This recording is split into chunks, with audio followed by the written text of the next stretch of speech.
Back it up. Me and my boyfriend have been fucking for months, but he won't wear a condom. He says it doesn't feel right, so I let him fuck my pussy raw. But I don't let him come in it when he's ready to shoot that load.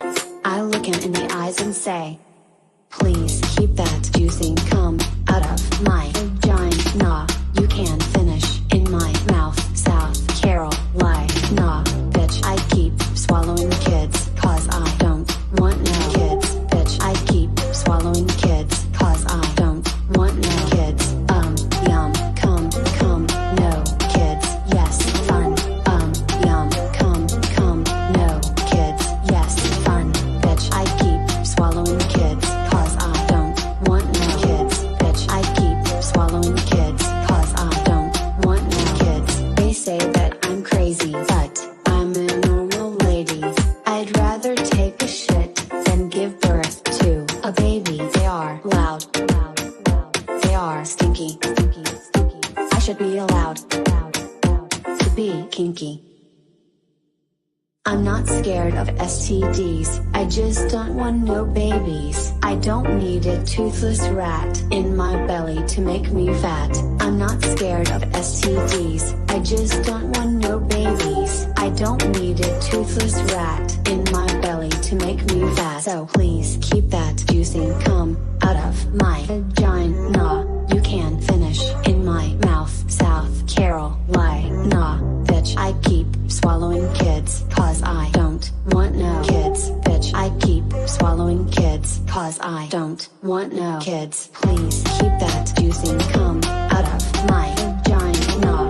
You can finish in my mouth, South Carolina.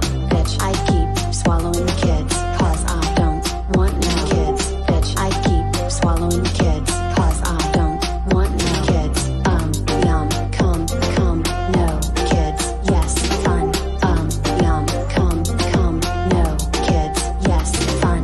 Bitch, I keep swallowing kids, cause I don't want no kids. Bitch, I keep swallowing kids, cause I don't want no kids.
The time has come. Baby, you can find me under the lights, diamonds under my eyes. Turn the rhythm up, don't you wanna just come along for the ride? 'Cause every romance shakes and it bends, don't give a damn. When the night's here, I don't do tears, baby, no chance. I could dance, I could dance, I could dance. Oh. Watch me dance, dance the night away. My heart could be burning, but you won't see it on my face.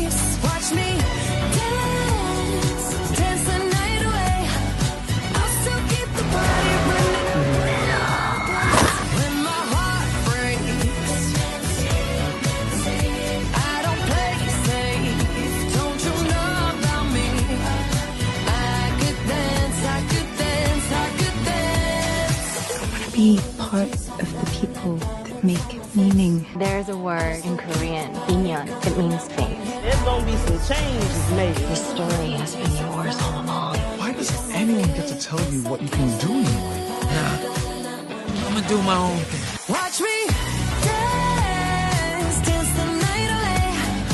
My heart could be burning, but you won't see it on my face. Watch me dance, dance the night away. I'll still keep the party running, I wouldn't get out of place. When my heart breaks, when my world shakes. Yes. I don't play safe, don't you know about me? I could dance, I could dance, I could dance, dance tonight.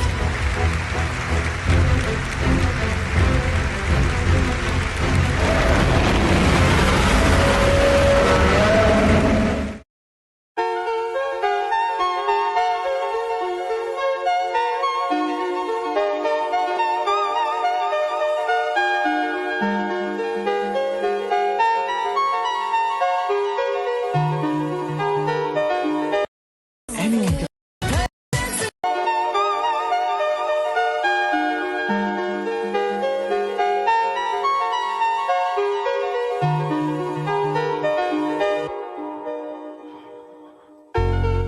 Pushed the wrong button. Sorry, folks. How's it going? How's everybody doing? It's a wonderful Monday, early English breakfast stream, Oscars special. That's right. I don't know if you guys noticed, but there wasn't a little awards ceremony that people tend to not really care about anymore. I think we're obligated to. I don't know if you guys can hear me all right, how this music is mixed. Whatever. You guys know the drill.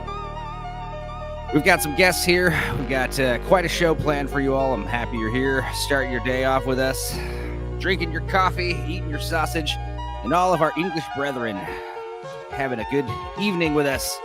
So here we go on Tales with Dorkside. Hope you all are ready. It's going to be fun.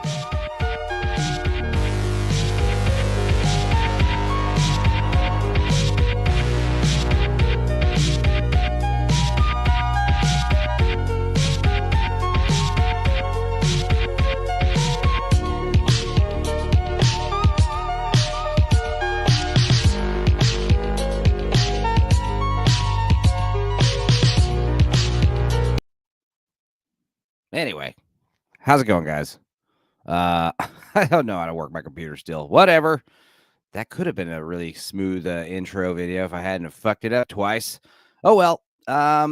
Let's do this. Who do we got in here? We've got myself, obviously. There we go. All dressed up and snazzy. Let's see here. Oh, yeah. And then we've got Gord King. Hello. King, how are you, buddy?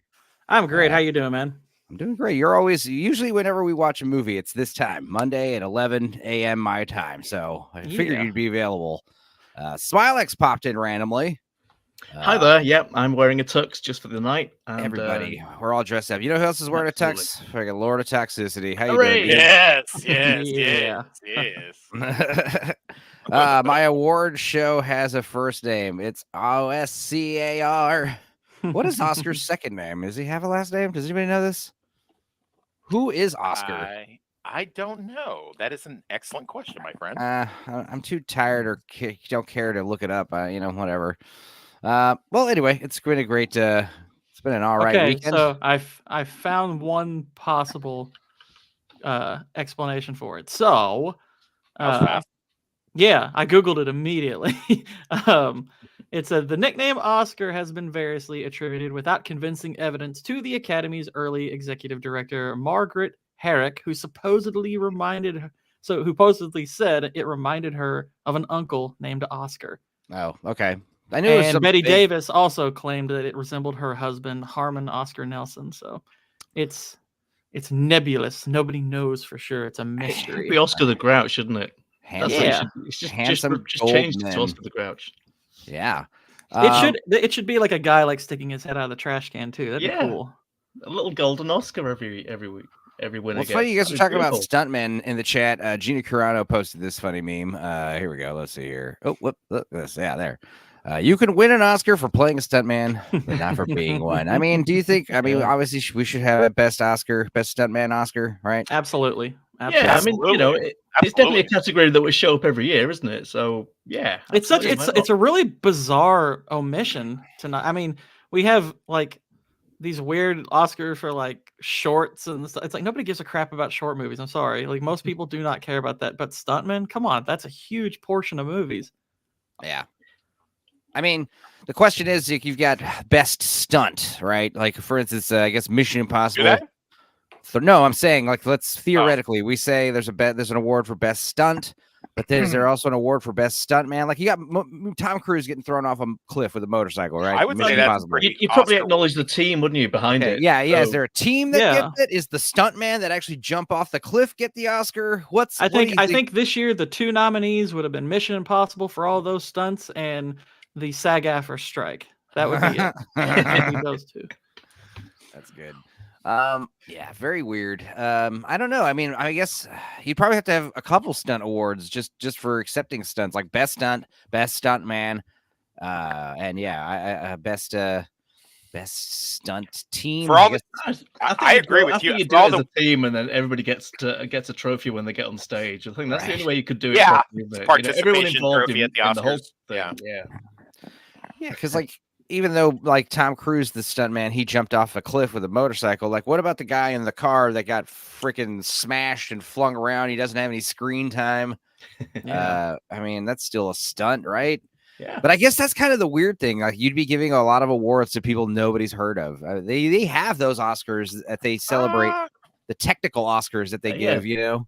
They're doing that already. I mean, Yeah, who they cares already who do the that. gaffers and the best scripts are and all these Right. kind of So I'm shit. saying, like, would stunt be in that section of I think you could make a big deal out of it. See, the thing is with the Oscars is obviously everyone complains that it's too long, but the ones that are interesting to the general public, who they really need to make it sort of work in terms of being a piece of entertainment, they would actually like that category. So that would be one of those ones that they could throw into the middle when it's lulling a bit. After you've had best editor and best sound design, you could just throw that category in there and just show a montage of massive moments and then celebrate the stuntmen. Everyone would like that, and you know that stuntmen are going to be wild. They're going to have fun speeches, so it's going to be good, isn't it? It's going to be entertaining.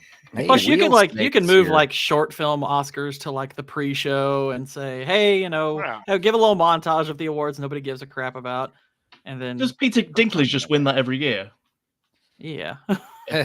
We got Jake Ironside in here and Jamalama and Wheel Snakes. All these people here. Hello. How you guys doing? Peter Dinklage is the ultimate live action short. Oh, that's well. funny. You guys are too young to remember this, but they had that TV show, The Fall Guy, and that was in the theme song was the unknown stuntman. He never gets any glory, and the main star walks away kissing the girl and all that kind of stuff. So I mean, that's always been a thing. Always been a thing. Absolutely. Time for some recognition. Well, what else? This is a little related to last week's episode, really, but I thought I'd share with y'all. This is members of House Atreides sampling the finest Iraqian cuisine. Nice.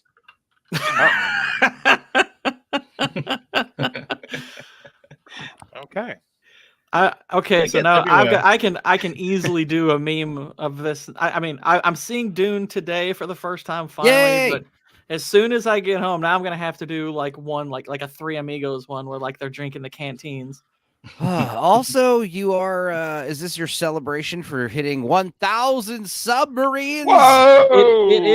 It is the first stream I've done since that mark was hit, so I guess kind of. Well done, sir. Well done. You're Thank doing you. a stream tomorrow, right?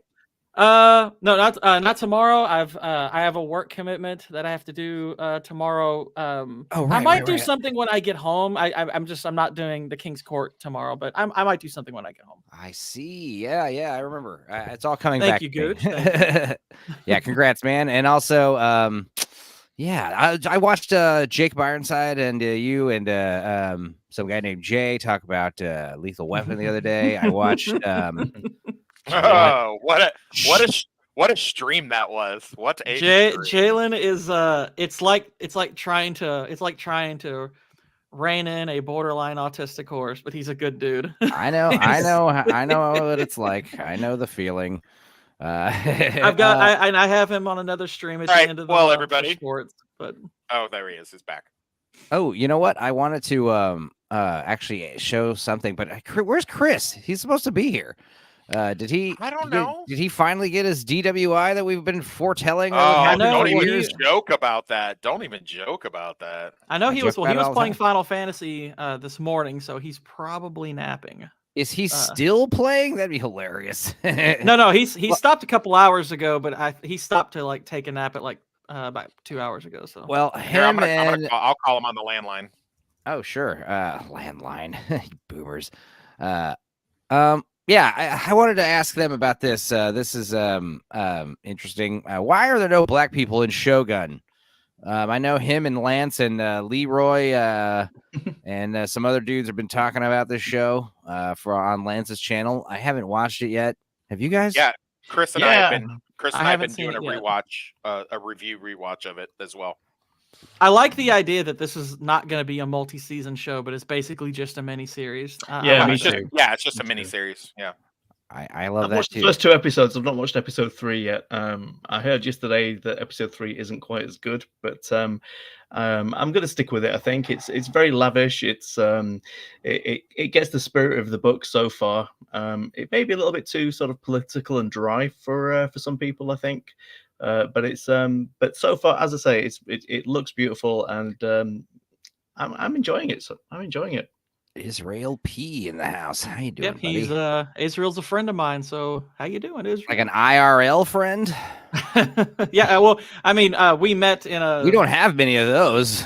I mean, he is somebody I met from another group, but yeah, he, me, and another guy, like we message each other like all the time. I mean, so we've never like met in person, but yeah, I mean, we're friends. So yeah, Funny, cool. Well, yeah, there would be black people in Shogun if Shogun were 2 separate words and there was a W after the O. Damn. That's pretty good. That's pretty was good. Well, God damn it! I keep trying to change this layout. Let's just do it like this. I guess this makes better What's sense. wrong with it? Why? No, I It's just good. yeah, I know this looks better though. Anyway, I just what got else? a phone. I got a phone with Chris. He says it's on his way. Oh well, at least he's live. Professor R2 is here. Hail. How are you? Professor R2. Hi. Now, Gordo, did you rewatch our Oscar stream? I'm pretty sure I remember our predictions, but I rewatched. I did. can't say I remember everything, but I Okay. did rewatch it Saturday. Toxic saw it, so he can help correct You us. guys were pretty on. I think it was Gord King said, or it might have been you. I don't know. Said they thought that Oppenheimer was going to clean up. One of you guys said that. Yeah, I I said remember that. Oh, it was you. Okay, Yeah. And so yeah, that was pretty good. Now I think I figured it would win 7 or 8 Oscars and it won 7. So yeah. I think Stupenzo's thought maybe Barbie would do a little better. I did too. Yeah, I think we all thought it would be I better. thought it was funny. I mean, it's just an honor to get nominated, right? That's what they say. But yeah, but yeah, I don't think they won a single Oscar except for song. Yeah, Billie Eilish, right? Hang on. Old William Eilish. Billie Eilish. Well, good for her winning a little Oscar. So hot. She's so hot. I don't see anything on here for, at least not the stuff in the top. No, all that Barbie got was the original song. Are the feminists gonna freak out or not really? It got the one that they were complaining about. So I mean, granted, I thought it was very telling that when Ryan Gosling was actually performing it, because I did see that clip, he's performing and everyone got like super into it, and I'm like, you all can't tell me you don't enjoy his song way more than the Billie Eilish one. What was the one? I think it's more like it's funny, you know. This is very funny performance. We could skim it. I don't want to play it because of this probably will be copyrighted, but it's on Twitter, so who knows? No. Who knows? But what were we gonna say, Wes? What was it that they wanted it to get that they got? What were they hoping to get? Well, the thing they were complaining about was that I think it was at the Golden Globes. The I'm Just Ken won instead of this, so this was so they were throwing a huge fit over it. I know they were mad that Margot Robbie didn't get nominated for Best Actress, but get over it, she wasn't that good. And America Ferrera, her being nominated was ridiculous to begin with. But yeah, if I'm being honest, listen, I know this is not a popular opinion, or maybe it is. Margot Robbie's not a good actress. She's not a good actress. I would say she's a limited actress. She's good in some stuff. It depends. Highly overrated. She's good at being accents. overused. She's good at accents. You know, she's an Australian girl. She could do.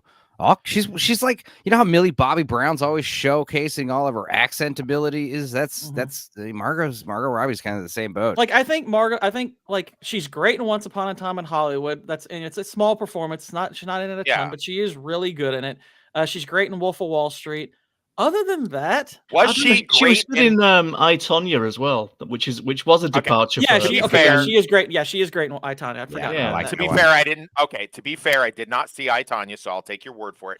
But was she really great in Wolf of Wall Street? I mean, she was just. She showed her little bald hoo-ha, so yeah, I thought it was pretty. Yeah, I mean that's what I'm saying. Like I might have been distracted, but I mean, I think she was good. I think another actress could have played that part just as well. I mean, I think there was a whole load of actresses that could have played the part in Wolf of Wall Street just as well as she did. Right? I don't think she was memorable in that part for anything other than the fact that she's hot.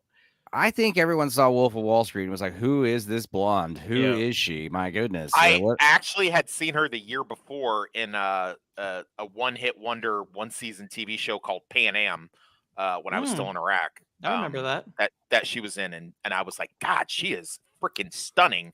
And when she showed up in Wolf of Wall Street, I was like, oh, there she is again. All right. Professor R2. At least she's an actress, wasn't she? Unlike Zendaya, who plays Zendaya in everything. Yeah, she's got resting Zendaya face, doesn't she? Zendaya. Sammy three-peats here. It was Barbie was only nominated because of that stupid monologue that America had. Sorry, I'm paraphrasing here. America. It's incredible they even got nominated in the Best Picture category. I think Barbie. It's bizarre. Insane. It's not. I'm sorry. Well, it's not. Remember when it's not Avatar got nominated? It's because now that there's 10 nominees, they can throw a few sympathy votes at a few real good performing movies that won't win. Yeah, but the thing is, Avatar would have been nominated with 5 because that was the front runner for a little while before the Hurt Locker started to take over. So Avatar was kind of second in line. Right, but Avatar was the first year I think they had 10 nominees, and they've been doing it ever since. I think. Yeah, it was. But I'm just saying, even with 5, it still would have been nominated. District 9 also got one of those sympathy nominations. District 9, District 9 was way fucking better. Yeah, that's the sad thing because District 9 is so much better. Look, I've always had a litmus test like, what are your thoughts on Avatar and District 9? Like those two movies, which one's better? Which one? Can't even. That would be like, what would you rather have, Chipotle or dog shit? I'd rather have Chipotle. Yeah, that's the thing. Is like, you'd be surprised how, like, my cousin, for instance, he thought District 9 he did not like District 9. It upset him. You know, it's like the main character keeps fucking up. It's very stupid and frustrating. It's one of those movies, and it's like, okay, yeah, it's got a plot. It's crazy. Right. Well, I'm sorry, is that not the same thing with Avatar though? Yeah, the thing is, like I said, you can say there's 4 ways to answer that, question. It's like, well, I like District 9 better, or I liked Avatar better, or like they both sucked. One of them sucked. Both were great. There's a few ways to answer that, and you can gauge, a person's whole like personality based on what they say. Like obviously, most based men will say District 9 was better. Right. And I was going to sit down and watch when I'd watch District 9, but I think they both got entertainment value. I'm in the boat where they're both good. They're both fine. I enjoyed Avatar the first couple of times I watched it. By the Everyone third time, Avatar. I've kind of stopped liking totally it agree with altogether. that. I totally agree with that. Loved it in the cinema. Went back and saw it twice, and then I don't think I've ever got it out of the DVD case in about 4 years. It's just like the first Avatar was actually I think it was the second movie I ever did a video for on my channel, and by the time I did it, then I was like, I don't really like this movie anymore. It's just it's not fun to watch. Analyzing a movie will like whenever I do one of these honestly, rewatches, I wasn't even all that analytical back then. My being really autistically analytical is kind of recent, but Avatar just don't care for it. I like that the chat is all on my side here. So of course, you, chat. I love that. Good. I'm on your side too. Let's see. I mean, argue though. I do like your analysis. There's a deleted scene in Pulp Fiction where she asked Vincent Vega, "Is he a Beatles guy or is he an Elvis guy?" Right. And that's a litmus test of the kind of person you are. You're either you can like them both, but you either you have to pick one or the other. Which one are you? Well, the difference between that analysis and these movies are District 9's good and Avatar isn't. Elvis and the Beatles is like, okay, you can make a different argument on those. Granted, I don't like the Beatles. There's plenty of people that don't like. Yeah, exactly. There's people. So that you're are an like, Elvis. You're an Elvis guy. Beatles suck, you know. Yeah, I don't listen to either much, but if I had to pick between them, I would pick Elvis because I don't like the Beatles that much. You just have to know there is no right answer for these guys. Just because they're the same as yours, it does. You know, I mean, there's no right answer. There's no right answer for the Beatles or the Elvis, but Avatar is a piece of shit. I mean, that's exactly. You're not getting. I will die on that hill. I will die on the Avatar. I can't believe they're making 4 other freaking movies. That's crazy. That just shows that's me. The thing. That's what I remember. Someone else was talking about this recently. It might have been oh god damn it, Drink. It might have been Drinker and them talking about how you know, they were shocked that Avatar 2 was going to did good because it was like, you know, everyone was saying the same thing. It's been too long. It's going to cost too much money. Nobody really cares about the first one. It's like, I don't think so. I think it's just like, you know, it's one of those movies that you don't need to revisit. It doesn't, you know, it's in the zeitgeist, but we don't need to be like talking about it nonstop because it did its job and then it left. It's kind of a Chad move, honestly. These movies just showing up, making shit zillion dollars, and then just bouncing for several years. Well, I mean, Avatar 2's success, it's really not that complicated. If you like, I've done a little bit of digging on what like the commonalities between billion-dollar movies, and Avatar checks so many boxes on that. So it's not that surprising. Like the only really like shocking billion-dollar movie in the whole bunch is probably Joker, because it's the only R-rated one that's not like super heavy on CGI and special effects. You know, that's really it. You know, Avatar. I'm just thinking about analogy for Avatar is when Quincy Jones and Michael Jackson teamed up to make Thriller and Bad Stay With Me. They took forever to write those albums, and because each of Quincy Jones was trying to write every single track as being a hit. Yeah. So they weren't actually trying to make album tracks. They were trying to make single.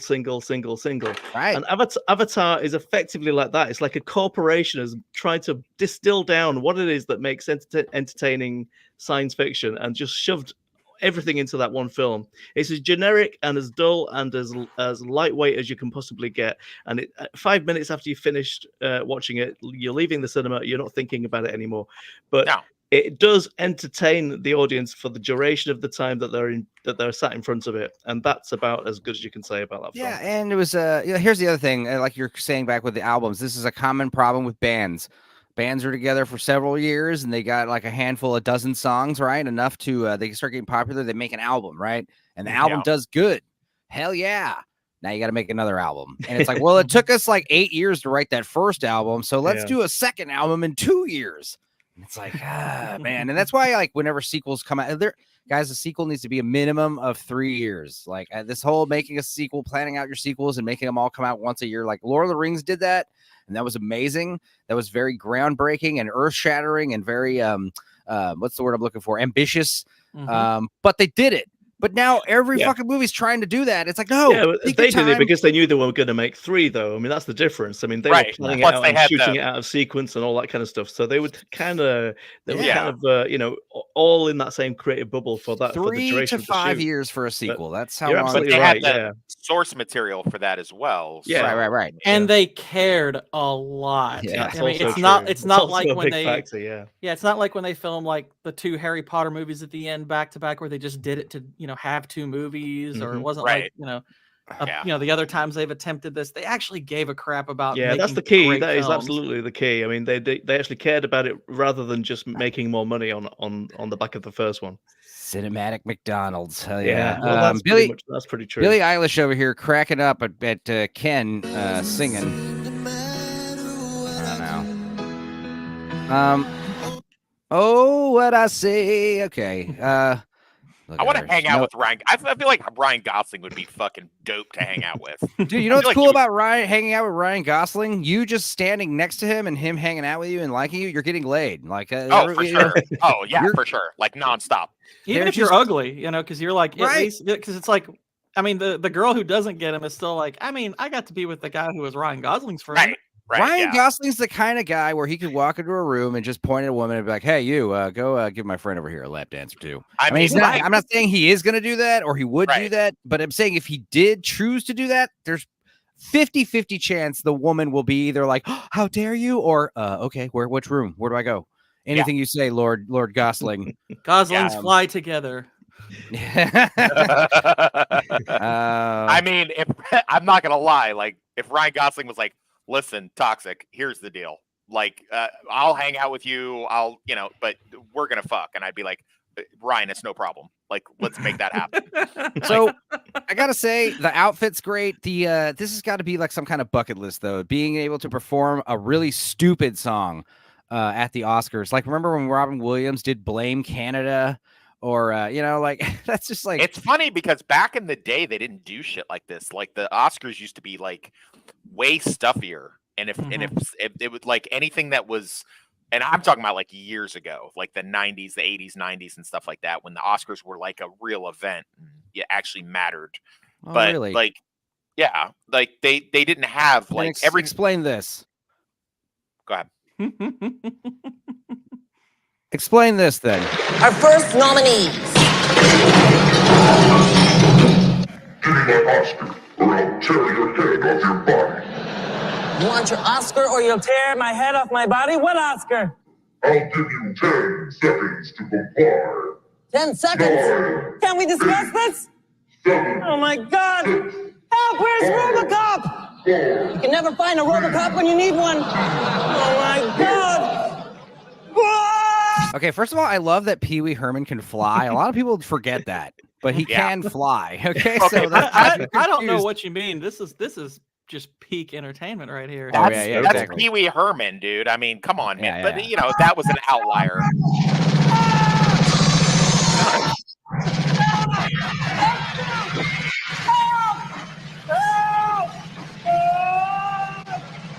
Imagine if he had been wearing like squibs and stuff during that. That would have been dope. That would have been amazing. Oh my God, dude! I bet you I wouldn't be surprised if Paul Rubin suggested that. They were like, "Nah." I guarantee you, Paul Rubin suggested that. I'd be like, "This is such an '80s thing, and I love it." It's better.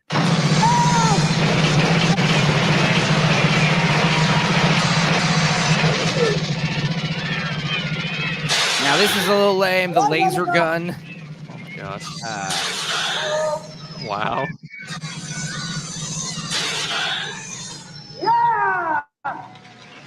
Like I'm picturing like instead of the laser gun, like he shows up with his Auto 9, like firing cartridges. They're flying like all over these audience members. Badass gun. What a badass And then also gun the idea that Ed 209 is like just like decimating all the people in the front row, like a Gallagher concert, So like RoboCop has like a limited time frame. A Gallagher. What a boomer you are. A Gallagher concert. Well, who else throws shit all over their front free rows? Gore? Who else? I don't That's know. It. Gallagher, he's the man, All right, Pee-wee. It's safe to continue. I like how he I'm gonna stand up for Stu Pencil for a sec because us millennials, Gallagher was pretty cool. Because we were like, oh, this guy like smashes fruit on stage. That's cool. We didn't know squat about comedy. We were just when you watch it when you get older. Honestly, when you watch it concert. Oh my God, when you watch it when he gets older, you realize he does tell some pretty funny jokes here and there, and also just his set. Like the set with like the gigantic couch and shit. Like that stuff's awesome. Here's a cool little tidbit I did not know until I watched that RoboDoc documentary. Fucking is Chris back here? Son of a bitch. Yeah. Chris, how long you been back there, bro? Like 20 minutes. I don't know. You're a liar. You are a liar. I just got off the phone with you 10 minutes ago. You liar. No, it's probably been back there. You probably watched this whole RoboCop clip in the backstage, didn't you? Oh yeah, no, I watched the Pee Wee Herman shit. All right, I was sorry, buddy. But anyway, here's what's interesting. And I was saying RoboDoc documentary. Let me know this. I didn't realize this, but you know how like RoboCop has those little slits on his chest. Actually, Wes, you called me 18 minutes ago. So. Okay. Well, it turns out that is actually that's actually RoboCop's little megaphone, like his little speaker that he yells at. So like whenever he tells you to disperse, here, let me pull up a picture of it. Oh God, no! I want a high quality picture. My God, why is this so hard? Why does everyone suck? Oh wait, here we go. Here we go. Bam, bam, bam. Well, this is a terrible tiny picture, but whatever. God, why does everything suck? This weird like thing he's got here. That's actually where his voice like gets amplified out of. So he tells you like drop it. I didn't know that. That's actually pretty dope. Cool. This is probably the last theater that Paul Rubens was allowed to be in, wasn't it? Well, second to last. Thanks, Robocop. Thanks, RoboCop. What else I love is what was it? For the sake of comments, she's gonna talk about showcasing some films that feature farm animals. And I remember she was asking everyone for suggestions. I remember that. And I was like, dude, Big Top Pee-wee. That is probably the movie with like the most like farm animal screen time out there. You know, there's so much. There's farm animals, and they're like characters, and they have like parts of the movie, and it's all animals. I like don't know. You action. could probably find a few movies out in the Middle East that have a bunch of farm animals. Yeah. Well, I did suggest Albathar Bathzar, which is that weird Turkish movie about a donkey.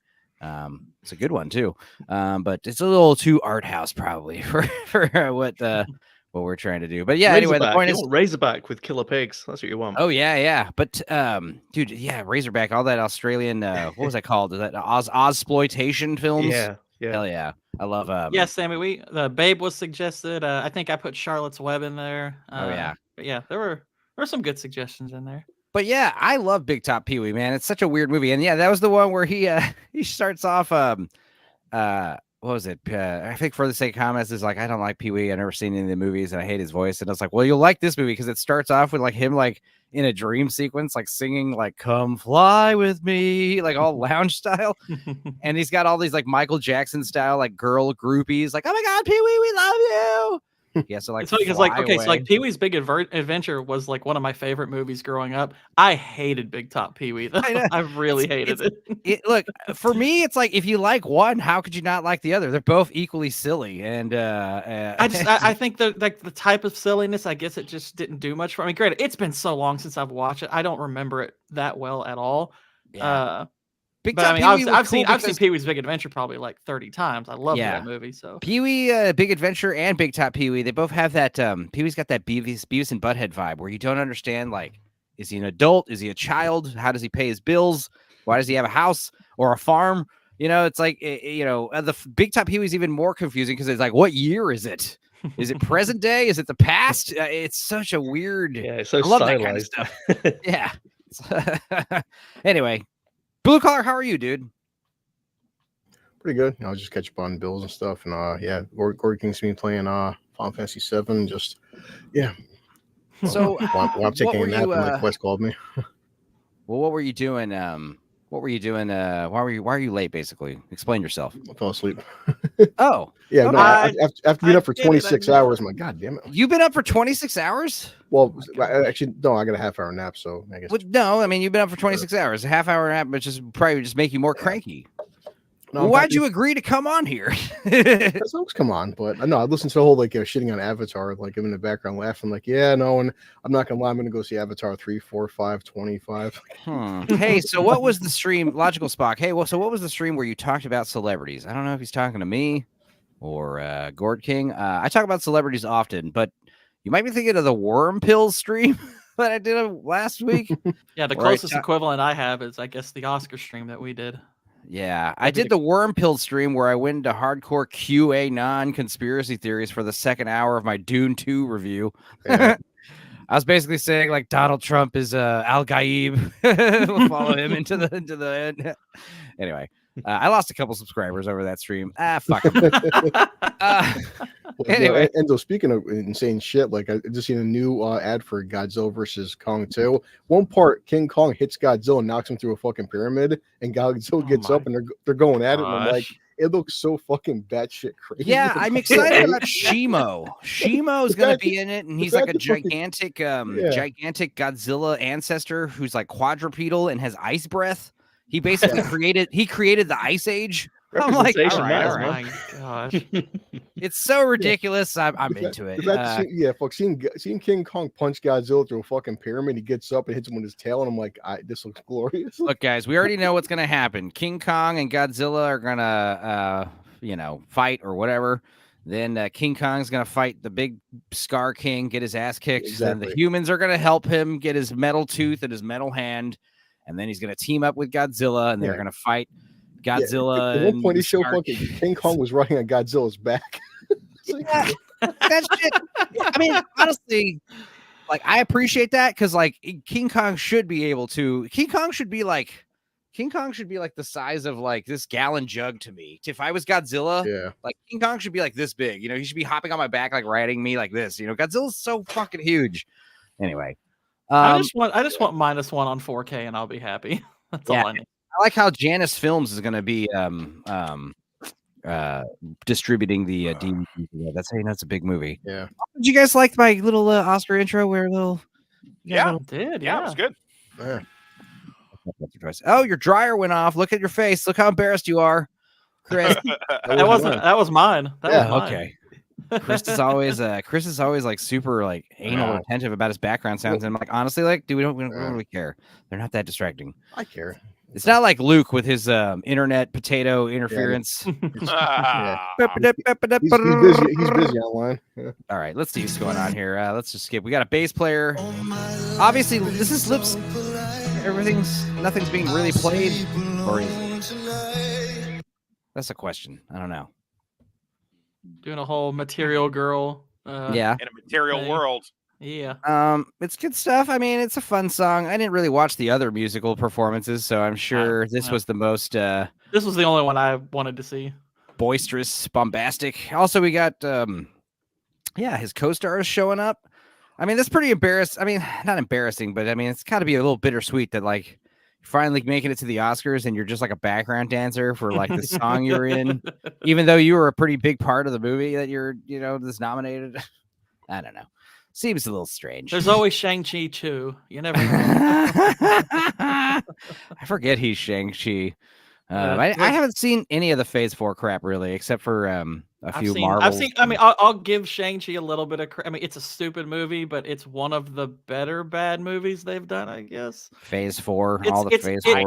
It tried some new things that were okay, I guess, but it's still dumb. That was like the first big outing for Aquafina, and here we are, like a year, like 2 years later. Oh, I boy, can't. oh boy. I cannot Aquafina. I cannot. Aquafina is just the biggest boner killer. Aquafina makes people appreciate Dasani.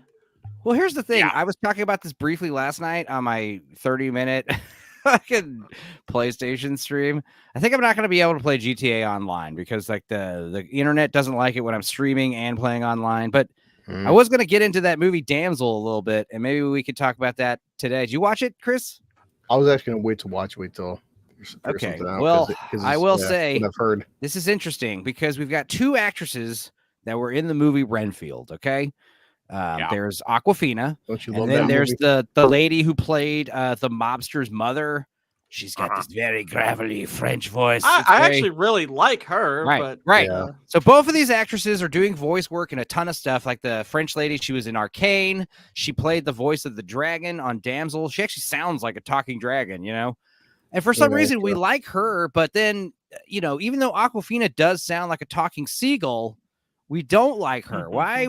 It's just, why is she so annoying? I don't know. Dude. She's annoying. She's annoying because she's one of those people that's like good in small doses. When she was in the Crazy Rich Asians, she's like the wacky, kooky side character best friend thing. And so that like got you out of the whole romantic, love from across the tracks type bullshit that was kind of just dragging the story down. So she's the comic relief, but she's in small doses. And then they get the bright idea. They're like, well, let's just shove her into everything. And she's when she has more than a few minutes, you're just like, oh God, please shut the fuck up, man. Yeah, that's what happened with fucking Melissa McCarthy. It's like, oh yeah, Bridesmaid, this one fat chick. She's an allegedly funny person that isn't funny, and they keep pushing her on people. And I'm like, this girl is not funny. She's really not funny. Yeah. No, she's loud does not equal funny. Okay. I mean, I'll give her she did that movie, The Farewell. That's a decent movie. I liked it. And I mean, she's not grading in that. It's a pretty decent movie. But she's otherwise pretty annoying. Does anybody remember Melissa McCarthy from the movie Go, where she's like the gay guy's roommate, and they go and like the 2 gay guys like interrogate her, and she's just like, I was shocked that was her. Right. Yeah.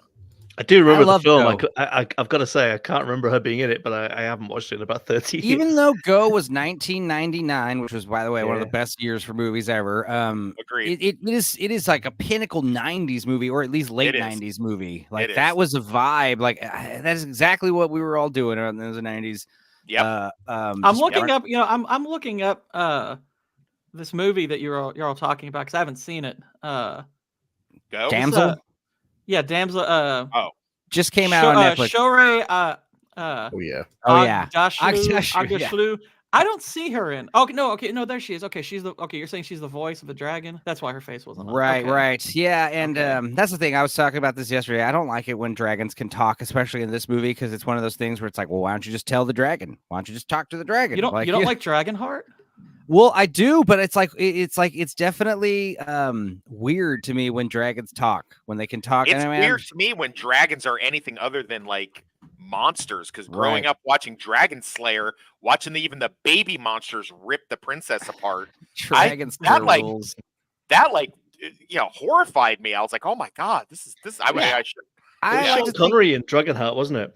Well, it's obviously Sean Connery did the voice in that one. It would right. have been better if it had been the Sean Connery from SNL. Yeah, that was early CGI. Yeah, I mean, it's okay with Dragonheart because the dragon's a good guy, but like when the dragon's a bad guy and the bad dragon can talk like in the Hobbit or whatever, it's like, yeah, Benedict Cumberbatch. Can't you fucking reason with the thing? Because I understand it makes them more magical.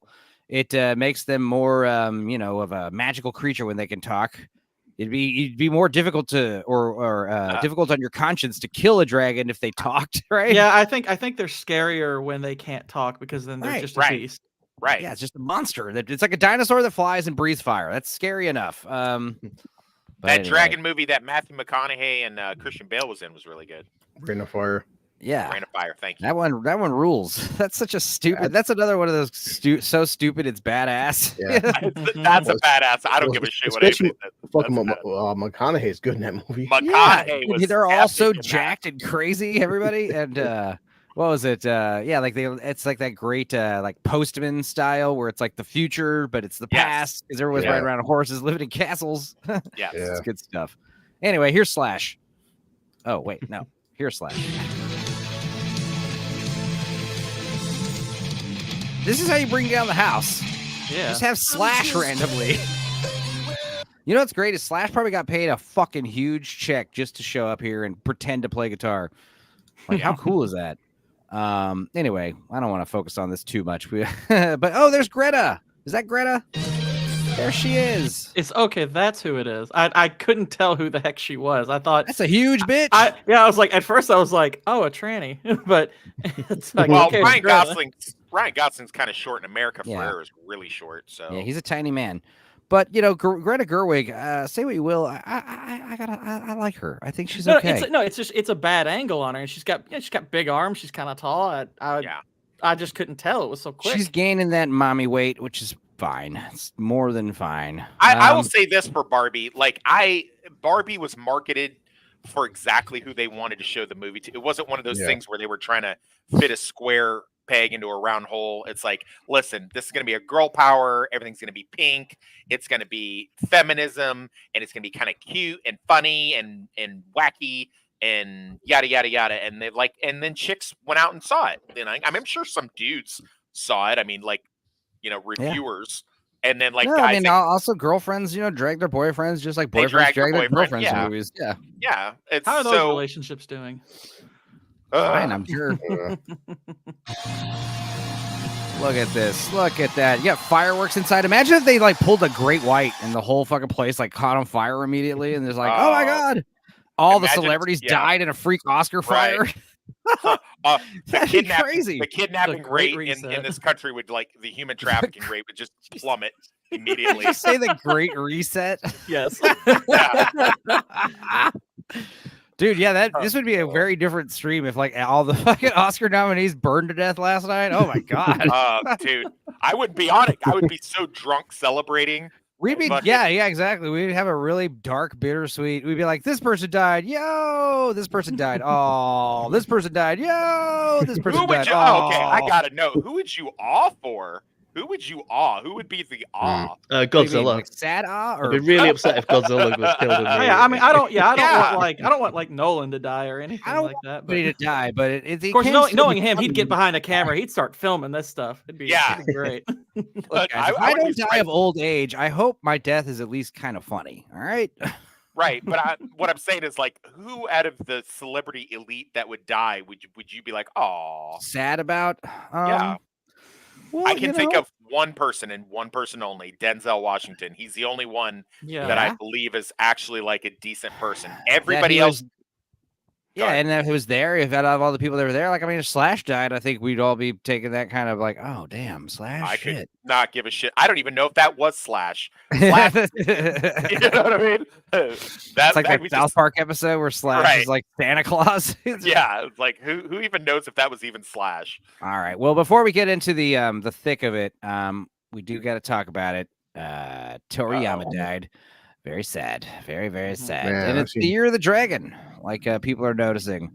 Now I know Wes hates all things Asian, but Dragon Ball Z. Shogun. I like Shogun. Oh, okay.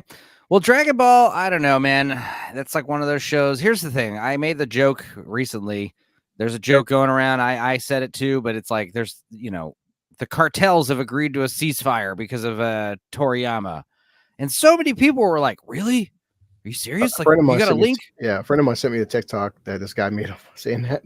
Right. And it's like, it's such a crazy lie. And Mexicans love Dragon Ball Z so much that it is kind of believable. You're like, did they really? That's like the influence that Toriyama has. And this is this picture right here that I think really, really sells like what we're missing these days.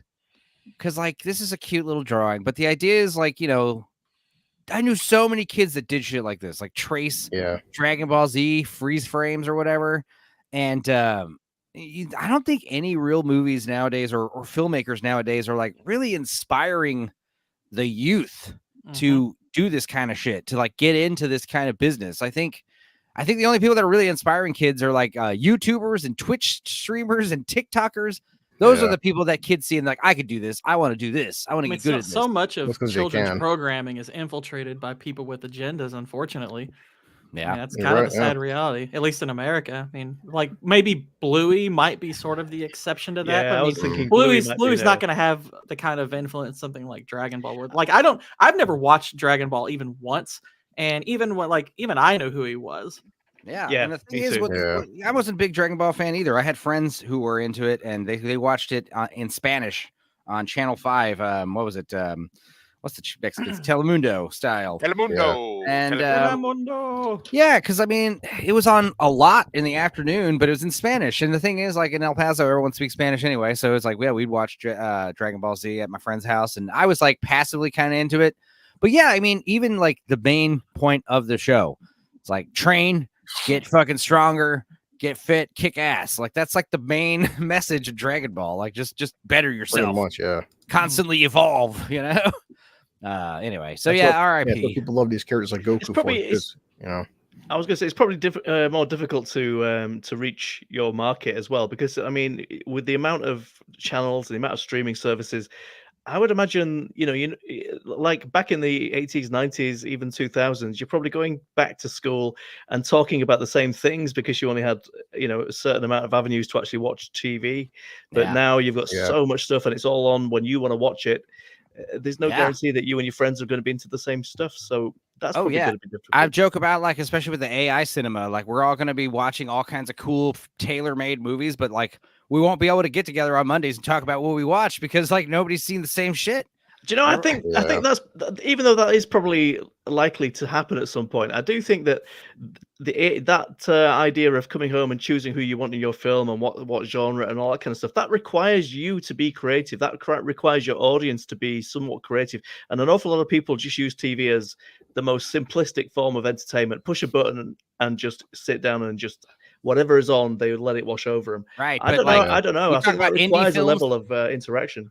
but we're going to see indie films like we've never seen before, because it's like movies made for free by someone on a computer, just like passing it around, you know? Yeah, like, absolutely. You know? Yeah. I So mean, it's another tool. So, I mean, I'd like to see that. I'd like to hope that it works in our Tez favor. is here. Tez made this is here. Hey, Tez, what's up? Israel P. Yeah. Yes, I grew up in El Paso, Texas. It's right next to Juarez, Mexico. I basically grew up in Mexico.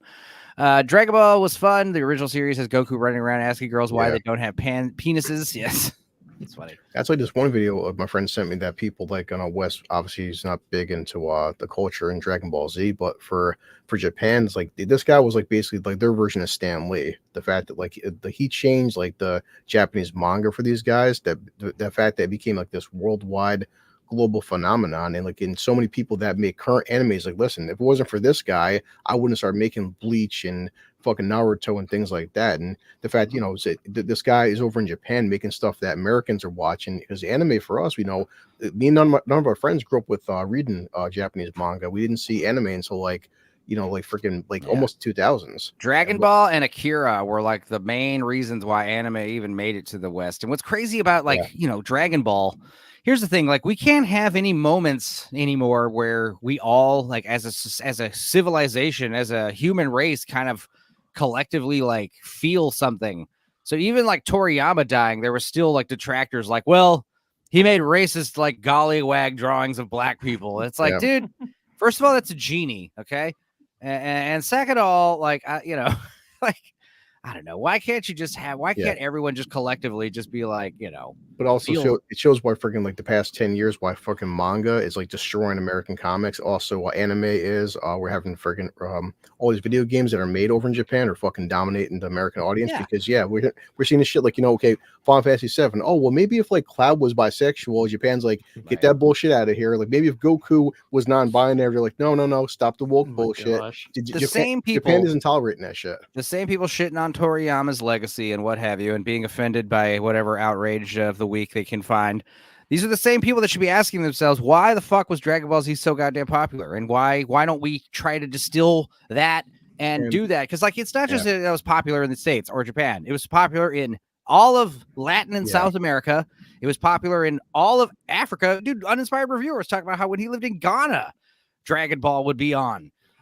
Most of Europe, like everyone knows about Dragon Ball, even though it's a stupid, weird anime show that like most, I can't even tell you what it's about. I don't even know what it's about. It's about well, even heavenly... I know what it's about, and you know me, it's not my.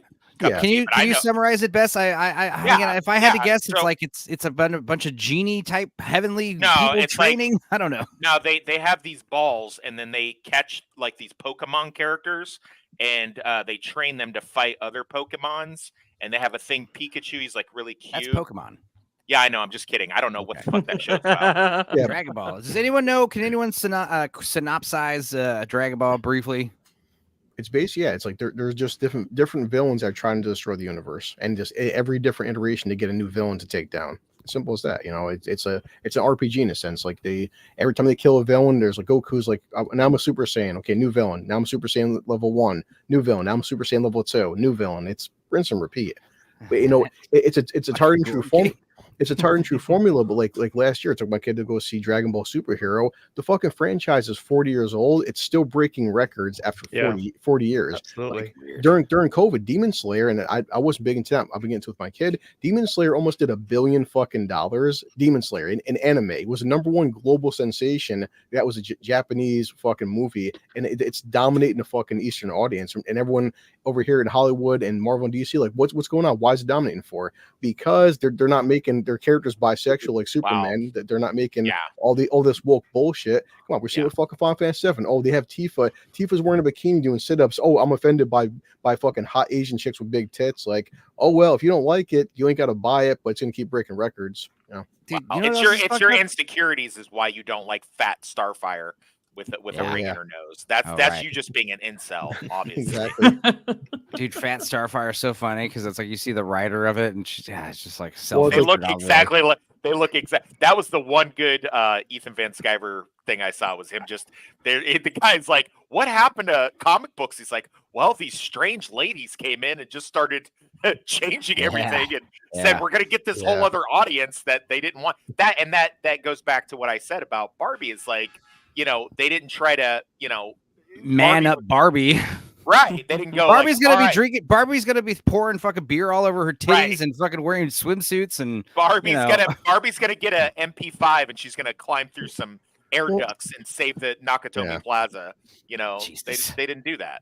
That would be. I mean, they did. I mean, they did a little bit of. I mean, they do have like tranny Barbie. I mean, there's that. But we see it now after friggin' Sydney Sweeney and SNL. How many women were offended by Sydney Sweeney making fun of her breasts? Like, okay, she knows what she has. We know what she has. She knows that we know that we want what she has, and she's fine with it. I'm fine with her. Yeah, she's leaning into it because she knows men would like to lean into it. What's wrong with that? Exactly. I also on the way up here, I getting off work and heading to do the stream, I listened to Dave Cullen. I guess fuck, man, I got to walk back a little bit what I said about Dakota Johnson, man. She's out there and she's just shitting all over Madam Web and just saying, listen, it was a shit movie because it's woke shit, and I don't want to be part of comic book stuff no more. And I don't blame people if they're making fun of it. It was refreshing, wasn't it, to hear her not shitting on the audience, which is the usual approach. She's like, no, it was the writers that did this, and it was Marvel that did this, and it sucks, and I don't blame people for laughing at it. And even Sydney Sweeney did a little thing on her opening monologue on SNL last week. So man, good stuff. This is going around Spider Ham, one of the best jokes of the evening last night. And we wouldn't have been able to hear such classic. Without sound. Without sound, we wouldn't have been able to hear such classic lines as "You're going to need a bigger boat. I'll have what she's having." And he was in the Amazon with my mother when she was researching spiders just before she died. Nice. Everyone's making fun of it, and also Dakota Johnson, even though she's kind of like we said the other day, she seems like she's like high on Valium or something. She's funny. I think she's very funny. If Sony were smart, they would embrace how bad that movie is. Yeah, re-release it like Morbius. You literally, Well, not. I mean, I wouldn't re-release it. It's a terrible movie. There's no point in re-releasing it. But just embrace the fact that it's a terrible movie. It's the kind of movie that's going to probably gain a cult following because of how bad it is. Yeah, it really I've seen a lot of YouTubers having a lot of fun with it. It's one of the worst superhero movies I've ever seen, but I guarantee you that movie's going to be more popular than anything the MCU has in phases 4 or 5 outside of Spider-Man. I definitely feel cult classic status, on that one. It's weird. Oh no, Enzo shared this. I heard about Wes. Shogun's out right now, and we're seeing articles like, this show Shogun's pretty good, but it's really lacking black representation. Yeah, I talked about it briefly. You weren't here, but your thoughts on that, please. Because you were late. Because you were late, Chris. Right. Well, hey, I mean, we're talking about black people in Shogun. Being late's a little on theme. Right. That's on brand. CPT. Anyway, well, let's get into it, boys. Like I said, the Oscars are on. I don't care. Shit, I don't care either. Yeah. I guess we'll get into it. Here we go. The winners of last night. First thing, right off the bat, actor in a leading role, Cillian Murphy. Yeah. Good job. Now I know we were rooting for him and saying maybe on Paul Giamatti, but I think me and Gord King were right on that one, right? Yeah, I think Paul Giamatti just played Paul Giamatti this year. I don't think it was a big stretch for him in that role. He's basically. I thought it was basically. Sorry. Go ahead. Sorry. I was just going to say, I mean, he's done that same sort of work with that director. Yeah, on Sideways. So I mean, it wasn't. Which he won for. It's very important. I'm just really pleased that Bradley Cooper didn't win it because he wanted it so badly. Oh yeah. We made fun of Maestro so hard because it's such like he's trying so hard to get one. He's been trying. It was not a good Star film. Is Born. A Star Is Born also sucked. And I mean, I love Paul Giamatti in it. I think he's great in The Holdovers. It's not like an incredible performance. It's a really good movie, and he's a really good character in it. But it was perfectly good. I enjoyed the film. I thought I did kind of feel like I'd seen that kind of film maybe before. It didn't seem particularly original. I kind of knew where it was going from start to finish. But having said all that, I thought it was entertaining. And like I say, most importantly, Bradley Cooper didn't win for Maestro, and that's right. And I do think the Academy really takes it into account whether the nominees won or not before, And if you have, it kind of does take your chances down a bit, especially if there's some someone like Cillian Murphy who's never won and yet everyone likes. Shared it on Facebook, says Tez. Thanks, guys. Thanks, truth be told, nobody out of this lot had one before, but Paul Giamatti had one. Yeah, I don't think he's won. I think He he's been won for Sideways. I'm pretty No, sure. no, he didn't win for that. He did not win for that. No shit. Never mind. Yeah, he didn't win for that. Well- Nobody in this lot has well, ever then- won. Well, then fuck them all. They all suck. But no, actually, no. I was actually kind of pleased with this because like there's kind of two predictions I got right rolled into one here. I said because okay, at the time of the Oscar stream that we did, Gold Derby had Giamatti as the kind of betting favorite because he had just won the Critics' Choice, and I was like, okay, that's fine and all, but Cillian Murphy's going to win the BAFTA. He's probably going to win the SAG Award, and then he'll get the odds back in his favor, and he'll win. And oh, by the way, Maestro won't win squat.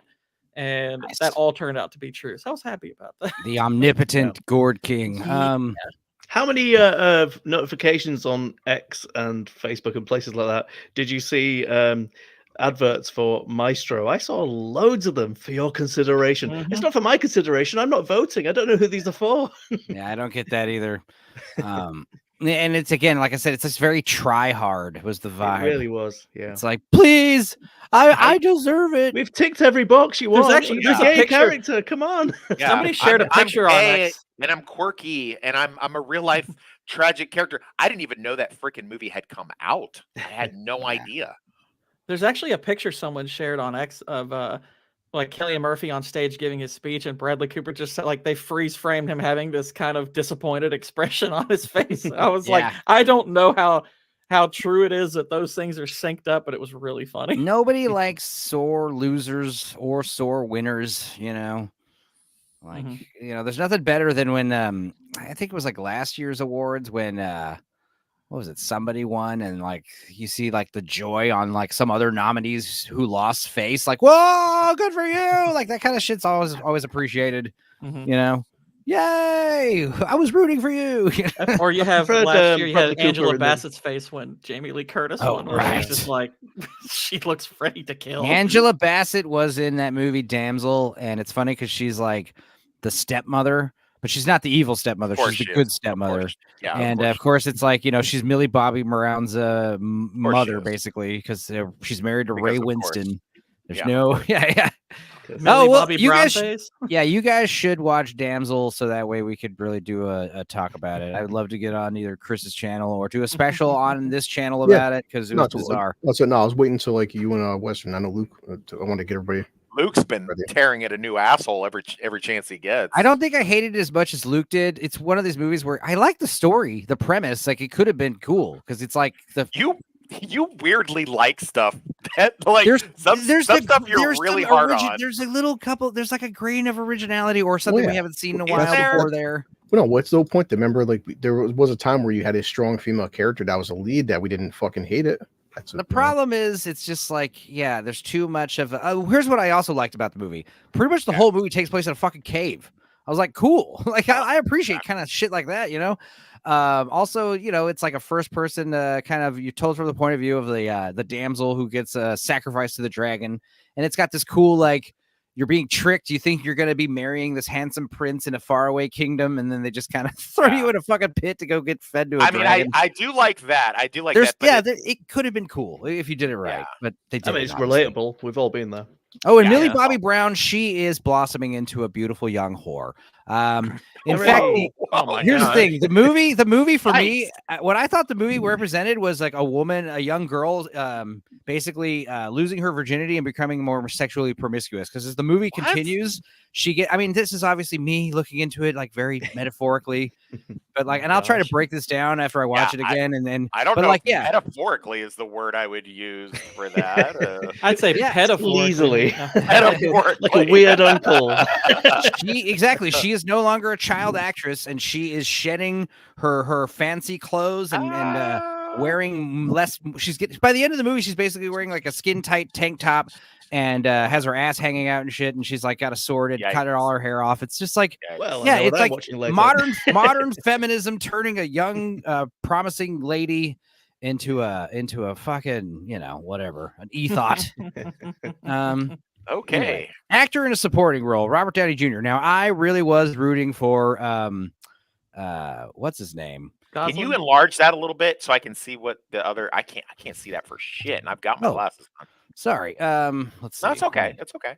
If you can. If you can't, it's okay. Let's do this setup. Is that better? Not at all. No. Okay. Well, everybody else can read that, or is it just Wes that's blind? I can read it. I can read it. Zoom in a bit. I'm fine with it. It's Downey. Zoom in a bit. Sterling Brown, American Fiction. All right. We'll just keep Okay. So all right, I can read out loud. We got Sterling K. Brown from American Fiction, Robert De Niro for Flowers of the Flower Moon, Ryan Gosling, and Mark Ruffalo for Poor Things. Oh Jesus! I did watch that, by the way. I don't know if I told you guys. I told you, Chris. I told Chris because he and I were talking about this the other night. Poor Things. Wow, what a disgusting movie. Oh my God. Really? That is such a product. That is such a product of Epstein Gate. I liked it. I liked it too. Here's the thing: the the movie was very twisted from beginning to end. And yes, obviously the sexual proclivities of a woman with a child brain, and it's not just a child brain; it's her own child, which is fucking even weirder. Yeah. But like, here's what I said in defense of like the whole pedo allegations. I mean, obviously this is a movie. It's an expedited story about, the coming of age into womanhood, So we got to figure out a way to like have a girl learn all the things. It's like your standard, what's it called? The woman baby, the baby brain woman. What's that trope called? Where, you got Splash and Blade Runner and Fifth Element and Leeloo Dallas, They're just stupid, huh? Yeah, a beautiful woman with the brain of a child, the woman child trope. That's basically what it's called. And you've got My Stepmother's an Alien. The idea is you got a hot broad, but she doesn't know anything about nothing. So that's why like some average Joe can impress her and like show her the ways of the world. And also the idea that, a young woman who is super gorgeous can learn to appreciate a mediocre man. Actually, now you mention it, I'm thinking of like things like Mannequin and Mannequin's Weird one. Science. There's quite a few of these kind of films over. Right. And it's they're almost all science fiction or fantasy based too. There's very, it's like, but the thing about Poor Things, here's the thing. There's a lot of dudes having sex with her, and she basically literally whores herself out, which I think is very telling to today's society. But what's interesting is none of the men that are having sex with her are aware that she has a child's brain. In fact, they're all like her because she has this like child. Like that's the thing is like they are attracted to her sexually, but not attracted to her brain. And that's why these guys prefer that this woman have this kind of innocence about her. That's what they actually like. And they're all painted in an antagonistical light. They're not. It's a feminist movie, really. I mean, she's the strongest character in the film. Everyone that does her harm is male, or tries to do her harm in any way they can is male. So it's still got the message in there. And it's weird enough that it's ended up on streaming on Disney, which is particularly amusing. Here's the thing. Oh the my movie's gosh, fucking from beginning to end, not even with the sex. Like there's a scene of her like when she's like stabbing out the cadaver's eyes and like, yay, like that shit's like, holy fuck, dude, it's gross. And then the problem is like liking the movie is fine. The problem is I have like lady friends that are like, oh my God, my new favorite princess is Bella Baxter. It's like, no, this is just like, you're missing the point by idolizing these characters. But this is a woman version of that, like. Well, my argument would be this: all of those other movies that you mentioned either had a magical element to it, or they were a situation where the guy was not into it. Whereas this movie, from the moment you put it on, you start watching it. She's walking around. She's basically retarded. Yeah. She's fucking stuff up. She's pissing on the floor. She's doing like the most brain dead, outlandish shit. And these guys walk in like immediately, like, hey, let's introduce a character. Hey, you know what? I'd really like to fuck you. Yeah. And then like the next guy, hey, I'm gonna fuck you. Well, the only guy that is painted in a good light is the one who he's like in love with her as a person, which is also weird because it's like, why are you into this? If anything, that's a little worse. No, he's worse. Yeah, I agree. He's worse actually because he does know that she's whatever she is. Well, we are glad that Mark Ruffalo lost. And also the feminists, I mean, like I said, we said this on Gordo's screen. If Ryan Gosling won, this would have fucking caused like blood in the streets. And by that, I mean like raging tampon blood. But yeah, Robert Downey Jr., good job. First win ever. And like I said, I was very upset Dominic Sessa was not nominated. I was too, because I thought acting wise, I thought he was the highlight of the holdovers, really. But I thought he was fantastic. He will have another shot. It's very rare. You don't want to give someone an award for their first movie, because then, they might pull. Who's some good examples of that? Anna Paquin, she's that little child. She won the piano. And then did she really do anything else really of note after that? I mean, yeah, but I mean, she was in True Blood and X-Men, but Oscar-wise, no. Yeah, no, exactly. Haley Joel Osment got nominated for The Sixth Sense. He didn't really. Yeah, and do then he just ended up major doing a Coke bloat and having a I featured was cameo. I was gonna say the same exact thing. Yeah.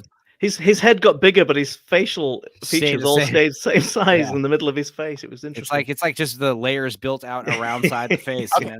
And the other thing I have against Emma Stone, she's a really good comedic actor. Mm-hmm. But I didn't think anything that she did in Poor Things was particularly funny. I thought it was gross. And I've only seen her look like a woman. She still looks like the same child to me that I saw when she was a child actress. I've only seen her look like a quote unquote woman in one movie. The Gangster Squad movie with Ryan Gosling is also in that one as well. Where she's kind of like they make her kind of look like she's almost voluptuous. Yeah. Or maybe she just put on weight for the role. I don't know, but she looked like a 1950s flapper girl, whatever you want to call it, redhead, bomb chick. She looked good in that. Everything else she's been in, she just looks like a child. I felt with Poor Things that the reason I'm okay with it is I wasn't rooting for anybody in that film. There was no, in my opinion, there was no real heroes. There was no winners and losers in it. If you've seen any of the guys' other movies, like they're very weird and divisive and fucked up. They're all dark. Northern English Bastard is going to be here in 20 minutes. I'm going to be honest. We were talking about Margot Robbie a little bit ago, and I don't honestly see a major discernible difference in the quality of her acting and Emma Stone's. I really don't. Right. I think Emma Stone's fine, Agreed. but I don't think she's some spectacular actress. I think she's fine. She's not. Emma Stone beat Annette Bening, which she's won before. Lily Gladstone. Also, Killers of the Flower Moon was totally snubbed. They didn't win any Oscars this year, which is, again, I was very... One thing I kept saying on Gord King's stream was like, they're not going to give any fucking streaming awards, big fucking Oscars. They always hate doing that. Apple, Amazon, Netflix, fuck you guys. You're not getting anything from the Oscars. Yeah, for me, I think De Niro was better than fucking Downey Jr. for Killers of the Flower Moon. I think it was acting wise, it was pretty close. I mean, I don't particularly like Robert De Niro, but who cares? He was excellent in Killers of the Flower Moon. He was, and also here's the thing: you don't just when you give someone an award, you're not just giving it to them for that movie.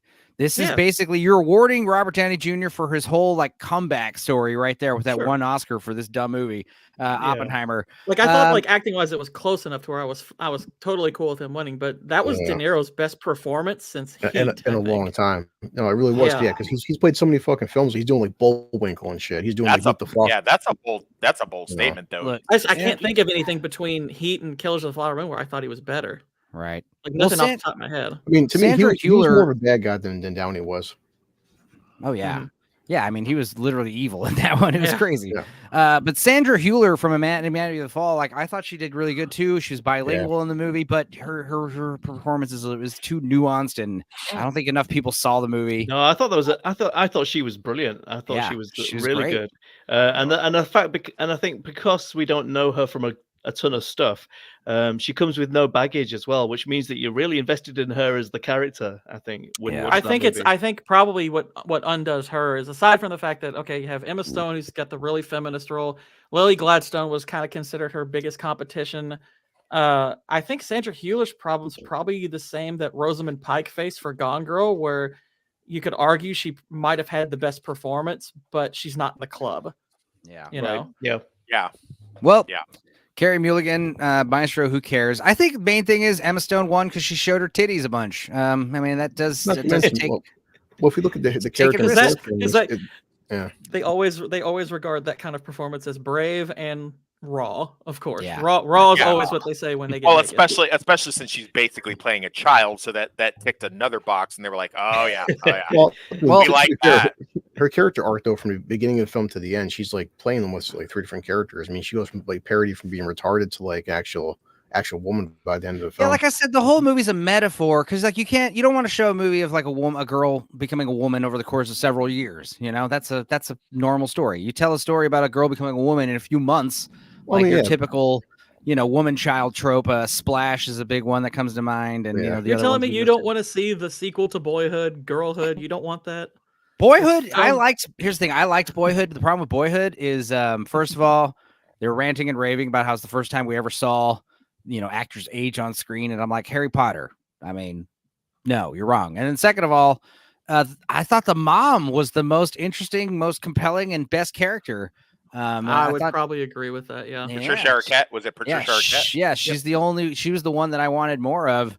Anyway, here's a good scene. Emma Stone. I always get my Emmas confused. Emma Stone reacting to some Jimmy Kimmel joke here, and this kind of won me over for her a little bit. Those were all. Oh yeah, he showed a bunch of Poor Things clips for Poor Things. Such a chode. We're allowed to show on TV. Prick. She says prick. There you go. All right. Maybe perhaps I was too harsh on you. Yes, I'm now thinking she well deserves that. I will say, and it was pretty cute when she got on stage and accepted her word. She's like, my dress is broken, but it was not cute when she really she was very emotional about winning. It was like, all right, settle down. You've won before. But she's just like, oh my god. It does make me laugh a bit that she has now won twice and got. What did she win for? Oh, she won for yeah, she won for La La Land, but it made me laugh that she accepted her Oscar from Jennifer Lawrence, and she has double the Oscars of her now. Because Jennifer Lawrence was everyone's, golden child actress when she came about, and Emma Stone was coming along about the same time with not nearly the same amount of regard, and now she has two Best Actresses to her one. Yeah, I thought that was kind of funny. I thought Jennifer Lawrence had two. I thought Jennifer she only won for Silver Linings, and she's been nominated which, by the way, times, she should not have won for. Yeah, that should have been Jessica Chastain for Zero Dark 30. Fucking Harvey Weinstein's little spiral pig penis will get you places. Okay, exactly. That's what I was going to say. That is one of the most overrated Oscar movies. Yeah, and exactly like Bradley Cooper. He's got this trend of like fucking try hard Oscar movies. Stop it. Mm-hmm. Go ahead, Linings is so overrated. He was in the Dungeons and Dragons film last year as well for about 5 minutes. Yeah, Bradley Cooper. For about 5 minutes. He's like married to the little midget, midget ex-husband of the chick from the gay chick from Fast and Furious. He's a midget. Yes, and he's going out with a woman who's like twice his height. How does the special effect look? Does he look fine? It looks fine. No, it looks like shit. Looks like shit. It's a fantasy world. Come on. What are you gonna say, Blue? Go ahead. They CGI him down. That's why. Yeah. I just thought that he was quite good in comedy roles. I don't know why he's just trying so desperately to make these kind of movies that tick boxes. Why don't you just make some comedy again? I love him best in the old Wedding Crashers, where he's like the fucking the douchebag boyfriend. That's like more in his wheelhouse. And I don't mind it. I mean, I'm happy for you if you get an Oscar nomination. That's cool, but it's like then you go from getting a surprise nomination to all of a sudden you're in movie after movie after movie, really trying to get yourself a statue. And I'm like, dude, just that's not all you have to do. It's like that's why you're losing popularity with people. Yeah. Because, you're also likable in other stuff. He's becoming less likable. Like you said, like that picture of him just like stewing about not winning, whether that's real or not. Like you believe that, because he seems like the kind of dude that would, he'd be yelling or crying in the limo ride home, whatever. Like, oh, what the fuck, yelling at his agent or his wife or whatever. To me, what's funny is like if he got say he played a role like akin to something like when Fassbender did The Killer. If he played some kind of dark, brooding role like that and got a nomination, I think people would like that because that would be different from the crap he's doing right now. Yeah, exactly. I mean, sometimes the audience just wants a hamburger and fries. They don't want cabbage every night, and that's basically the only thing he's making is just boiled cabbage. Every night. I like the idea that Oscar movies are cabbage. Well, it's just like the films that are supposed to be good for you in some way. They're supposed to give you an important message or tell you something. Increase your cinema literacy. I love cabbage. In fact, St. Patrick's Day is coming up, isn't it? And I like cabbage. Next Sunday. This Sunday. Yes, sir. Holy shit. Okay, yeah. I got to make 17th of March. Yeah. I've got to make a corned beef cabbage stew or something. I love it. So nobody liked American Sniper? Just me? Just No, me? I like American Sniper. That was the movie I was totally cool with him getting nominated for Yeah. that. That was cool. I was totally Right. good with that. But like I said, like it's like once you get a nomination or you get Silver Linings and Sniper, it's like you just start. That's all he's trying to do now. I just did a rewatch on Silver Linings. I'm gonna make a video about it, and I'm not gonna lie, I really like that movie. So I don't dislike the movie. I just thought like all the attention I got, I was like, it's a good movie. It's just it didn't like blow me away or anything. And I mostly miffed the fact that Jennifer Lawrence got Best Actress for it when Jessica Chastain in Zero Dark 30 is one of the best female performances of that decade. I think. Logical Spock says I thought Annette she was Bening- fantastic in it. I love that movie. Annette Bening is from Kansas. What do you think about that, she? Wes? I mean, Topeka. yeah. Oh, wow. So she's neighbors with Jay. She's got a meth lab somewhere. And your neighbors Yeah. with Logical Spock apparently because he's there apparently too. Nice. Well, Cool. There we go. All right. Logical Spock. I'm in Well, Lawrence, Kansas. Best Supporting Actress. I was very happy with this one. Same. Divine Joy Randolph. And again, I am not happy she won because she's a big fat black woman. That's incidental. Apparently, there are people that were only happy she won because of that. It's like finally at least one person of color won an Oscar. And it's my Godzilla. God. You think those people are aren't those Japanese dudes that won for best special effects? Yeah, they don't think they count. But anyway, Emily Blunt for Oppenheimer, no. Danielle Brooks for Color Purple, hell no. Why so dismissive of Emily Blunt and Oppenheimer? I mean, she is good in the movie, but is she like she's not better than Florence Pugh? In For the me, movie? it was the No, old she's- people I mean, makeup. she- I It was think- the old people makeup at the end that ruined it for me. It's like same thing with Cillian. yeah, the Kelly old Murphy. people makeup. It's like I don't blame her for that. I think she's really good in Oppenheimer. It's like I have the think same- Go ahead. I think Divine definitely deserved the Oscar by far. I don't even think Yeah. it's close, but yeah, I was like Emily Blunt was probably my second favorite out of that category. I feel the same way Probably about right. Emily Blunt that you guys do about Bradley Cooper. I think she should just stick to being funny because she's really funny and engaging when she's funny and charming. And I don't think she does serious very well. I don't take it. She has like one. She did a pretty good show last year called The English, which was kind of flew under everybody's radar. It's on Paramount Plus. It's really good. It's pretty tragic. She's good in that, but she's actually kind of quirky in that as well. If I'm being honest, I mean, To her credit, though, I don't think she's trying to win an Oscar. I think just incidentally, Christopher Nolan wanted her in the movie, and she got nominated. 'Cause, I mean, she I get has that a lot feeling of. too. She has good variety to her filmography. I get that feeling too. She's not trying like Bradley Cooper is. She's just an actress that's getting work and happens to be in the ones that are getting nominated. I think that's fair play. Yeah, no, not even in Sicario. No, I don't. No, I don't. I liked her in Oh, Sicario I she's like really a big, like her in Sicario. Yeah, because she's Yeah. kind of No. like a dumb ditzy girl being God, used for I whatever. actually She's that kind of actually made me borderline, not you like could- her. Like No. I think actually her character, you're like part of like the interesting dynamic going on in that film is you're not sure if you're even supposed to like her because in a lot of ways No. she's really naive in the film, and I think that's really cool. Well, we were happy that America Ferrera did not win for her monologue, but Gosh. Jodie I've Foster. not seen I Jodie didn't- Foster's performance, I unfortunately, didn't- but I've seen the others. What? What is that? Nyad, the one where Nyad. Annette Bening is swimming around, right? Is that the one? Oh, right. Yeah, Yeah, I think so. I don't know. I don't know what that is. I've I never didn't heard watch of it that. either. Well, But anyway, Nyad's good a job, the name a Nyad is it's a water nymph basically. That's what a Nyad is. Well, good. Yeah. Well, congratulations to Davini, which is obviously an Italian name. Davini Joy Randolph. Good job. Animated feature film, The Boy and the Heron. No surprise there. I was a little surprised because a lot of the momentum seemed to be behind Across the Spider-Verse, but I'm glad The Boy and the Heron won. That's Now, such if a better anyone, movie. if anything, I was thinking maybe Robot Dreams was actually really good because I hadn't seen it, and maybe that'll like sneak the Oscar, and then that'll because there's nothing will make you watch a movie than like some random movie winning like best foreign film or best animated film that you never heard of. You'll be like, oh, I should check that out. But this is not the case. Boy and the Heron, obviously, possibly Miyazaki's last movie, so Yeah, I probably think that's gonna- part of- I've that's heard part of that the he's reason. doing a couple more films. he's going to be one of those guys that dies in the middle of making a movie for sure. So, don't, like he will, I don't think he's ever going to stop making movies, but yes, whatever. Hey, if he can keep doing them this good, go for it. And The Boy and the Heron, I like a lot. He's one of the last like genuine artists making movies. I love his stuff. Yeah, well, Boy and the Heron was one of the more kind of like Princess Mononoke. It was a little bit more disturbing for his movies, like with some freaky it was imagery, Yeah, and it shit, was some surrealism in there. violence.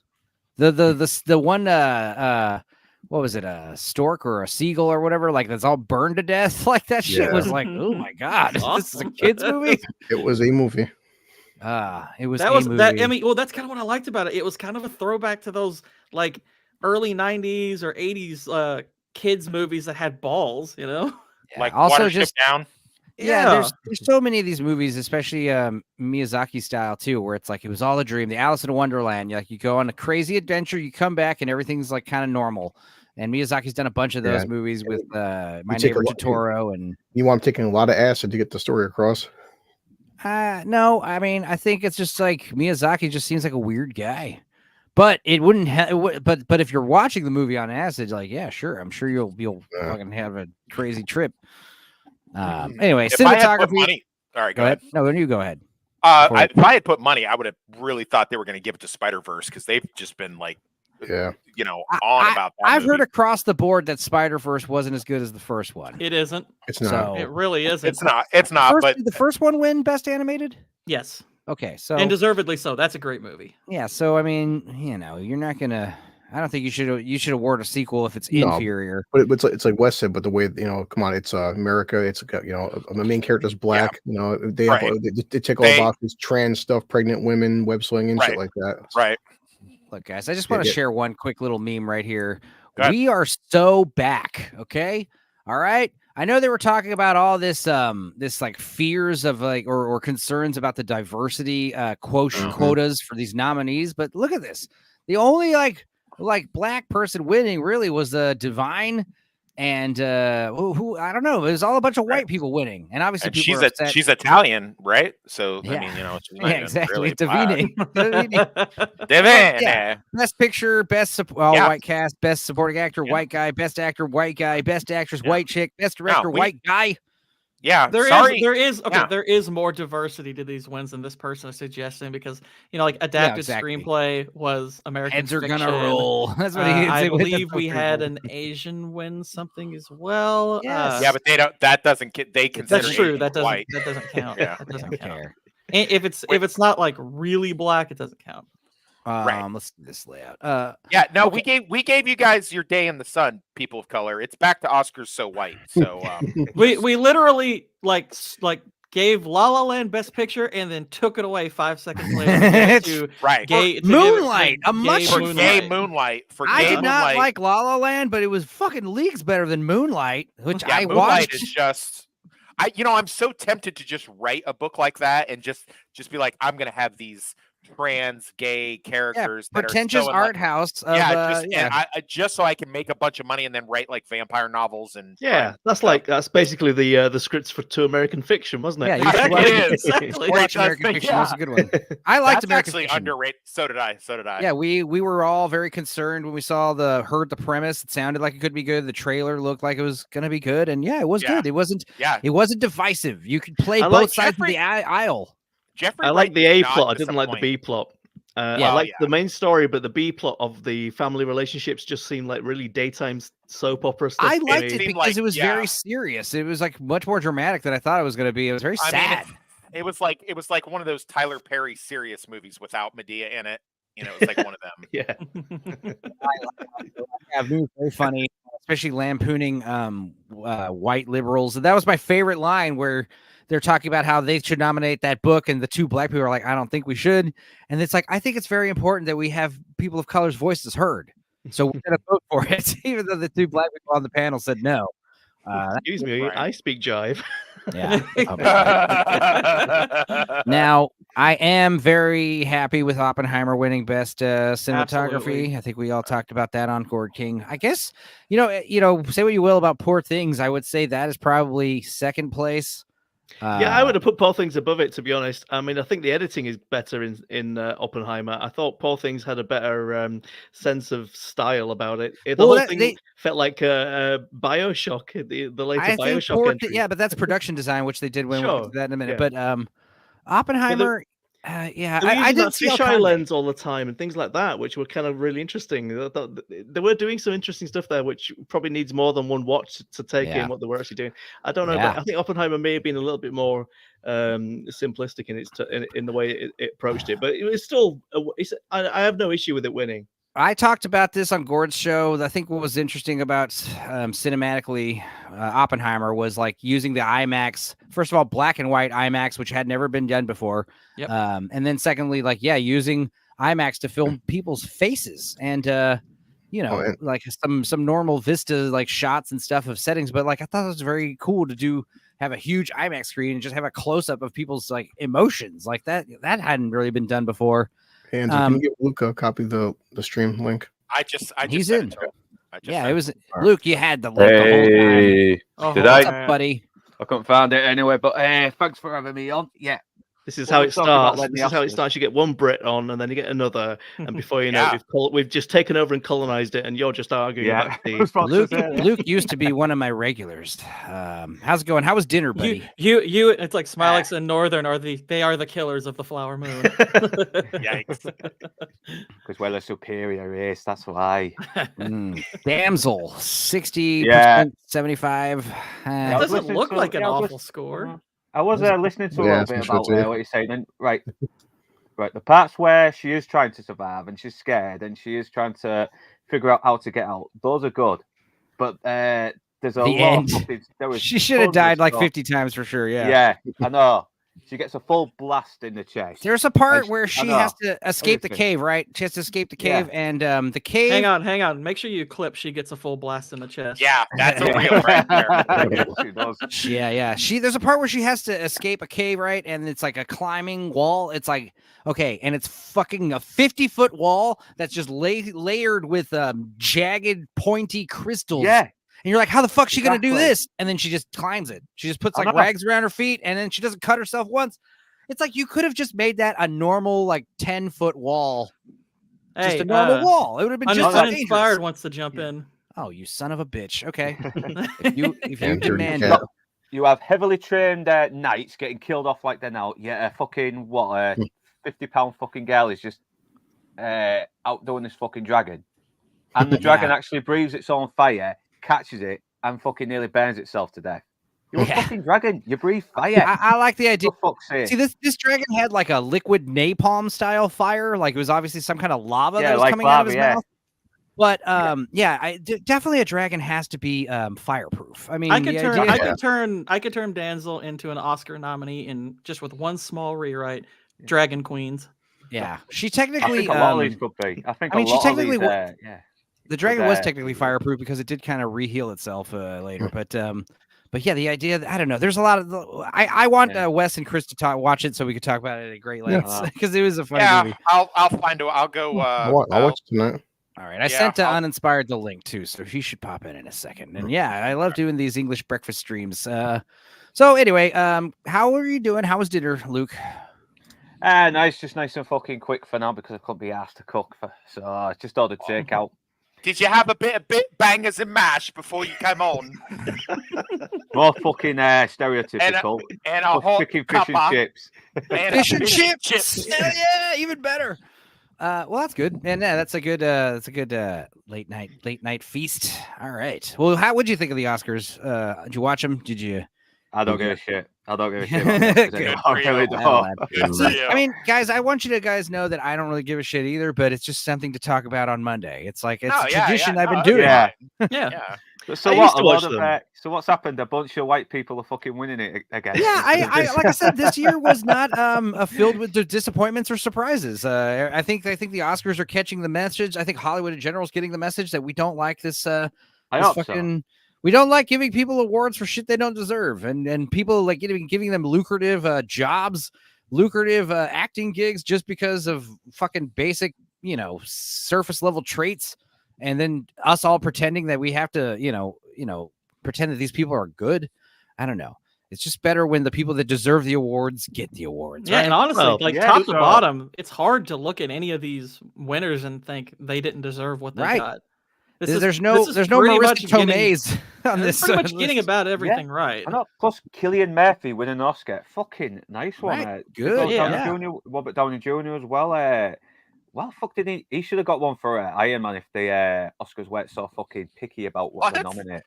Really, man? He's so fucking I'd have good. to look at what he would have been up Yeah, against, but they weren't giving no Marvel movies. I mean, he was great No, in that. But no, scratch that. Tropic Thunder. Tropic Oh, Yeah, Thunder. he should definitely won one. Yeah, for that. definitely. Oh, for sure. Yeah. he, no, did- that he would got- be- he at least got nominated for that, which is kind of shocking in hindsight. But Well, costume design again. Poor Things. I thought it deserved it because we talked about this. Costumes are good. All these other costumes are cool and interesting, but Poor Things was interesting because it's all like made up shit. You know, you're not trying to replicate history or do something like that. I mean, I did like what they did with the dad. His stuff was pretty, like the whole steampunk.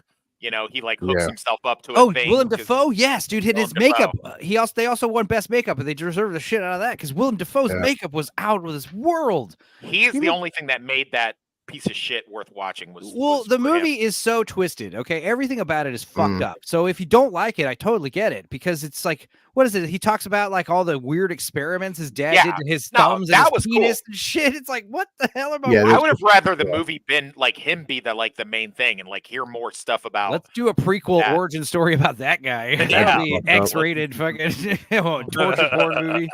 He can't produce his own gastric juices, so yeah, he has to hook like a big machine up to himself to eat, and then he has these like big bubble byproduct burps. That did give me a little chuckle. It did give me a little chuckle. Canoli's here. You talk about the racist Oscars always. Yeah. Oh, by the way, one quick What's his thing. I snaps, just looked. Okay, as great as Robert Downey Jr. is in Tropic Thunder, he didn't deserve it that year. That was the year Heath Ledger won for The Dark Knight. So, ooh, yeah. Kind of hard to argue against. That would have been so funny if, like, he died and he's like everyone's like hoping for him, and they like gave if he it was to the gonna black lose, guy. it would have been funny, but it's kind of hard to take. that. Fucking Kanye West jumps up saying, "He only died. He only got the award because he died." Am I right? Am I right? Everyone just looked too fucking awkward silent. Kanye's so stupid. I think he probably would have jumped up and then like been surprised that Robert Downey wasn't a black guy. He'd have been like, "Yeah, a black man should win for this award. What are you talking about? Who is you? Who is you? You're Jewish." Well, look, best director. Here's the thing. All these directors are great. Martin Scorsese's won before though, and yeah, obviously The Departed is way better. Yorgos and Jonathan Glazer. Jonathan Glazer is one of my favorite music video directors, and he's made some cool movies. Did he do Under the Skin? Yep, he did Under the Skin. He also did. That's a good fucking movie. Dude, he's done a bunch of really good music videos, like for Radiohead and various other big artists. Bjork. He's done a bunch of great Bjork videos. He's cool, but yeah, Zone of Interest. I'm sorry, it's not winning. It deserved the awarded one, but yeah, Oppenheimer. You finally got the Nolan Bros. Yeah, you finally got the Nolan Bros, though. Finally can be happy about something because, God, this guy is like... it's kind of, you could argue it's overdue. I mean, Nolan winning, he should win. I mean, and this was kind of like the easiest category to predict. He was going to win. Even if you think it isn't overdue, you got to argue if he was to win for any of his movies, like this is his big one for Oscar-wise anyway. Who's in here? Uninspired, all dressed in pink. Hello, man. How are you, my people? Representing that Kenergy because energy. We are all kin-up, you're looking like ladies and something gentlemen. off The Gentleman, my friend. You watched that show yet? I should have renamed myself the Gord Ken. Stu Kenzo. Hey.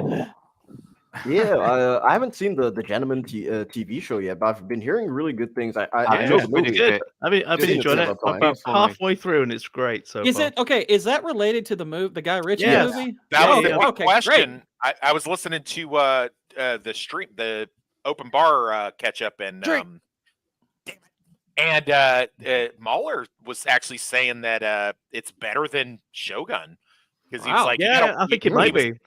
Is I it? think it's Wow. apples and I think it oranges. might be, yeah. I think it's apples and oranges for that because Shogun's an entirely different show with a different tone, isn't it? But I think if Mahler's going to be coming from the perspective of how well it's written. Exactly, and that's what I was going to say. I think the storytelling is more consistent in The Gentleman than Shogun. If what I'm hearing about episode 3 is correct, and I'm not seeing it yet, but somebody was saying yesterday that it sort of went downhill a little bit. Oh in the no! Oh third no! episode. They lied. They lied to you. Oh, They told okay, you to okay. lie. I'm just Well, I know I so know I'm far, supposed to be. I'm enjoying Gentleman more. I was supposed to be on those Lance's Masters of the Air streams, and I kind of slacked on watching the show. And now I'm like glad I did. You're not And I missing guess much, mate. I'm gonna be on. I'm gonna be on. He said I'm gonna be on next week's episode to talk about the show as a whole, which I prefer always.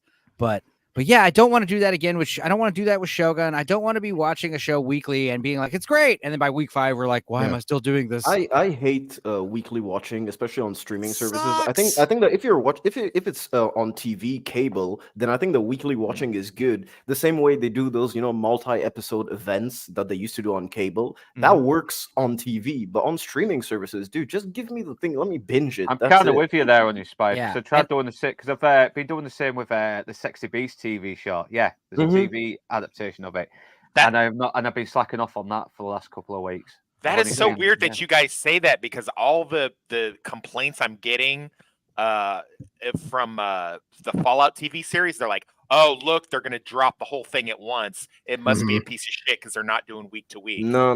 Well, they used to do the Kai binge model. gets dropped. I know Cobra Kai gets dropped at fucking once, didn't it?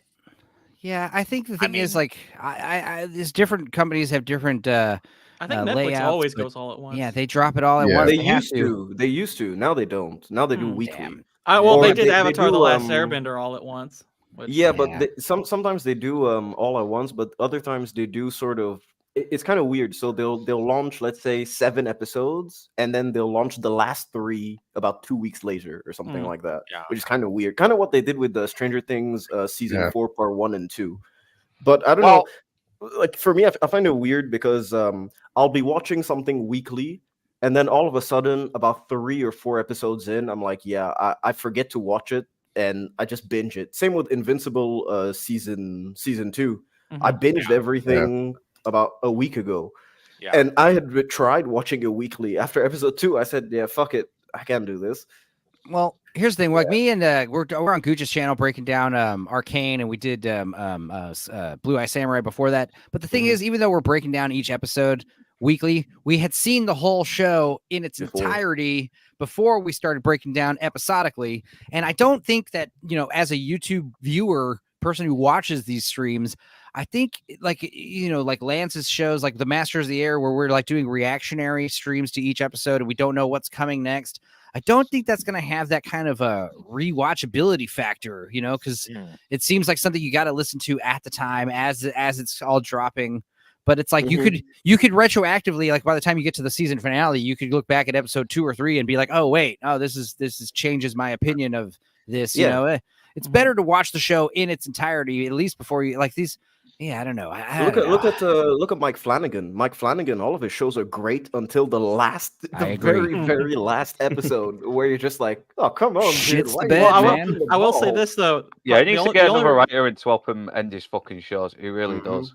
I liked how Haunted on Hill House. That was fucking brilliant. That.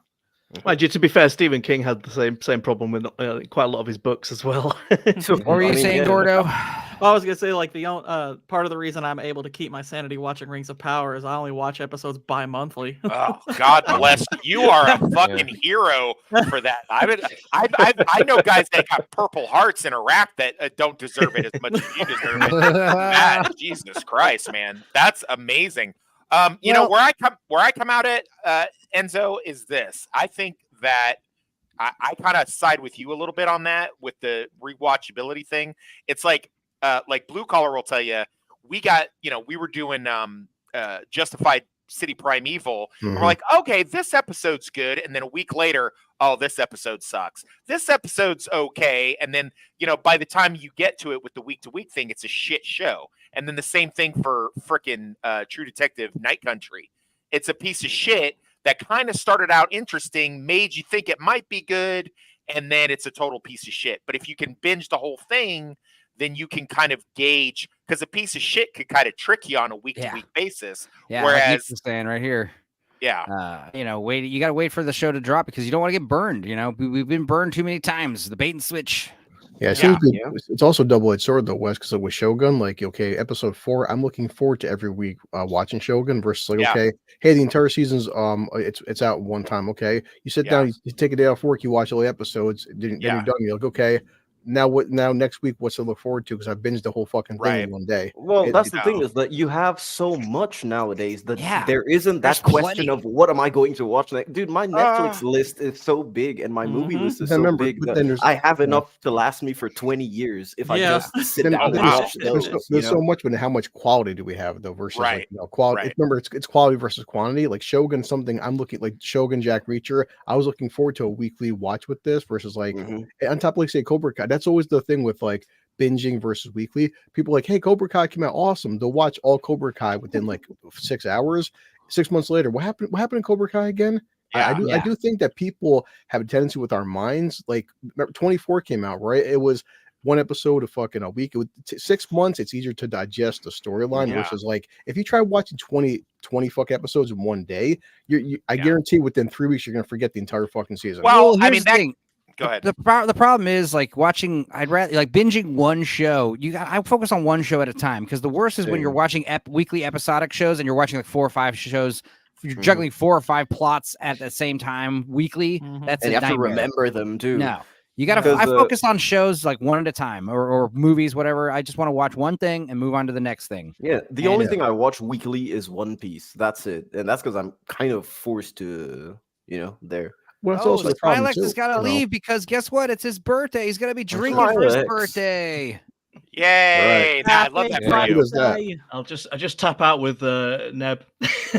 We just high five, and you've got one replacement for me. Oh No, it's Smilex. It's your birthday. It is indeed. Well, happy fucking birthday, to you, Hey. man. Thank you Dude. very He's not much. wearing a Celebrate tux for the well. Oscars. He's wearing a tux for his birthday.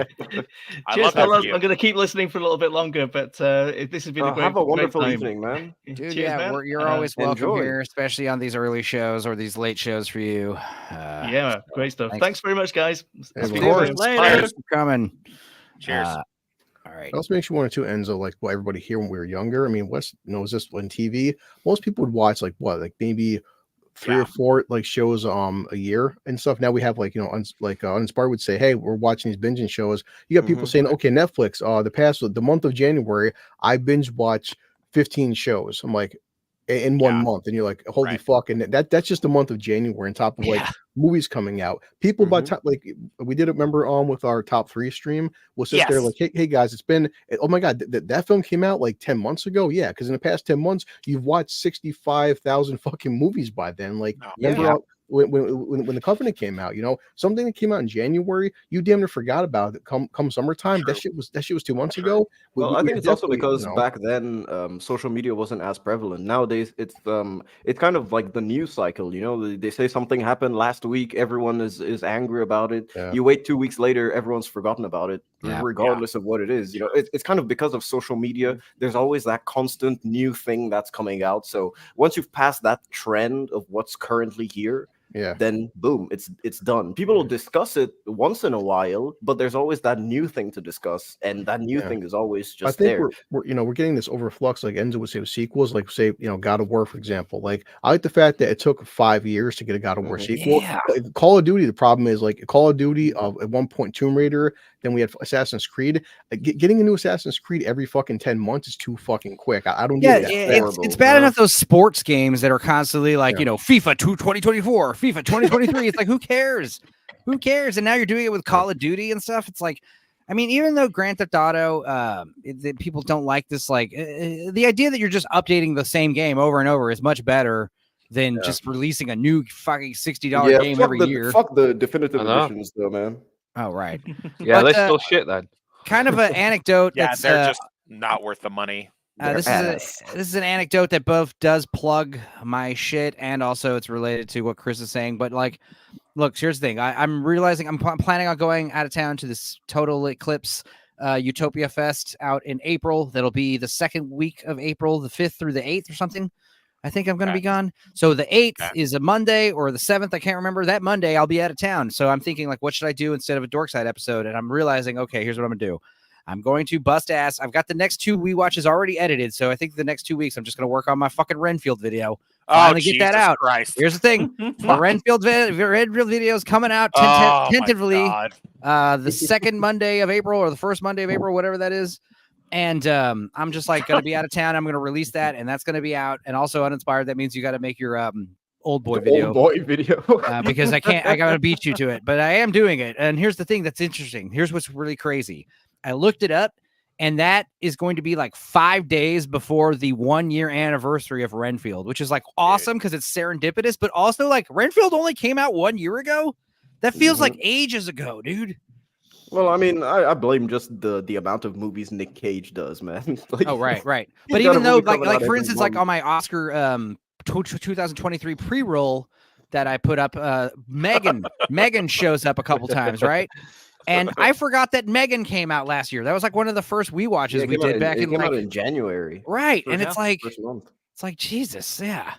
Uninspired will be an old boy by the time that video comes out. Oh yeah, that's for sure. I mean, I missed the re-release in cinemas for the anniversary. So every time Stupenzo brings up Renfield, I think of that movie that RDJ and Tobey Maguire and what's his name? Oh, Wonder Boys. Wonder Boys, where he's writing the novel and it keeps getting bigger and bigger. It's like 5,000 pages. Yeah, Like, I'm It's gonna be, almost done dude, you with know it. what's gonna be funny is when I fucking spend like 8 months making my Renfield video and it's like 15 minutes long. Dude, that's how long my old video is gonna be. Like, I shit you not, I have like 100 and something pages of notes, but that's honestly just gonna be a 20-minute video, even less. Right.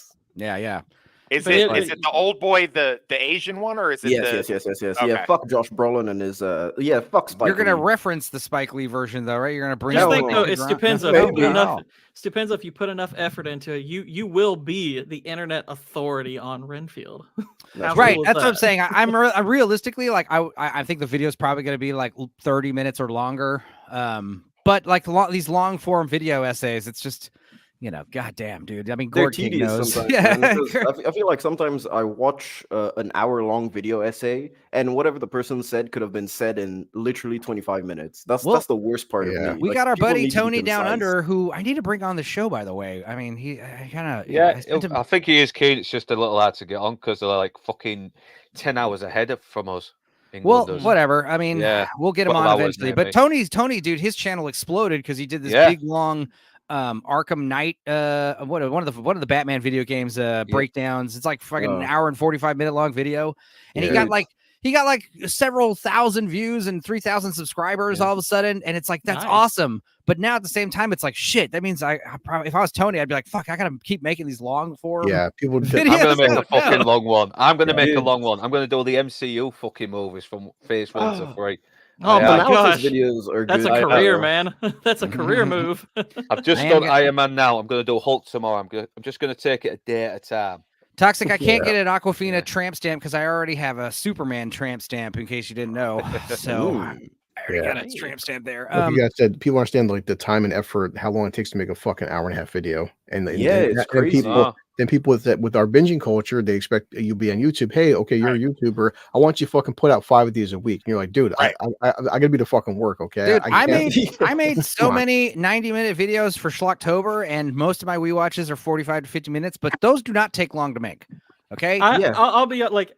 I almost like if I knew Little Platoon, I would just ask him, could you please slow down? Because you put out those long videos with an incredible frequency. Well, that's what happens when you have an editor. Have no life. I don't know if Platoon's one of those guys that has an editor, but most. Just even the writing part. It's like he's so Yeah. good at it, and yet it's like, Well, I mean, how he do you was write that like long a script professional- that quickly? he was He's professional I know he was a journalist, journalist basically, but there's plenty of journalists who they suck to read, but I'm like, gosh, he's really good at that. Dang it.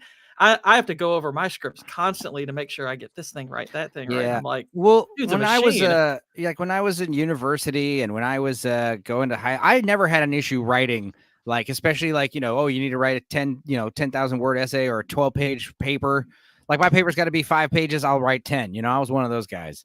I would just have no problem. But then the problem is like I write it and then I spend like 3, 4, 5 times as long as I wrote it, just editing it and rereading it. Yeah. Changing Like I it. can write like easy, no problem. That's no big deal. But it's just once I've written a few pages, then the next thing I do is like, okay, now go over it, make sure you didn't miss anything, make sure nothing's contradictory. It's like I'm pretty meticulous in my process, but it's nice Same with what me. you do. I suck Anyway. at that. I'll rewrite it. I'll be like, oh man, you know what I should do that I didn't do before? I start becoming fucking George Lucas with my writing. And then I'm like, oh man, you know I should add this other character, and that's why when I had it looked at for the first time, I just gave it to Northern English Bastard. I'm like, dude, do me this huge favor and read this book for me and tell me what I did wrong, and I'll just fix it that way. Because if I look at it, I'm gonna keep fucking with it. Well, anyway. Documentary feature film, 20 Days in Mariupol. Now, here's the thing. I don't remember what we voted for or what we suggested we win. We were guessing. We did say 20 Days in Mariupol would win because that's the one that covers like the Ukraine thing. Oh, right. Okay. yeah. There you go. Does this talk about Zelensky and his Nazi buddies? I hope so. No, probably not. They probably didn't mention any of that. Documentary short film, The Last Repair Shop. Good for you. Okay, so that's one that we got wrong because I think we all thought the ABC's of book banning was going to win. Yes, more posturing. Good. Now, film editing. I think we all agree Oppenheimer was the winner. Definitely. I agree. I think I don't even know why Killers of the Flower Moon is on there, honestly. Yeah, honestly, because Killers of the Flower Moon, like one of its major flaws, and I do think it's a good movie, but one of the major flaws is the editing. Yep. The only thing Ukraine won is a documentary, says Nick. Nice. That's funny. Yeah, no, it's been talked about. Killers of the Flower Moon and Napoleon have supposedly these 4-hour cuts, and you're like, God damn, guys. Please like, don't. I'm just glad that they got snubbed. I'm glad, who else got snubbed for nominations? I'm glad Scorsese didn't win anything because I don't know. I feel like it's kind of like Spielberg. They're kind of just doing their passion projects at this point. Yeah, they're making movies for their own shits and giggles. Yeah, Scorsese's definitely telling his own farts these days. Yeah, for sure. Well, I mean, that's the thing. Is like I always say, hey, if he won for Departed, or he for instance, if he didn't win for Goodfellas, is this movie better than Goodfellas? No. So fuck off. No. You know, he should have gone for Goodfellas. Fucking hands down. I think they'll give him an honorary Oscar like at the end of. Well, he won for The Departed. That's kind of what I feel Departed was. Departed. I feel like Departed was like, hey, you not only is this a good movie, but we're sorry about Goodfellas. So I mean, at the end of his career, maybe like the next movie that he makes, they'll kind of just give him an Oscar because maybe it's his last movie, you know? Israel says Gord King, if KOTFM, what is that? Killers of the Flower Moon. Killers of the Flower Moon is on there and your editing is your gripes, then I can't imagine the other nominees outside of the holdovers. I mean, Killers of the Flower Moon, the problem with the editing isn't that it's over long. The problem is there are some bad edits in that film. There are genuinely bad edits in the film. Length is fine. I mean, granted, the length should be cut down, but there are genuinely bad edits in it. There's a difference between pacing and editing. Pacing can come from a script problem as well as an editing problem, but editing is something else. It's the way that you cut a shot. So, for example, you can check out this video on YouTube. He breaks down the editing of Bohemian Rhapsody, which won, I think, Oscar for best editing or something like that. And it'll show you all the problems that you can have with editing and how many cuts and all of that, the way that you film. It's a very meticulous process. And it's a lot of people don't really understand how difficult film editing is, especially if it's a movie where it's mostly dialogue. Because, man, a lot of people confuse pacing with editing. And that's a common misconception. I mean, Killers of the Flower Moon kind of has a problem with both. It is over long, but I think even if to me, it's like, okay, if the length was the only issue, I wouldn't mind it being nominated because that's semi-subjective whether you enjoy it being that length or not. But it's the fact that there are edits that you're like, whoa, that was a little jarring. What's going on there? There are genuine flaws that are easy to spot. Right. And even if it did have great editing, like Oppenheimer, it's juggling multiple timelines and multiple different chronology. That has a pacing problem for sure. Right. But the thing about Killers of the Flower Moon, even if it was like better editing, it's still, you got to understand it's produced by a streaming service. So it does have that working against it. All the awards, dude, like I said this on Gord King's stream, and I'm glad I was vindicated. But the Oscars do not like to award Netflix or Apple or Amazon anything if they don't have to. Yeah, damn sure for Oppenheimer, especially in IMAX, for an IMAX film, I thought they had a big pacing issue. Big time. I think it's one of those things where the first time you watch it, it's like, it's confusing, but it all is illuminated like the third or fourth time you see it, I'm sure. And it's one of these biopics that I don't think is going to lose its muster if you watch it a few times. I don't know. Oppenheimer? Yeah. No, I think it'll last. People will Yeah, still be watching Oppenheimer's. it in I 10 think years' time. Oppenheimer improves on rewatch. It has this rewatchability factor that is kind of good. Yeah. All right, international feature film, Zone of Interest. I was like, this movie was very art housey. I did like it though. I liked what they were trying to do. Anybody else watch this? I would I have haven't preferred yet. Society I do of wanna the see it. Snow, man. Yes, Okay. yes, Society of the Snow got nominated. Here's I'm the glad. thing, you I'm could- really glad that got nominated. I You really could am. watch, but again, it's a Netflix movie, so you know. Yeah. You Zone of Interest, you could watch at quadruple speed easily and get the gist of the film. It's so slow and boring but it's done on purpose. The whole movie, this is what the movie's about. It's about a young lady and her husband in a house, and they're working on their garden and they're remodeling their home. That is the entire plot of the film. The thing is, it just happens to be right next to Auschwitz. So you It's just mundane. you're hearing complicity. tons of like war crime atrocities being. You're hearing people screaming and being shot in the background and shit. Yikes. It's crazy, and that's why. Yeah. So I mean, it was very interesting premise, very art housey, and Jonathan Glazer. I mean, he's one of those directors that's willing to do risky, weird shit.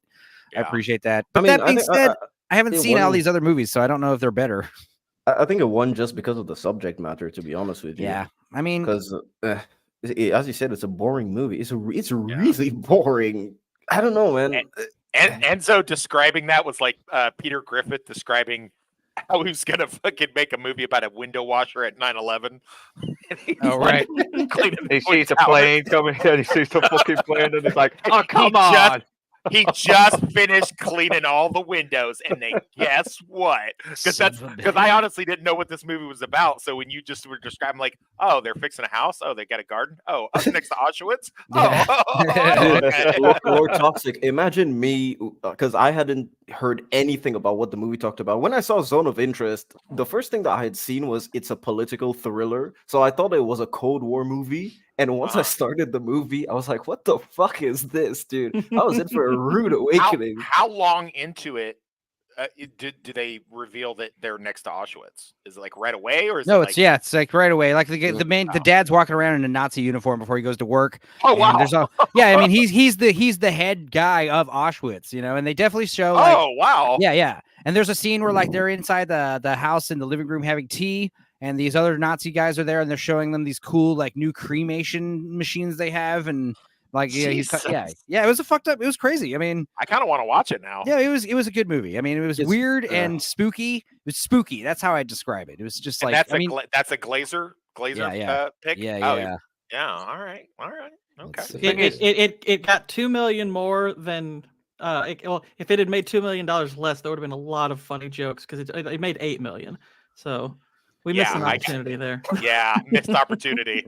So even if this film is really slow, it doesn't absorb you in the atmosphere like Sergio Leone's movies did, because they could be very slow, but you still had that tension, didn't you? No, to me, it didn't absorb me into anything, man. It was place there. Israel P, the place with no chimneys. Look, here's the thing. I'm doing some math here. Like, okay, let's say I had 6 million pizzas, okay, and it takes 25 minutes to bake a pizza, okay? Yikes! What the fuck? Yikes! It would take 285 years to bake all 6 million pizzas. Wow. There's something weird going on here. I don't care. I don't know. Yeah, I don't know. I don't want to ask. I'll get fucking in trouble. See, the good thing for us is that all the Zoomers that would want to cancel us, they don't know how to do math and they don't understand subtlety. Look, so I want it to make sense. Look, I want it to make sense. If it doesn't make sense, that upsets me and freaks me out. It's like that's alarming if that math doesn't check out. You're like, wait, what? Don't be fooled by Israel's name. Hey, look, Israel lives in El Paso, so there's like a 90% chance he's full-blooded Mexican. Okay, so yeah, I'm not joking. All right, makeup and hairstyling. Poor Things winner. Again, makeup. Oppenheimer's old people makeup was so disappointing. It's like, oh yeah, it was just meh. Yeah, it was nothing special. It still blows my mind that there's so many movies in the modern day that don't do old people makeup well when Amadeus did it great in '84. That blows my mind. I think the issue is you're filming it in super HD IMAX clarity, so you can literally see the makeup. Like This is why when they could be the switched problem, to HD, all the news reporters were replaced by hot models and actors because when you saw Walter Cronkite in fucking Blu-ray quality with all of his fucking, you see like the makeup, like you see it chipping off their body and their face, like you see how it's caked on. You weren't able to see that with all the news reporters, and when HD became a thing, all the news reporters looked like when they were on that embargo. They live. And no, like they live. Not that bad. It's like in Batman when the Joker put chemicals in all the makeup and stuff. Oh, so you see the reporters are looking fucking rough after day 5 of the embargo. Yeah, I know. Yeah, Nix, you don't have to cook one pizza at a time. I know. I was just being funny, guys. All right. But still, like they only had 4 ovens there, so I mean, divided by 4, that's still like 7 years, 70 years. So I don't know, guys. Anyway, back to Poor Things. I know they're not going to give Maestro the best makeup award for their offensive nose proboscis. Like, why don't you just Oppenheimer does not have Hans Zimmer this time. No, it did. No, it didn't, and I'm glad it didn't because Hans Zimmer is overrated in my opinion. He has become recently. He can't read music, guys. He's basically he's doing too much work now, so we're not getting the same level of originality we got from like the beginning to around like Inception. Look, I said this. I think a lot of people agreed. Oppenheimer. The score was the best part of the movie. The fucking score. It's a fantastic musical score. It rocked my balls. And in fact, the opening stream, I'll close it out with the Oscar movie clip I did. But like it starts off with that Oppenheimer. Can you hear the music? That shit was great. It really. And also Ludwig. I think he did this Tenet soundtrack too. I think he had worked with Chris Nolan previously. Yeah, he did. But I love hearing scores that like don't sound like anything I've heard before. You know, they don't sound and. Like they kind of were doing the Hans Zimmer wham noise kind of, but differently. It was more like a horn is what we were hearing. It's weird because I'm sort of biased for Hans Zimmer. I fucking love Hans Zimmer. I saw him in concert last year with my dad. Fucking like absolutely love his music. But you saw my friend Leah Ziegler plays a violin with him. She's one of his hot violinist chicks. That was. Is she like Asian looking one? No, she's the white one. All of them are hot, man. Leah Ziegler, look her up. She's very talented. I've known she was on one of my band's albums back in the day. And look at her now. And I've heard Hans Zimmer's score for Dune 2 is excellent. So I'm looking forward to that. No, it is.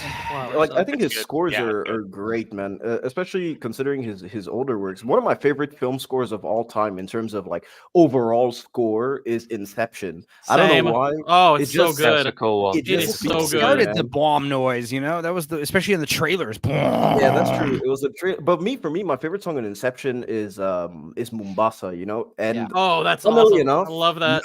Not a lot of people know it except Gord. And I was telling my dad before the concert, I was like, man, I really hope that he plays Mombasa because it's an unknown song. And that's literally the song that opened the concert. So I was all right, fuck it.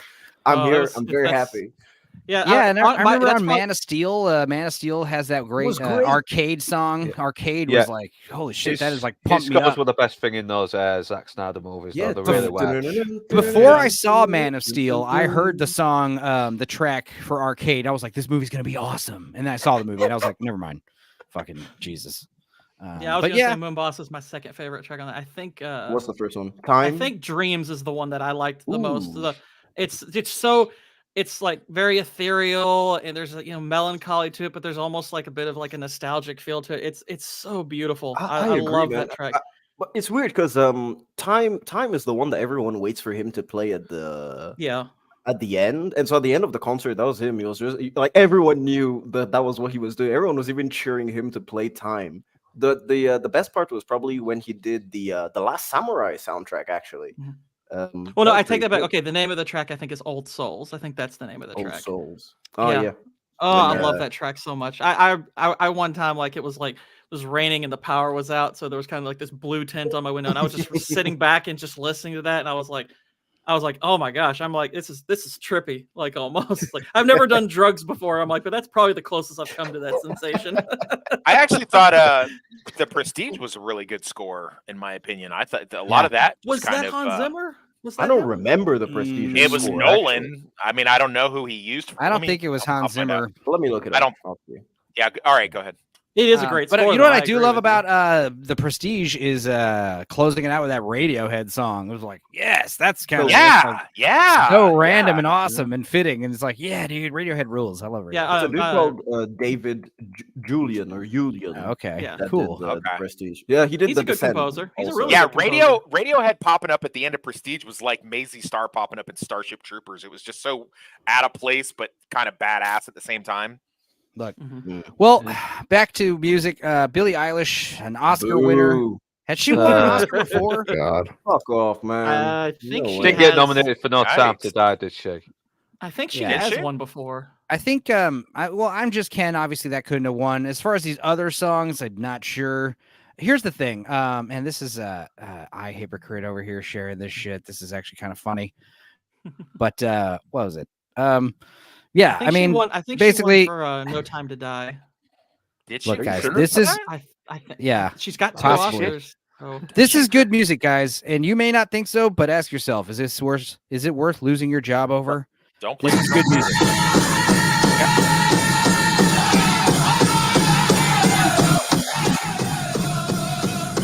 Now, here's the thing about Killers of the Flower Moon. Are they the ones who accepted the Oscar on Marlon Brando's behalf? I heard that chick was actually white. I heard that chick was actually fucking white. Yeah, the one. Yeah, the one. Yes, that's true. That is true. Roger I Moore just still got realized, the fucker, didn't he? I just realized Blue Collar's the only guy on camera, so I'll be on camera in solidarity. I'm listening. But yeah, here's the thing. I said this on Gord's stream. I liked the song when I first heard it, but then 15 minutes later, when they're just playing the music nonstop and it's over and over again with Killers, this music annoyed me, and I can't seem to think why. That got fucking nominated. So Killers of the Flower Moon has a good musical score. It really does, and that song's fine. The problem is, I don't think they wrote enough music for the film, Right. so it kind of Repetitive. wears itself out by the end.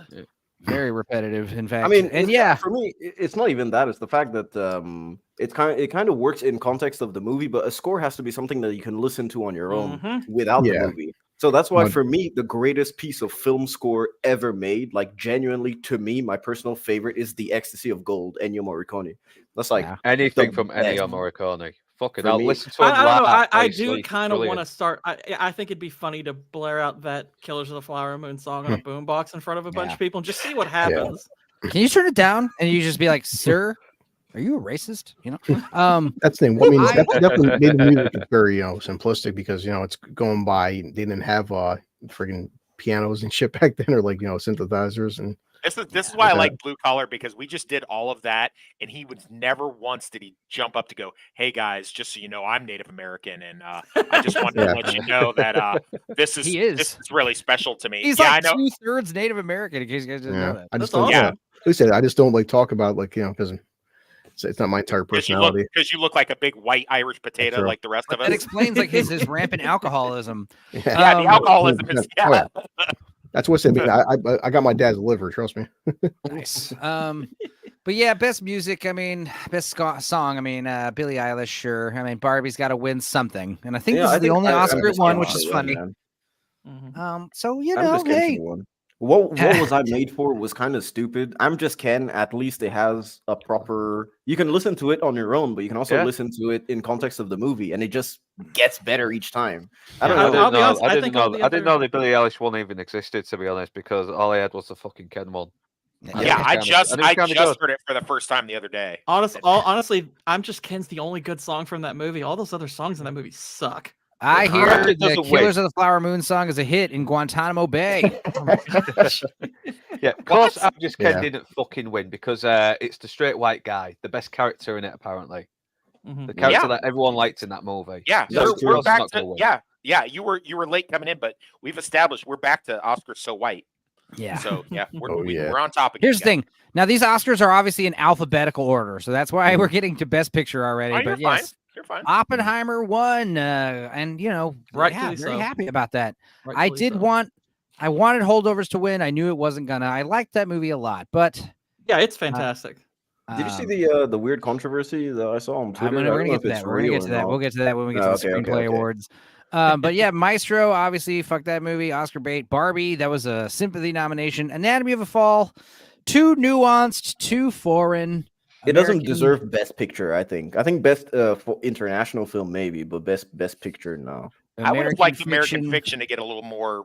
I mean, I knew it wasn't going to win, but it was an honor to be nominated, kind of thing. Well, it did get adapted screenplay at least. Yeah.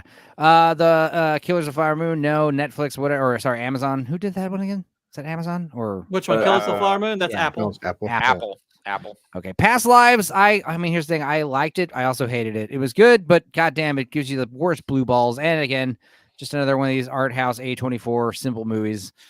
Another sympathy nomination. But hey, I'm also glad it didn't win because there's been this thing of like, not that it's a bad thing, but like the past few years, like the winners of Best Picture have been very Asian centric movies. So that's like a pattern. I want to address something Israel just said because have you all noticed that the Best Picture announcement gets butchered a lot? Yeah, like it happens fairly often. Yeah, I think like part of it is because a lot of times the presenter is relatively like kind of senile, or I think in Pacino's case he was probably a bit drunk.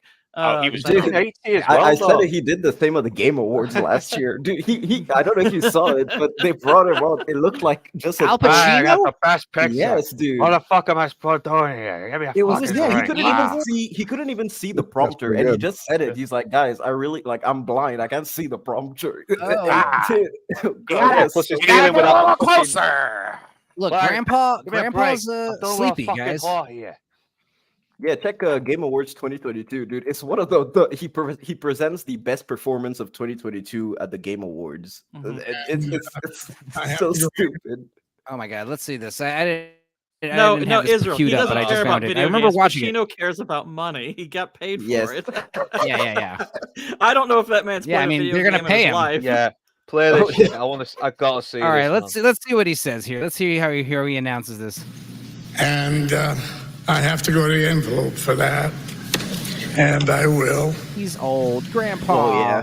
Here it comes. Grandpa's up way past his bedtime, honestly, guys. This isn't the worst butchering I've ever seen. Oh wait. And Maria, I see Oppenheimer. Yes. What did he say? Mariah said Oppenheimer. I see Oppenheimer. He was like, "Yeah, I gotta give you a check for $12." And Maria, I see. That was only. This guy was fucking Serpico, man. He was talking about. We're waiting. This is sad. We're waiting That for was some only producer slightly to come better off than if Joe Biden had announced it. Yeah. It's only We're waiting for some slightly producer better. to come off stage, right, and be like, "No, I'm sorry, the winner was actually Maestro," and everyone's like, "Oh, whatever." Yeah, like of Warren Beatty saying La La Land. The La La Land thing, that was so staged. That was so staged. Dude, La La Land Guys, didn't deserve guys, wait. any Oscars. We can't except for accept maybe this. Costume. Dude, La La Land He is didn't such a announce any other shitty nominees. movie. No, but I mean, it's like if you like when I watched them botch that, I was like, they staged that to just give it to La La Land and go to Moon. I was like, It's Moonlight, ladies and There's gentlemen. literally one title on that card. That's it. Well, here's an event that definitely wasn't staged. That was it or something.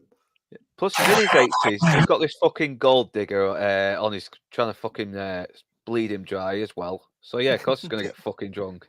Look, this definitely wasn't staged, okay, guys? It's so beautiful. Look at everybody. Look at that. Very nice. Well, Arnold and I are presenting tonight together. For a He might very want to pause now. He might want to pause. Just yeah. Yeah, It's on ABC, Twitter. man. Character. Yeah, but still. I want him to pull his fucking gun out like Frank Reynolds and shoot someone. Anyways, I started blasting. Yeah, so I started blasting, folks. Kill Batman. Yeah. Well, we're going to try as the Penguin in Batman Returns. That was Mr. Freeze in Batman and Robin. Chill, all right, ABC, Nice. just chill on your. I'm a little copyright shit. disappointed he didn't have a ice pun there, but this was still pretty fun. I like it. How did Batman beat you? This is funny because Arnold Schwarzenegger legit can't remember. He legit can't remember how he lost. This is why I he don't says remember this. how he beat Mr. Freeze. I don't remember. Yeah, I don't remember either. He gave him a good No, he talking does. to. Listen. I have one weakness against me. Heat.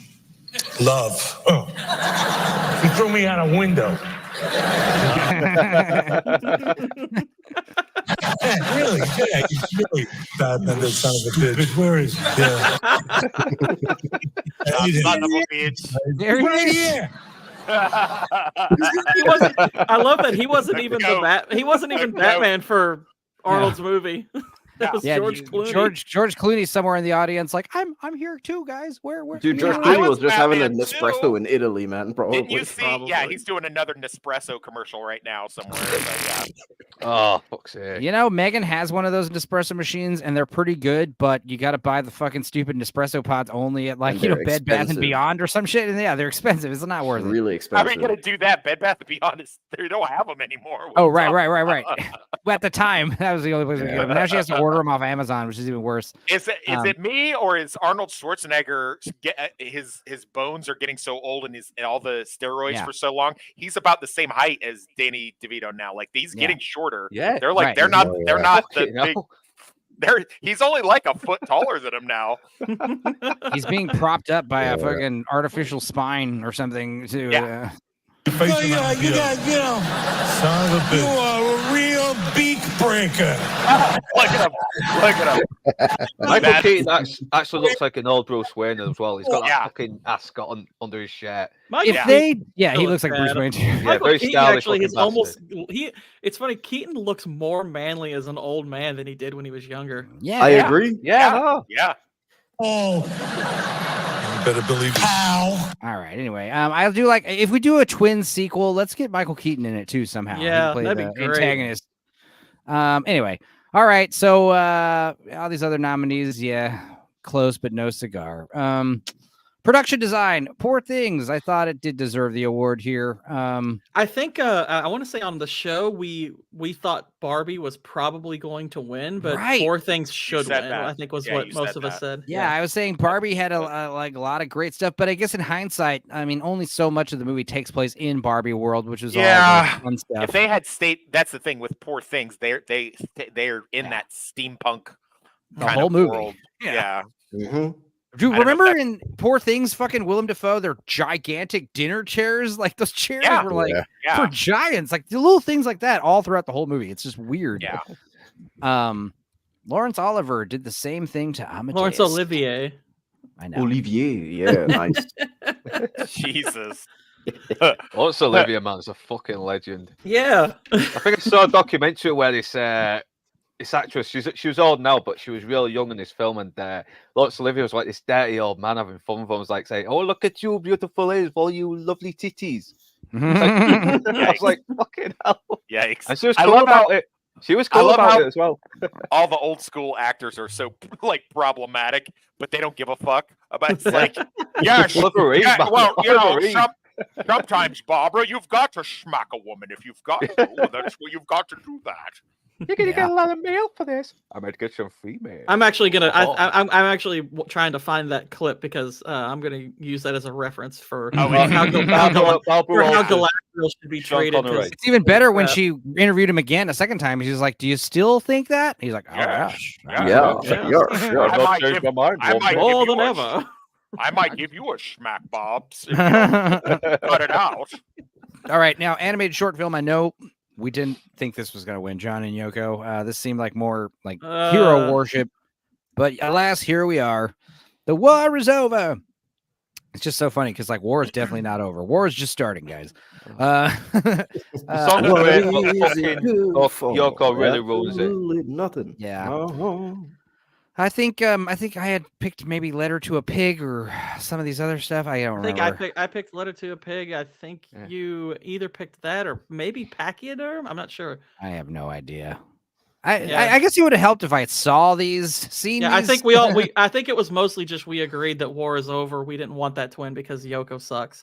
Yoko. I mean, I don't like John. I don't like John Lennon either, but Yoko was universally agreed. Man, on your Beatles hatred is like we gotta deal with that. I don't hate them. I find them overrated. But no, John Lennon I don't particularly like as a. Dennis Leary said it best, where he's like, "Look, we live in a world where some guy can go up to John Lennon, shoot him in the head like 5 times, Yoko Ono standing right next to him.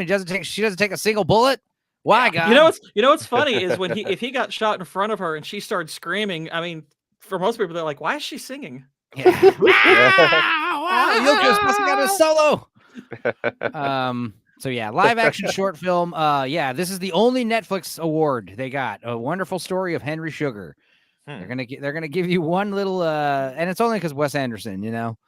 Isn't it his first actual Oscar? Yeah. I know Lance was kind of annoyed that he entered this category because it takes away from smaller creators because this is kind of a gateway for a lot of them. Right. That's true. So I imagine he didn't like this. Wow.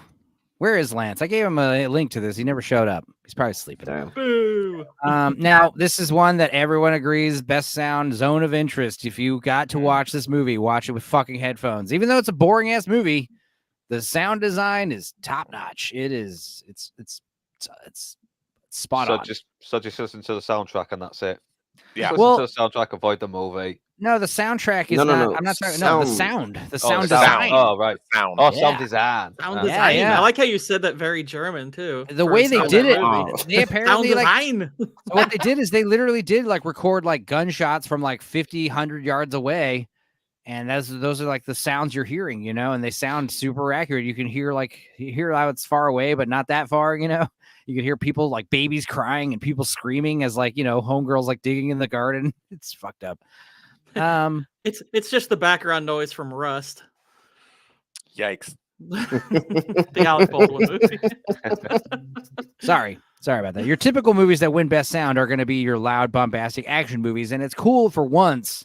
We're getting a really like subdued movie getting best sound design, which it's crazy because I feel like one of the best films in terms of sound design is Krampus, weirdly enough. And you know, we talked about that. And I think that Krampus has some of the best sound design just because it's there, but you don't even realize it's there until you pay attention to it. I think horror movies in general have been so universally snubbed in this category for years, and it's insane because a lot of great horror movies, sound is just so important. Oh yeah. Horror movies in general get snubbed by the Oscars like across the board.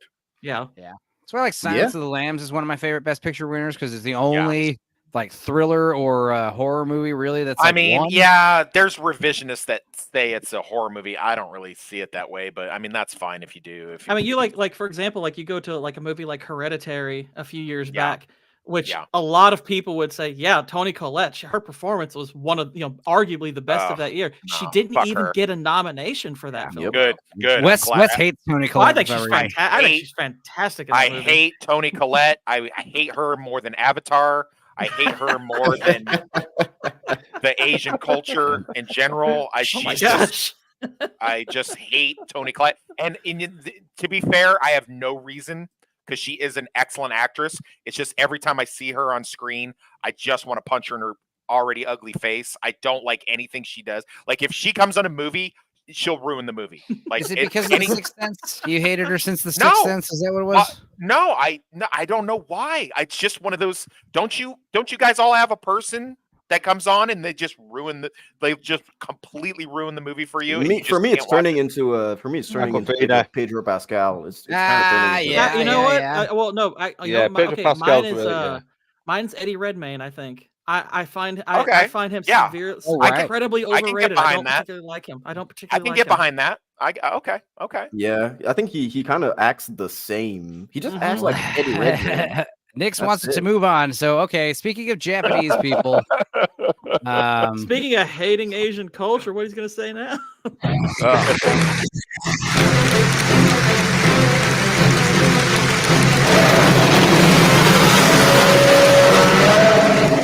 Yeah, the big winner of the night.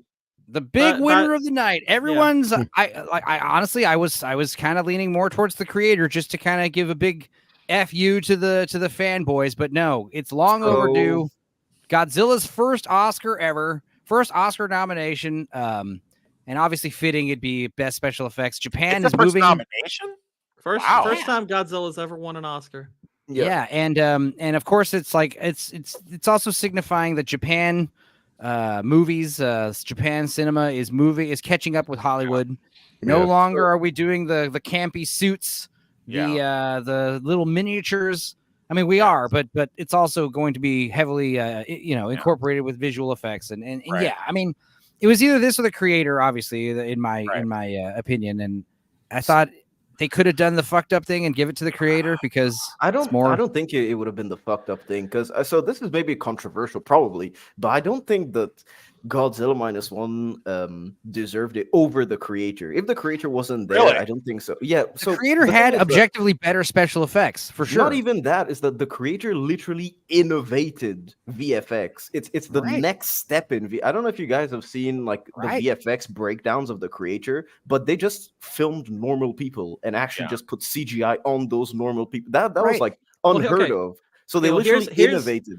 I would say here's the case for Godzilla, though, is because the technical name for the Oscar is Achievement in Visual Effects, and I think part is because of the budget that they spent.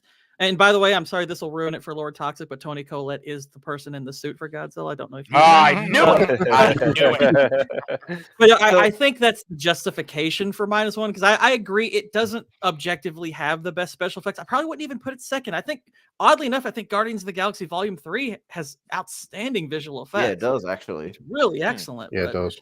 It's weird because so the thing is that there's this it's kind of like this double it's weird. There's two sides. So on the one side, you have the creator who is like literally innovating into the next age of VFX and what like VFX can do. Yeah. And on the other side, you have Godzilla -1, who's also innovating in that aspect because of how cheap you can do it. Yeah, and how bare good bones it is, look. and how a But the skeleton issue- crew of people and computers can do it.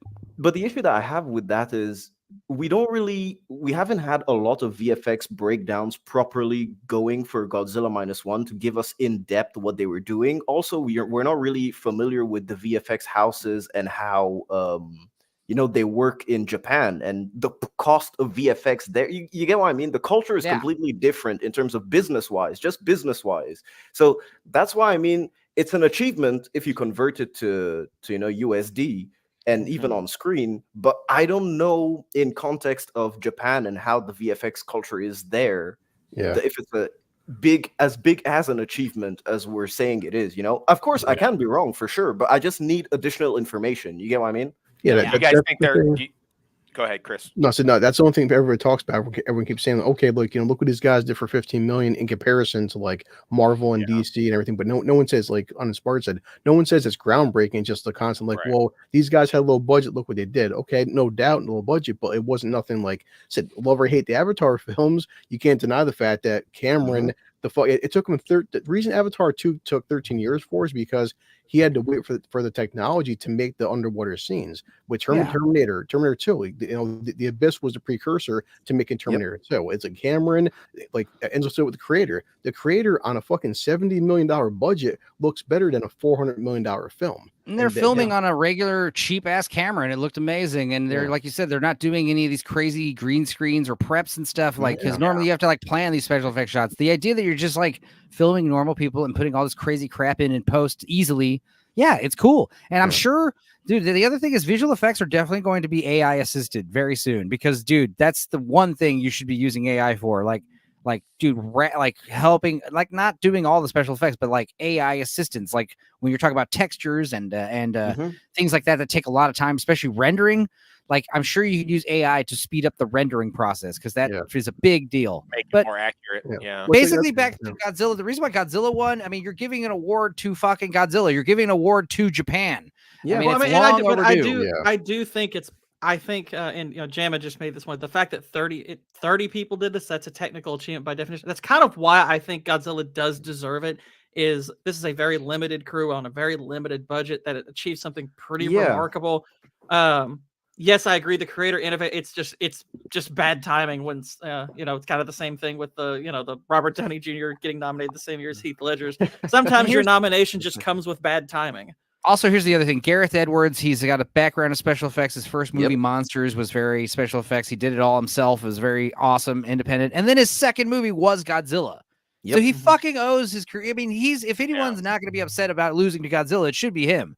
He should be happy. I'm sure he's thrilled. Do you guys think there's an argument to be made that because the creator is like it's in a visual world per se, like a fantasy world, whereas Godzilla is like we're looking at a movie that almost kind of looks like a documentary in some ways, and it's like Godzilla is he's kind of he's like pushed into the this fantastical creature. Yeah, kind of we're all integrated into the real world. Yeah. Do you think there's some argument for that, or? Well, yeah, but also like Uninspired said. I mean, there are like definitely when you're looking at it frame by frame, the special effects are shoddier than the creator. The creator special effects are fucking seamless. Like they look honestly, real. even if you're not watching Godzilla -1 shot for shot, like some of the full view shots of Godzilla where you see him walking slow, it doesn't look spectacular. It looks low budget in certain shots, even without going frame by frame. Right. And also the thing is,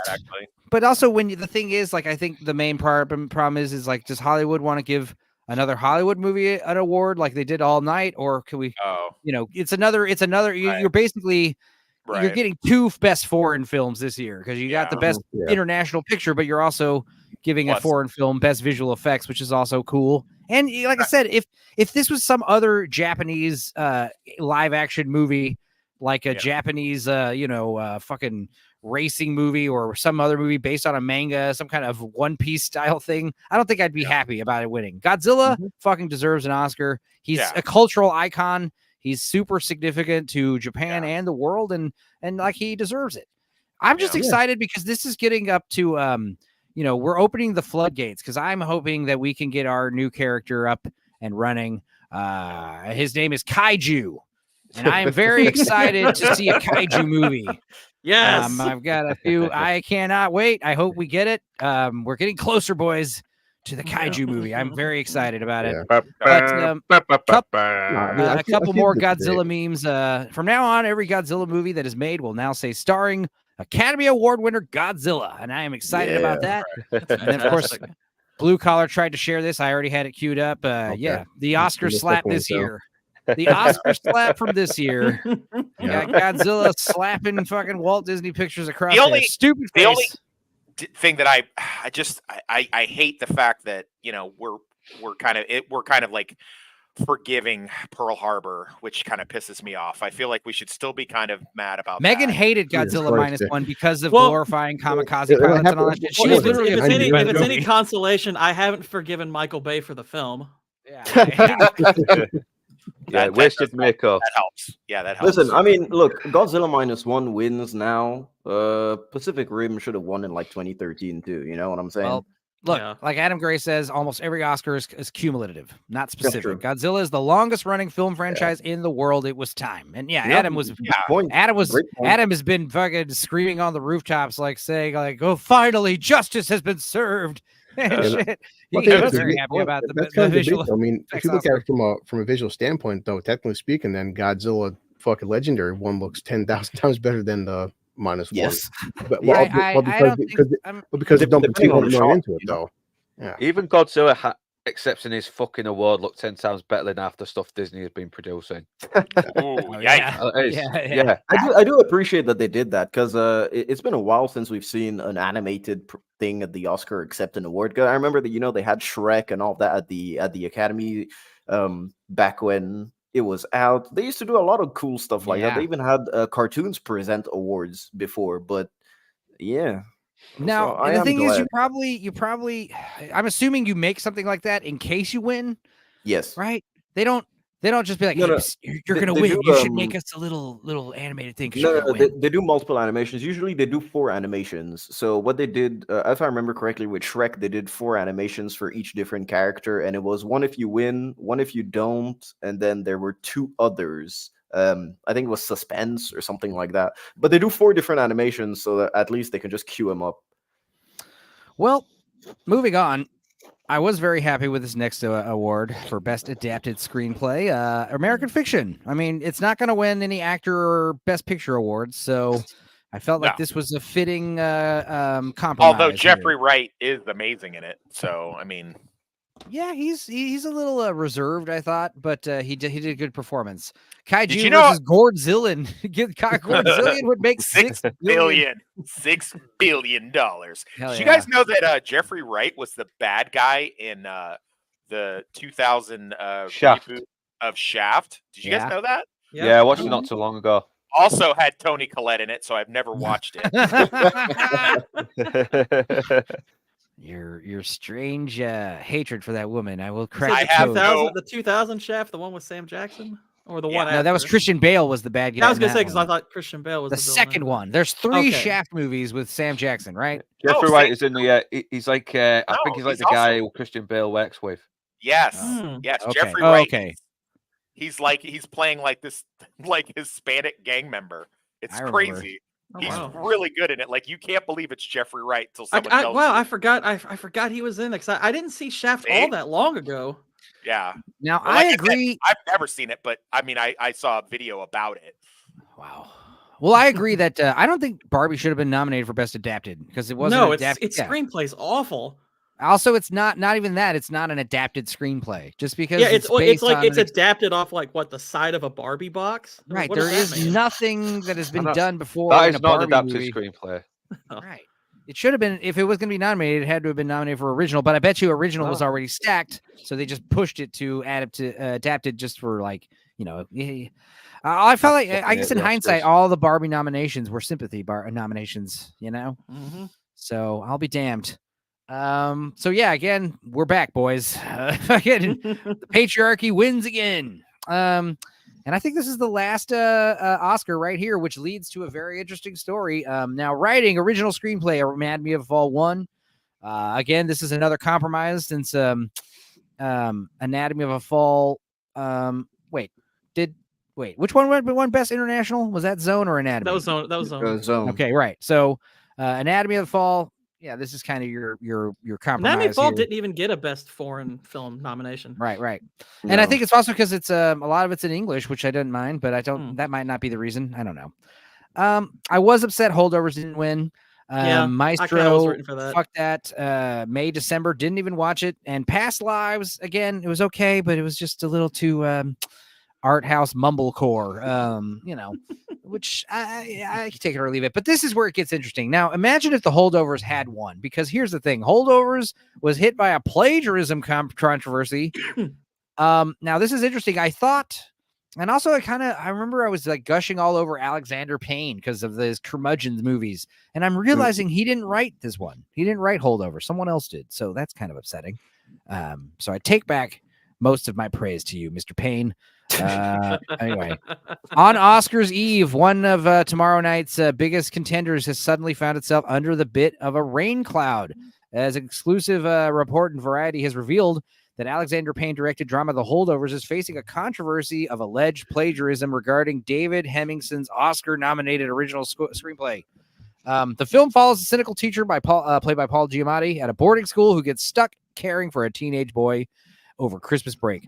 Simon Stevenson, the acclaimed scribe of Paddington 2 and Pixar's Luca, alleges that the Holdovers script boasts many striking similarities to one of Stevenson's unproduced screenplays titled Frisco. That script follows a cynical pediatrician who finds himself caring for a teenage patient over a period of days and landed on the blacklist in 2013.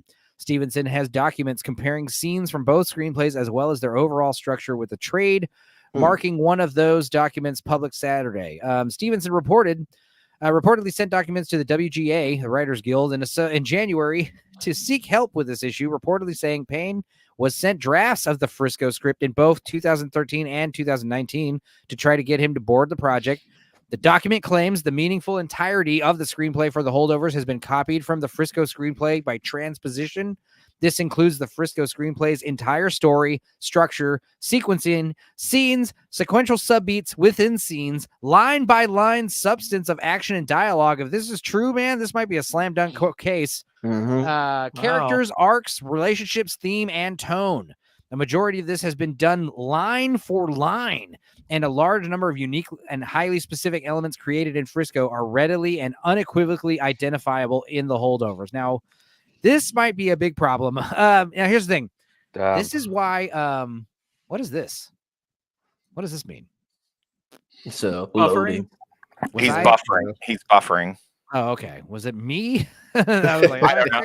I don't know because I was on a phone call real quick. My bad. I looked at the stream on my end. It looks fine. I read the whole fucking thing. You didn't hear any of it. That would have been fucking annoying. I gotta like read it again. Jesus. I should have told you. Ever since we kept having that problem where you go on these long monologues and read shit, I put in something that like goes ahead and like interrupts the stream when you start doing that for more than 60 seconds. So, well, I figured out what was causing those echo issues is like when I was I'm sharing my screen and my audio, the whole stream, right? And occasionally I'll turn my audio off for the screen share, but when I'm sharing screen with audio and I have Bluetooth headphones on, there will be a delay. So don't do that. Headphones, that's why. Yeah. So anyway, this is interesting because the holdovers, guys, this is why when producers, when they get those scripts and they don't get rejected, they destroy the copies of the scripts that don't get produced because shit like this might happen.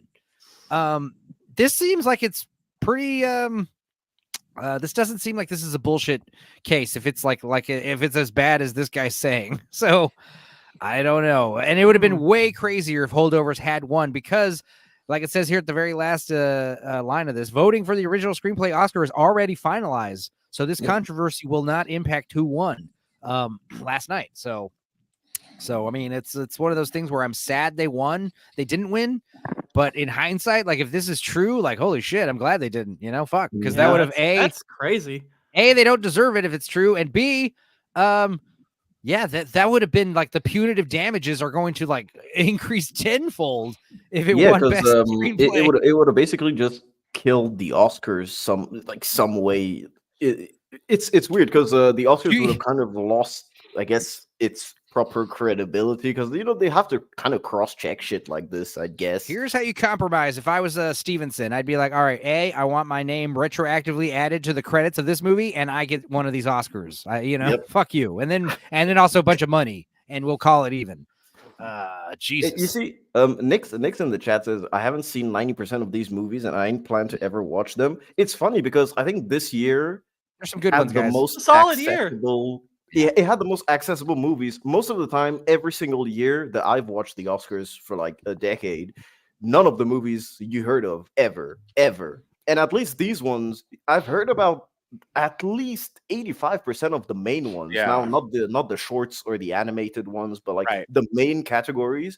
I've heard of them at least. The other ones before, you didn't even hear about. Yeah, I saw a shockingly large amount of them. But I don't think Ferrari made the cut, Fandad. No. Oh, you hey guys, I gotta jump off. No. In fact, it's kind of funny because we are wrapping it up right at the 3-hour mark, pretty much. But there is a couple other little interesting things I want to talk about the Oscars. But yeah, as far as the actual night, the awards, I think we've said. Anything else we want to say about the winners, the losers? Huh? I think they largely got the majority of these pretty right. Luke, what do you want to say? What do you want to ask?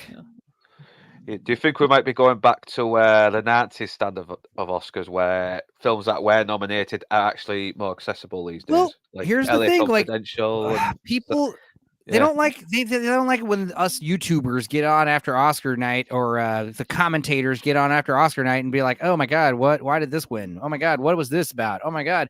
This is what like this year is like we're all like, hey, no alarms, no surprises. I'm quoting Radiohead, but yeah, people don't like that kind of shit. We're like upsets and disappointments and I don't know. This night was not filled with a bunch of them. And Nick's I know it's kind of trendy to hate on the Oscars, especially in our, circles of, everything Marvel, everything Disney sucks, blah, blah, blah. But at the same time, it's like, as much as I hate all the pedophiles that run Hollywood, the Oscars have always had this like prestige. And it's not like just because it's not like these films are not without merit. And that goes with every year. There's always something to learn from watching these movies, even if you don't agree they won. You gotta at least know what the hell you're talking about when you say this movie didn't deserve the award. If I haven't seen it, I can't say shit. The Oscars don't mean anything anymore. It's a box ticking, back slapping contest for rich pampered assholes. I mean, this is true. They should bring back Will Smith and make slapping a category. I mean, I agree, but the thing is that doesn't take away the merit of these films. So, although I will agree that like, how could we have Chris Rock gets slapped for nothing, and yet we have Jimmy Kimmel's fucking Epstein Island visiting ass up there not getting slapped at all. I would have loved it if what's her name, Emma Stone had just walked. Keep my name out your motherfucking You mouth. don't understand. Jimmy Kimmel did get slapped last night. Jimmy Kimmel gets slapped because he took the bait. He fell for it. This is how fucking Trump deranged they are. They can't not mention it. Review and I just got a review and has there ever been a worse host than Jimmy Kimmel? Nope. Rip. Bubba Ray. All right. The Oscars is open. Andy. Got it. Here's why it's funny. Guys. We know who this is, okay? Let's just Get rid of Kimmel and perhaps replace him with another washed up but cheap ABC talent. Whoever's talking right now, I agree with them. So, he's thinking this is an own. George Slopanopoulos. He would make everybody on stage look bigger, stronger, and more glamorous. Blah, blah, blah. Make America great again. Oh, seal clap. Let's all clap like mindless. Oh, it's like off people who want America to be great again. Yeah. It's like what? It's like, do they think that he didn't want that to be seen? It's like, okay, it's like, exactly. You think Trump tweets covertly as if he doesn't want people to see what he thinks? Trump and subtlety. Here's the joke. Here's the big joke. Together. See if you can guess which former president just posted that on Truth. The only one with balls to call you a fucking, a loser to your face. That's the one. Hey, why don't we just bring up the videos of Jimmy Kimmel asking a woman to touch his balls in the street? Hey, dude, exactly. Like the point is, you fell for it, dude. The idea that Donald Trump can tweet about you and you will fucking go live. Yep. Oh shit. You know what? He's frozen in time.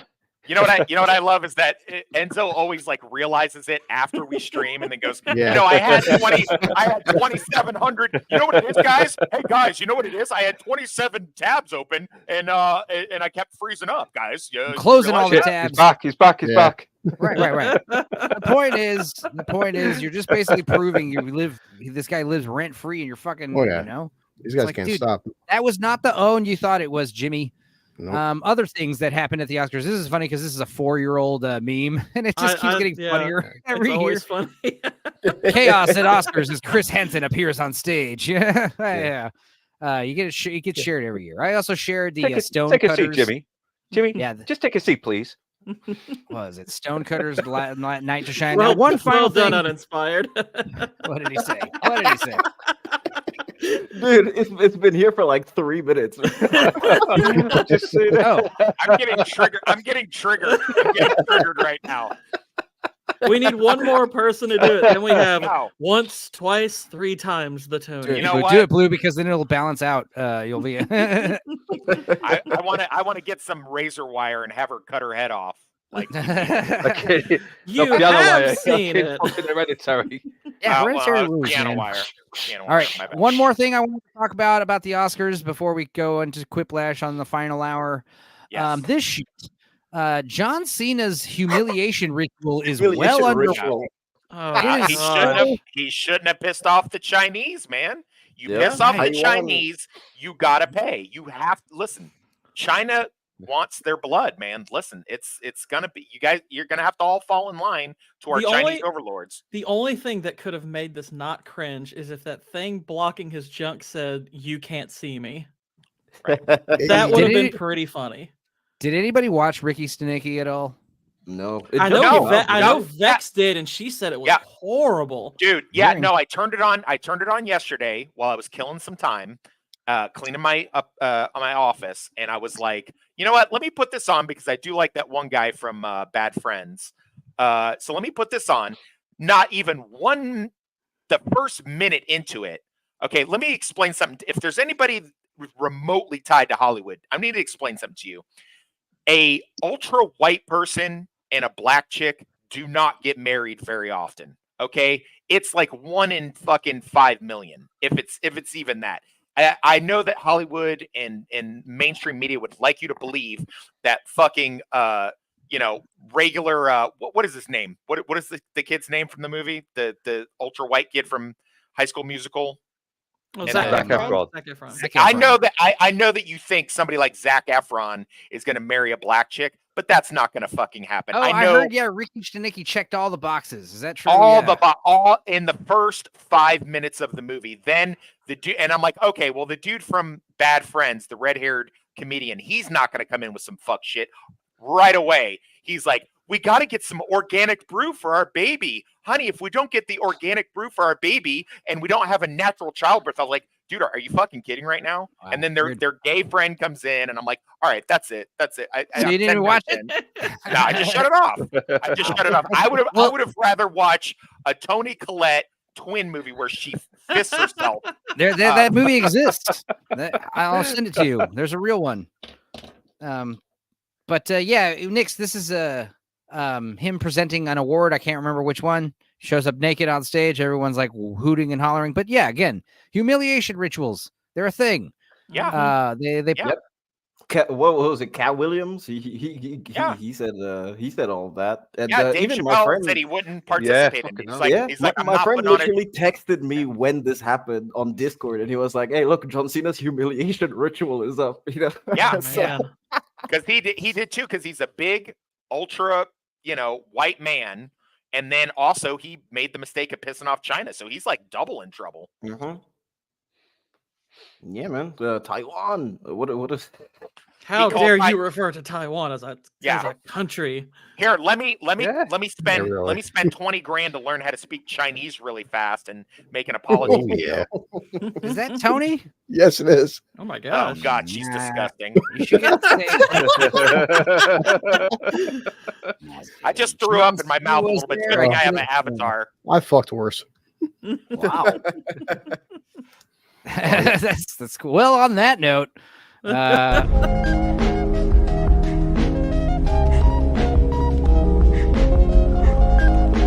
want to play a game.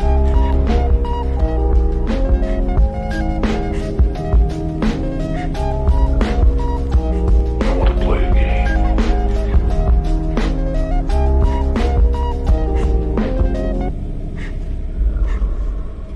I want to play a game.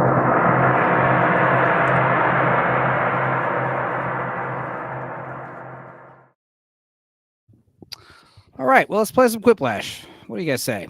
Yeah. Fuck yeah. Don't worry. All right, we'll just do this for another hour. Also, Adam, I did not send Adam a Okay, link, I'm by the gonna- way. I forgot. I'm going to Enzo, pop what- off for again, so because I've got to get those What? slides ready for Friday. I know. Oh, because you're gonna go be R. You're gonna go pretend to be R and come in and play. Yeah, R all of a sudden is going to come in. I have no idea what this fucking R is. Well, I have no idea. you have an idea who No, it is. believe me. Yeah, it's you. We know it's you. We know it's you. It's either It's you or either your wife. R, R, R, T, and Z, which is funnier. Enzo, I've written a picture for Wes. Oh. We'll Oh get the my slides ready God. for Terminator 2, all right. For Friday. Yeah, when is Terminator 2? We'll do it Friday. Friday, 11 o'clock. We're at all night gonna now. be on it, right? Yeah. You, me, Yeah, Wes, you're gonna and- be on it. Okay, cool. Nice All one. right. All right. Chicken Mao. Friday at 4. Yeah, man. My time. All right, sweet. I'm gonna Okay. throw up. Well, yeah, no. Let me pull up the game real quick and let's. I'll find more. I'm gonna put the code. Let's see if this That's code for is you, hiding away. Jackbox. Yeah, we're gonna go to How do I- jackbox.tv. Dude, how long do I got to look at this? I'm like, is this my humiliation ritual right now that you're doing to me? Okay, Yeah. well, I didn't go to There it Epsom. Soak it in, lads. Jesus. Look, you guys don't. Oh, okay. Fun all new right, one, hang too. on. All right, I'm gonna stop sharing this thing. How do I do that? Where's the button? It's somewhere Can't around now. here. Is it still- I swear I'm gonna do it soon. There it is. I think Okay, I here think we go. Lord Togs is thinking even incest is hereditary. Oh. Oh. All right. I am going to put the code in the private chat for you lads. And then once that's up, I'll go ahead and open it up to the chat. I guess we'll have room for 2 of you lucky chat members to play. Where do I go? How do I go to the private chat? Oh, God. Okay. All right. Here we go. Here it comes, boys. Get ready. First time doing this. There it is. Here you go. Jackbox.tv. You put in your 4-letter code. And in a few moments, I will. Mhm. Okay. We got Blue Collar. We got me. Last time we I got won. Tony so- C. We got Tur. Gord, you're funny, man. Yeah, cool.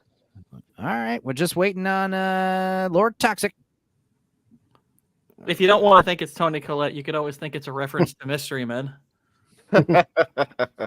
Oh, I guess we'll have 3 players in. Okay, so guys, the code is jackbox.tv YQIT. Yeah. Why so quit? why? Yeah, why quit? Why quit? Why quit? All right, guys. You queens in. Okay, R. Kennedy. I won. Adam Have Gray. a good lamb casserole tomorrow, Melvin. Sounds nice. Hey. Lamb casserole, huh? Oh, hell yeah. I'm going to try to make some lamb for Easter. All right, we got a full house, boys. All right. Burl bag? Here we go. Burl, is that like a hobbit? Burl bag baggins? Common people. Whiplash. I don't think there's such a thing as 2 races for this game. Yeah. I don't think dude. did you just meet us or Yeah, like, what the heck? The stuff I was Common doing people, last no, you're time. not. Common People is actually Tony Collette's fucking stage name right there that she's using to get on YouTube. Look at that blue bikini. Bleh. All right, so Well, let's hear the However. instructions from Schmitty. I know. Yeah, I don't hear Schmitty at all. I don't hear Schmitty at all. I miss Schmitty's Schmitty. speaking. Oh, I now. got my wouldn't have- audio off. I'm sorry. Thank you Got for it? saying something. Sorry. Shocker. There you go. What a shocker. You know how to play, though. Okay. Right? Everyone does know how to play, right? You guys just, it's like Mad Libs, you know. All right. Okay. Ooh. Oh, God. Oh, wow.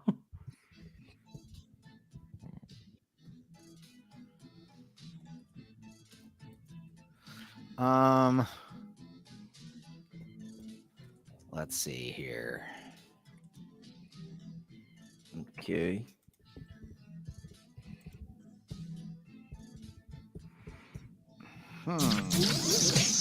It's tough.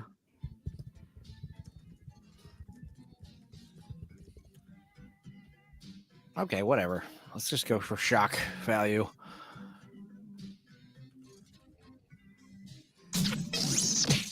All right. Hopefully.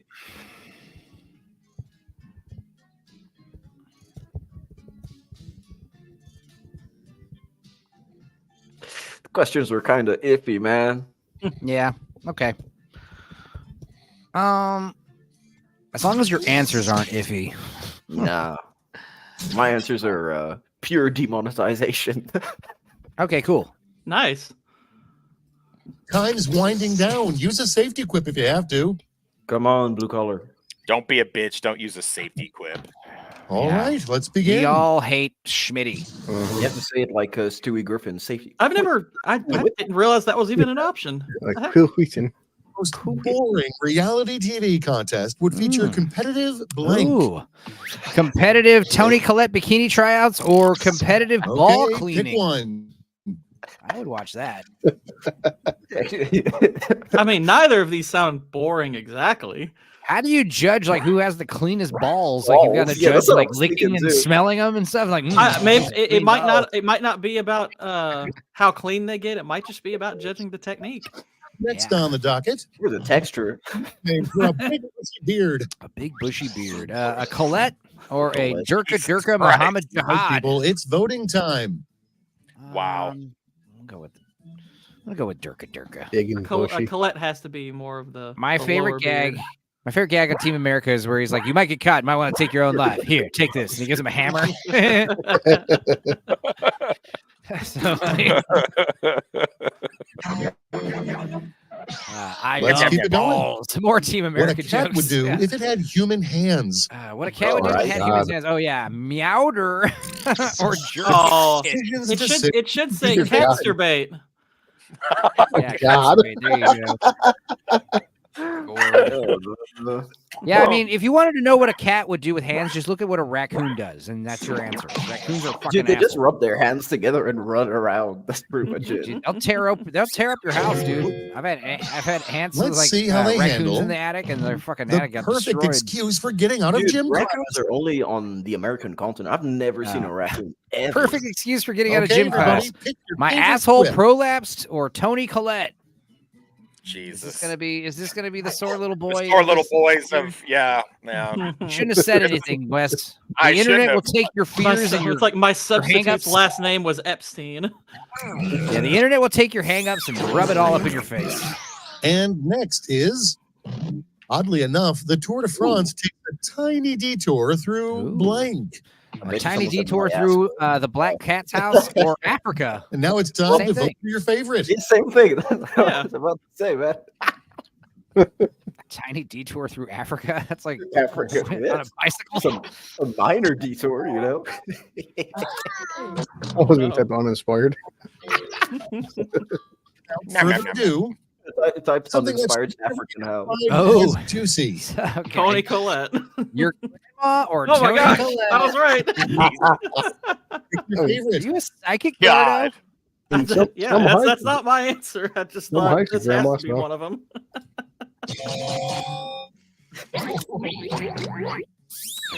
Very funny.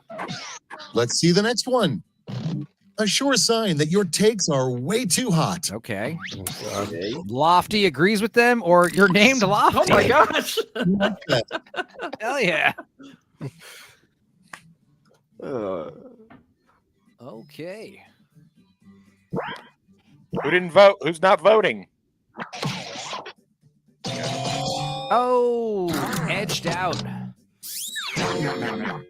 Nom, nom. Also, I won One the up. round, but I'm also edging out. Blank. It's hard work, but somebody's got to do Oh, it. God. Oh, boy. Buying Tony Collette. burying hookers or Enzo's Here's the meth fun part. brain. Pick your I don't have favorite. meth God. brain. I don't do no meth. I smoke a lot of pot and drink booze, and that's it. what are you gonna do when you win? Which the is an lottery? honor because, Besides yeah, hookers and cocaine? I'm a very productive stoner, guys. But But I do imagine like. how I am a much- narcissist. I am a Yeah. narcissist, so I am going to vote for myself every time. Yeah, imagine how much more productive you'd be with Number meth. one. though. Let's never speak of it again.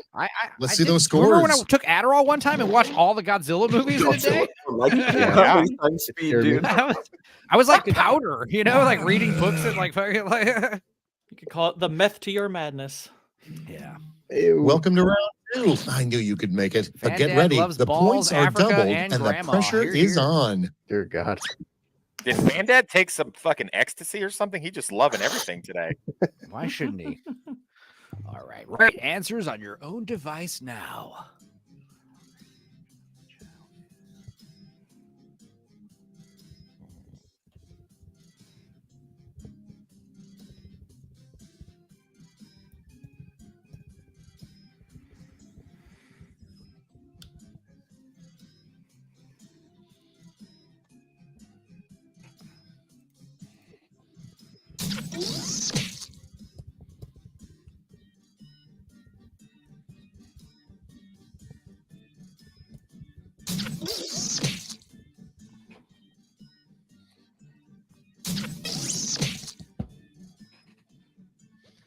Self-deprecating humor.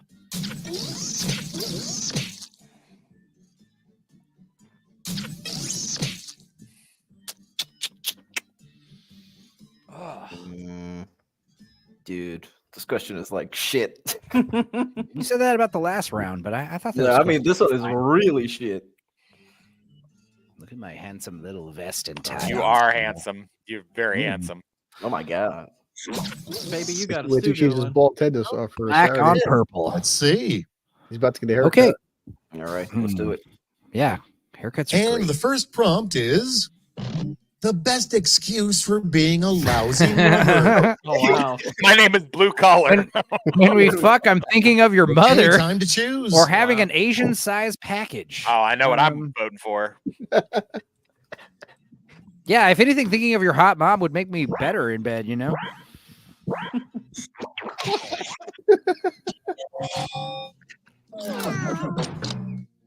Depends on the mom, If though. you have a dick the size of Asia, Okay, what's that's next? way too big. A dangerous Dude, marital Oh. game. You tie yourself to the bed and they blank. Probe you. Try to work the dishwasher by themselves or All right, gasp choose for your air. favorite. Ugh. Dear God. Oh wow. I'm just gonna vote for dishwasher. I don't know. safety question. No. Oh God. I voted for And Schmitty. here we have a lyric you will never hear in a punk rock song. Let's hear it for conformity or John And now, Cena. pick your favorite.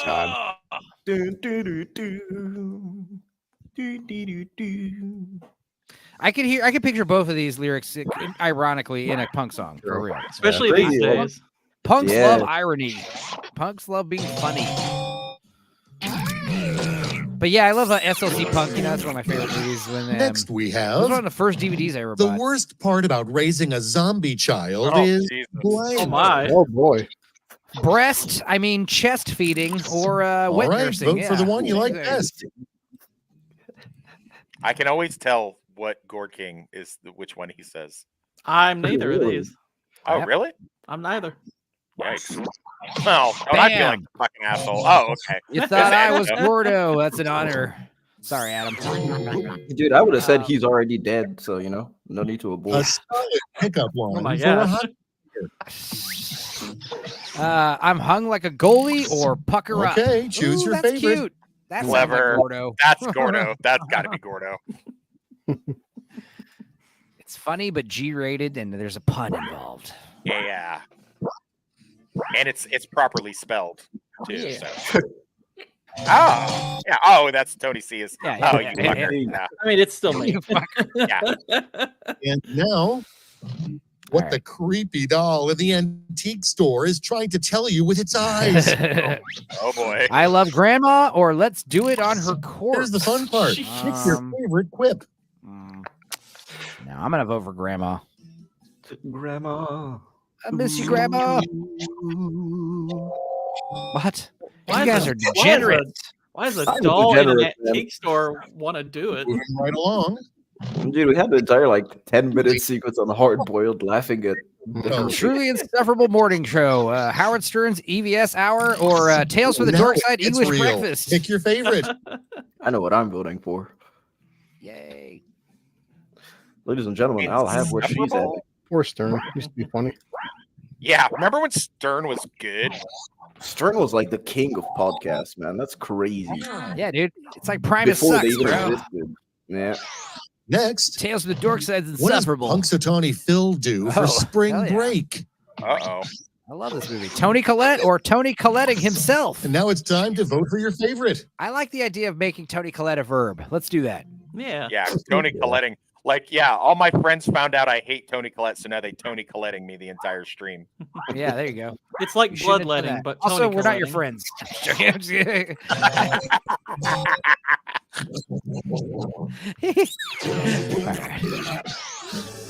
All right.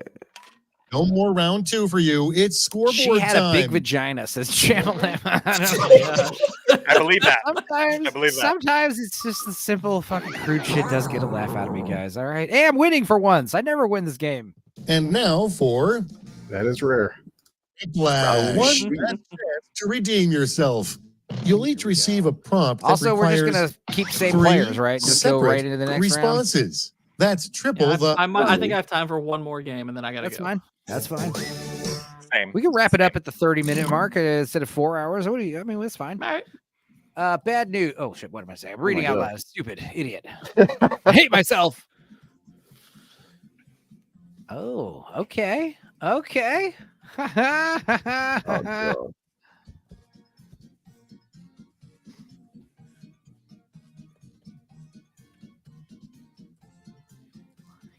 Ooh, this is actually a good one for the show. This answer, I got to think about this. We got 60 seconds here. 60 seconds to be as funny as possible.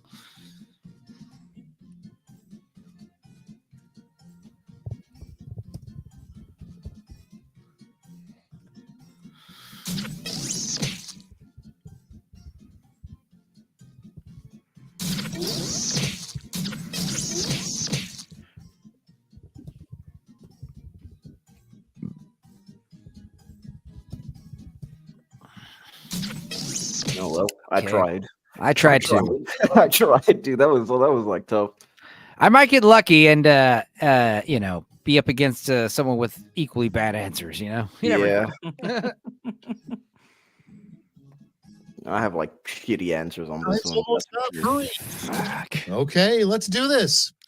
Oh yeah. The 3 things we all need to do to save planet Earth. Ooh, see, this would be good. Okay. Recycle, take shorter showers, delete Kimmel, abandon all coke. That's pretty funny. But that's not 3 things. That's 1 thing. So, also delete Kimmel.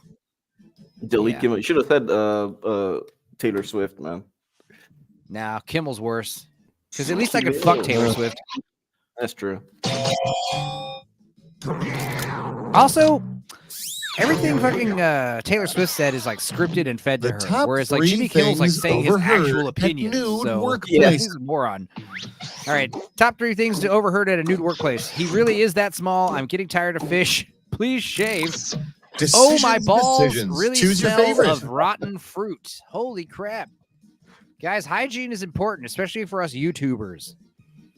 Yeah, I mean, There's nothing wrong with naked too. Wait, man. There's nothing wrong with cleaning your balls. Honestly, I'm surprised Blue Collar wasn't rotten fruit guy. Barrel bag, please wash your balls. Your balls The shouldn't 3 smell that bad. names every frat brother tries to give himself. Ooh, John Cena, Lord of Toxicity, Tony Collette's boyfriend, or Jesus Tank Christ. Nighthawk Date Rape Dan. Okay. I know which one I'm picking. I bet you, dude. I bet you every fucking frat boy named Frank tries to call themselves Tank. I bet you. You know what's funny is I thought. Yay! Jesus. I thought the John Cena answer. Some of those are his actual. No experiences. faith in me. No Bad faith in me at news. all. They now take Might have away won your just now. cool card if you like blank, Take away your blank, cool or card blank. if you like men, crack, AIDS. They take away your cool card if you like Academy Award winners, Dragon Ball, or All Tony right, vote Collette. for the one you Come like on. best. Man, we are getting a lot of mileage out of my Tony Collette hatred. I can smell Enzo from the other side of the planet. I hope it my smells gosh. good. It's a good cologne. That's why, you know. I am not a smelly man. In fact, Megan says she enjoys my natural musk. She's used to it. Live I with think this- you mispronounced beer size cock. I think that's what you. She likes the way that thing smells too. Oh, you just beat me, Toxic, with your damn quiplash. His Good damn, job. his damn date raping. Well, They raped that's him. what I get for voting for you. Beat my. Yeah. I did it to myself. I to caused yourself, my yeah. own defeat. All right, let's just do the same players, one more round, and then we'll call it a day, boys. How's that sound? All right. All right. All Man, right. it'd be cool. We'll be wrapping up the show at fucking 2:30. I have like the whole day ahead of me. I love it. I thought you had a stream or What? something. I thought you had something else to do. Welcome to No. Quiplash 3. Next week, A I quick will be before on dying. MMM. Talk about The Incredibles. I'm Schmitty, and I'll too. take the shaking of your fists that'll be as a fun. sign that you I want to love start the that movie. game. They gave me the huge list of Okay, February to round March, and I was one. like, "That's You're the, going that's to the get one." points based on Incredibles. the That's percent the one I of want to votes be you on. get. So don't hold back. Okay. Okay. Ooh.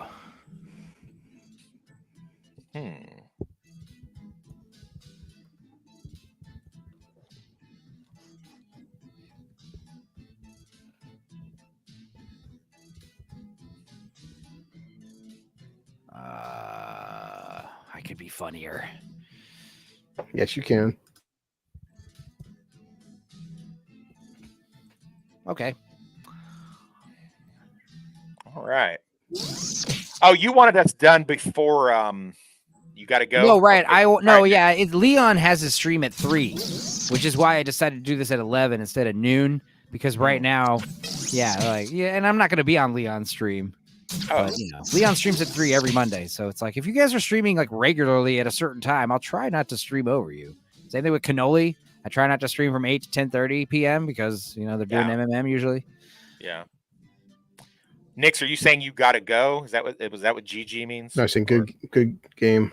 Good game. Yeah. We got one more game, but yes. Good gamer Let's slang. see. Okay. I got to be romantic here. Of course. Tick tock, time's almost up.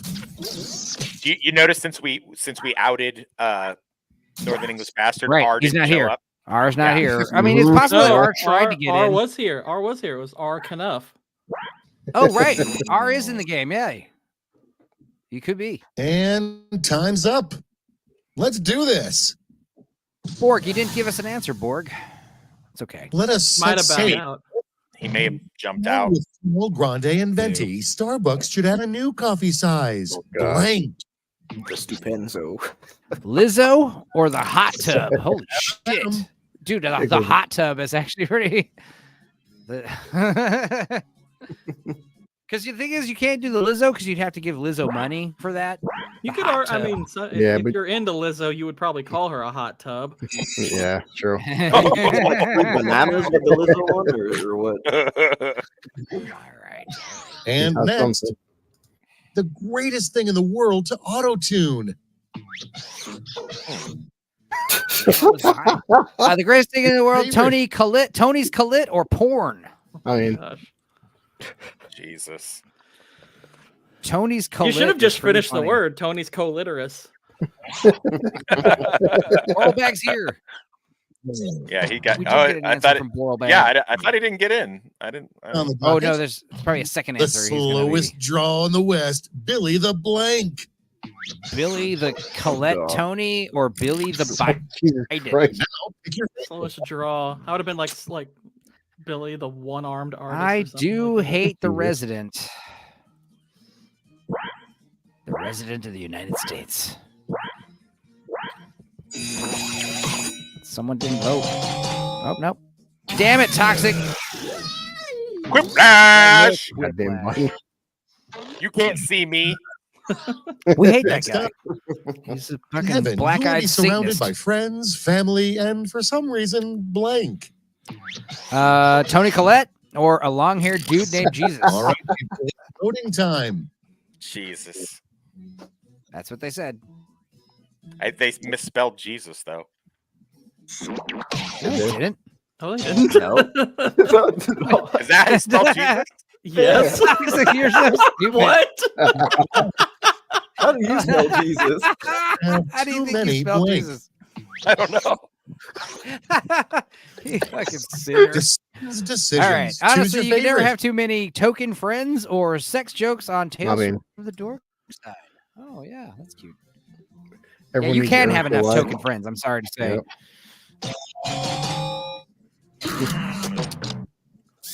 And then here's the thing: if you have too many token friends, then here guess we what? have You're the token friend. Movie reboot idea. The Jesus. devil wears blank. Jesus. What? No. Okay. Don't try to figure out the enigma that is Lord Toxic. All right, movie reboot idea: The Devil Wears Toni Come on. Collette's skin or Taylor Swift's. That's a hard skin choice suit? right there. Jesus. No. I think Toni Lord Collette. Toxic's spelling like features a cat in a hat. It's usually a way. It's usually a way to figure out what answer Nothing he can said, stop 'cause the he'll be like, Terminator. Well, common nothing words except spelled. blank. I know it's gonna be Tony Collette. Gee, this Oh, is that's called. I would have Boiled said Egg. I would have said jet fuel because of steel. Oh wow. Oh, I see what you did I there. see what you. So Dr. Seuss did not write about Jesus? I don't Or- think so. Okay. No, the Bible was not written by Oh, Jesus. blue. The Bible was not written by Dr. Seuss. And now, one thing Arnold's afraid of Swifties. roses are red, violets are blue. I got you this card, Oh, blank. Roses are red, violets are blue. I got you this card, Tony Collette 2, or I got All you this right, card, vote for and the it one you says I like will best. fuck you. Okay. It rhymes. It rhymes. She came with the card though. They both rhyme. Yeah, they both rhyme. Good job for that. Oh No. God, we are one note. We are being one note tonight, boys. Tony Collette is the real winner for the awards. Yeah, Okay, Tony let's not Collette. go on It's like a from game one of Russian Colette. Off. Thank you, Taylor Swift, you bitch. Oh, Stupid guys. Next she's a up, horrible the actress. Nightfall round Yeah, 2. she's- Project She's not. for She's Fire. legitimately, objectively a Points great are actress. doubled. I don't understand what you said. I just can't look at. I just don't like her. I just want to bang her. Okay, yeah, that's fine, but you can't say she's a bad actress. Like, what do you Yes, say? I can say whatever I can. If I don't like someone, That is I'll, true. I'll lie. I'll lie on you. I For don't give a now, fuck. you can say whatever you want. Oh.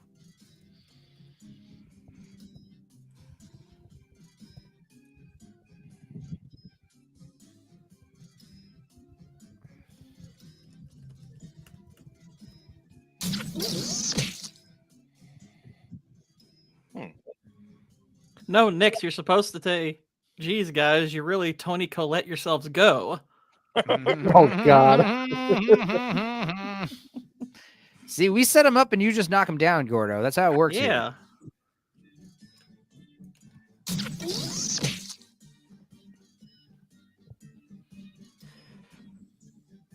Oh, God, I have nothing.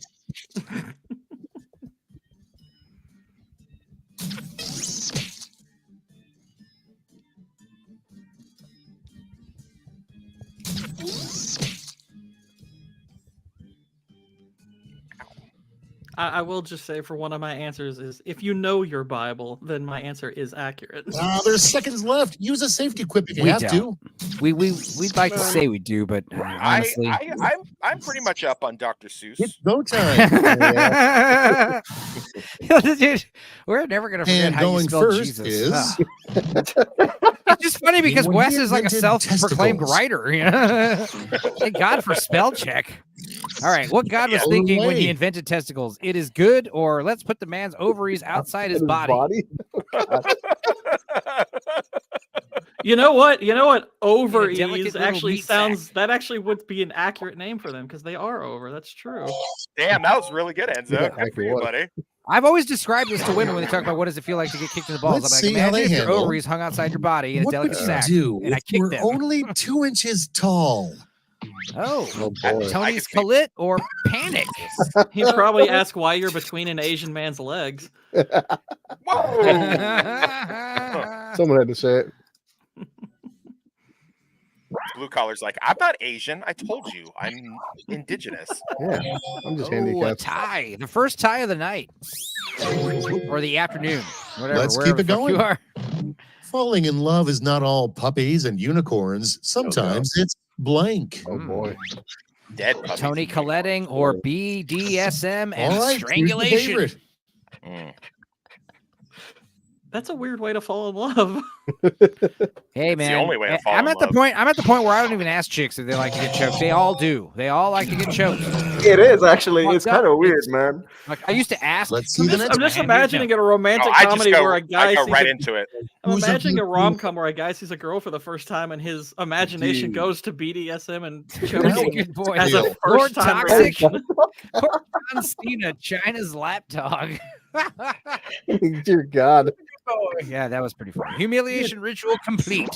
People nowadays have like CNC kings, Ah, which we're is tired. absolutely How is that a mad, tie? man. And next is It's funny, it was a tie and one answer came from Lord Toxic and one was Lord Toxic.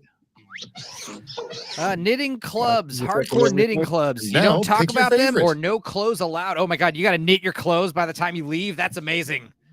Like show up That's naked true and under you have to pressure. leave with clothes you knit. Otherwise, you're It's like a Saw movie.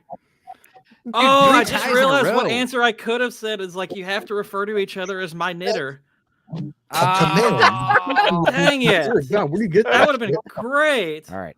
Command given to the world's most intellectual dog. Kill Schmitty or And make now a it's review time to video vote on for your YouTube, favorite. boy. Kill Schmitty. I'm into it.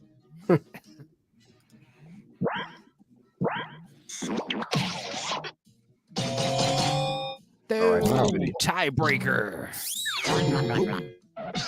next one up.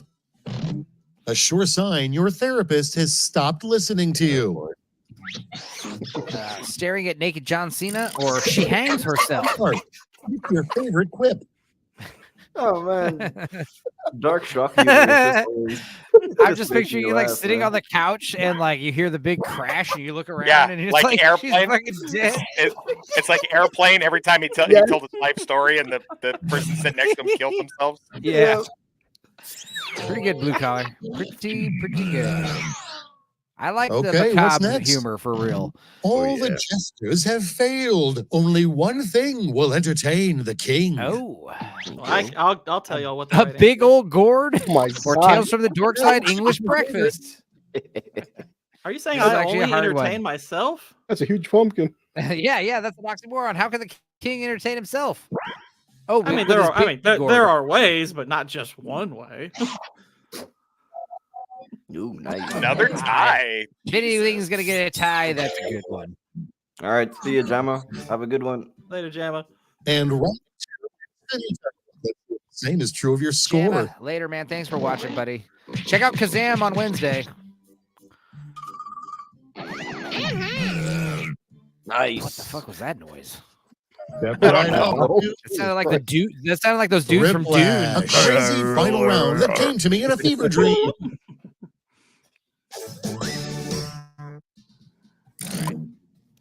Okay. Thriplash, the final question of the night, boys.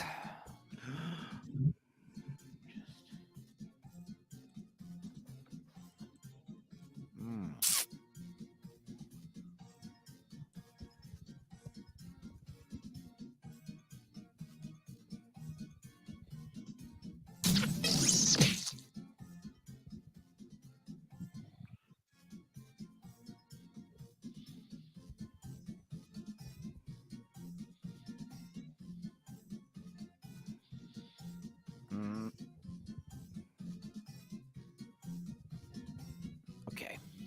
I think that's about as intellectual as I'll get tonight.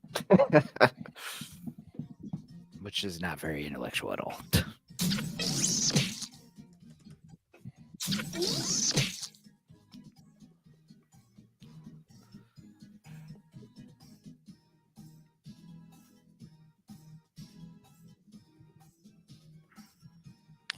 Screw all that other stuff about the Oscars. This is the real soundtrack right here. Mm-hmm. If I'm being honest. Time's running out. Come on, Blue. You can do it. There you I was thinking, I was like, oh, Come on, there you go. All right, boys. Let's see. That was ass. Nix, I lost. The top Fandad, three bring things it. your parents lied to you about. Dear God. Time. All right. Top three things your parents lied to you about: Santa Claus, Asians, Tony Collette. That All right, they were who's your my favorite? knitters or the Jews.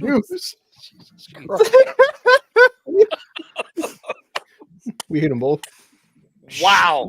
These are all things I hate. I love it. Oh my We god. just hate everything. We just hate everything, guys. It's not like nobody's safe.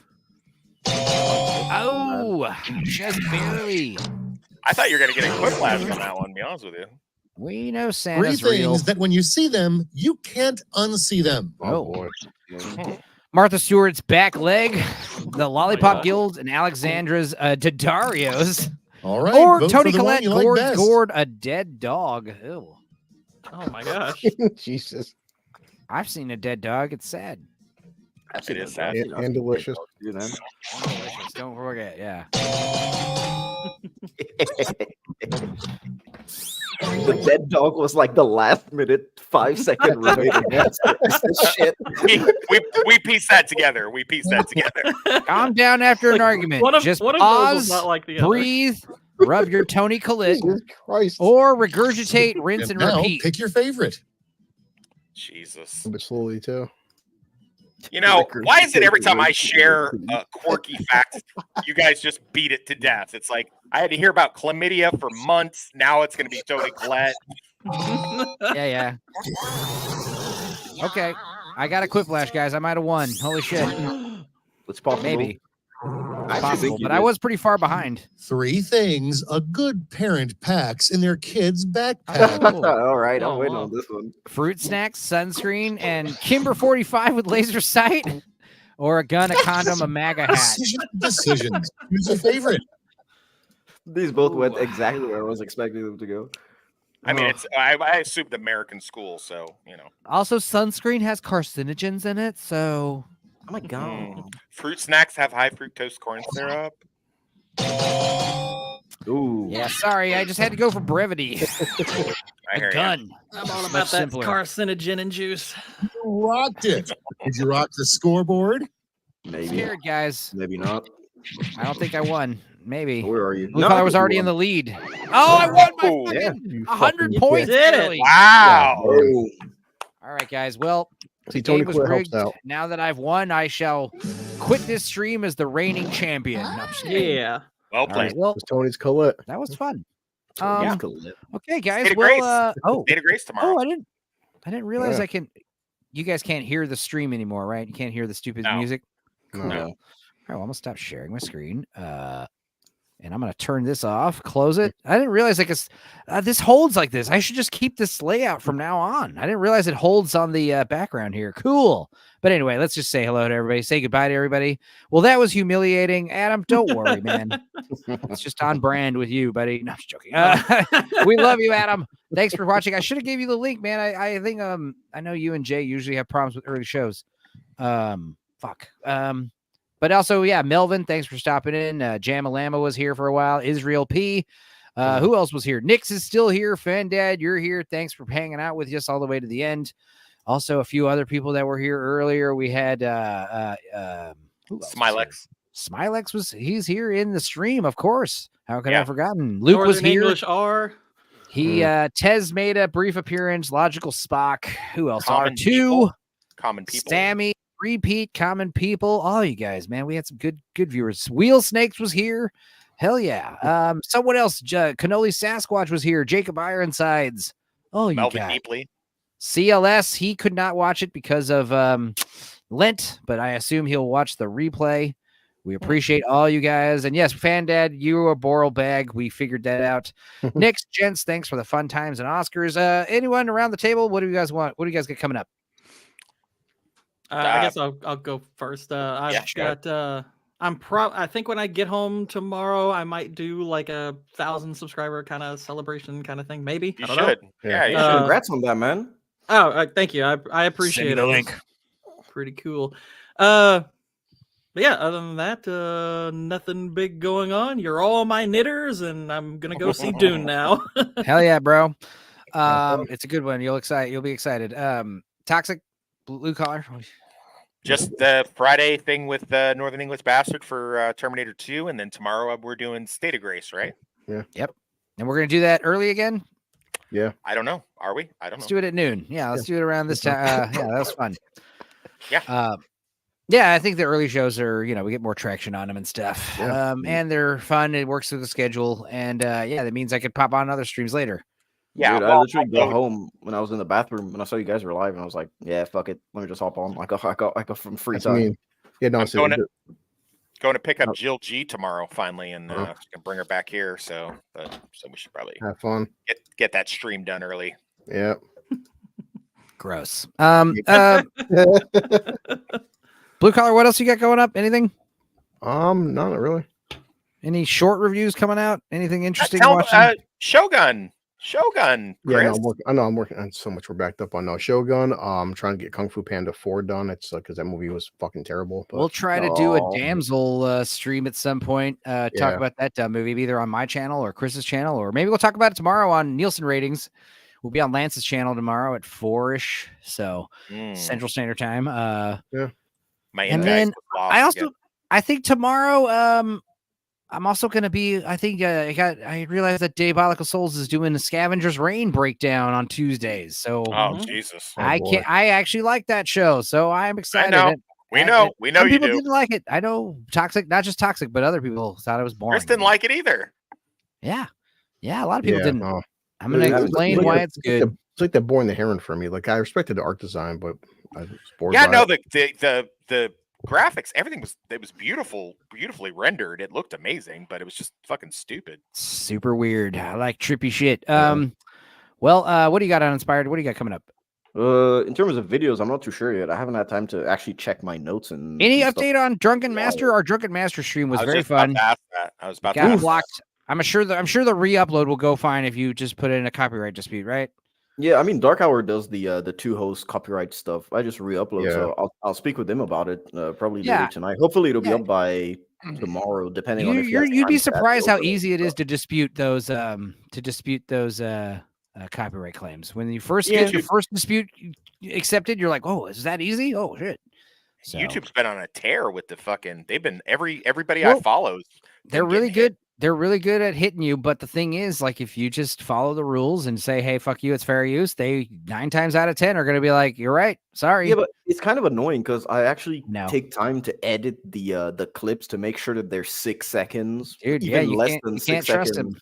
And I don't know. I think maybe it's because the clips go on for about like 30 seconds. So maybe it just the bot, automatically just flags it as something. But I don't know. It's kind of weird because some clips we talk over. Right. Then so I don't know. It's kind of weird. But we do have 2 hosts this Saturday. We're doing The Matrix, and Big it's going to be one. with Paul Shadow. That was one I first suggested long ago, and I got pushed out because all the guests were bigger than me. No, I should talk to Dark Hour about that, man. Don't worry about it. He'll say he didn't know what the fuck. He'll say I'm just kidding.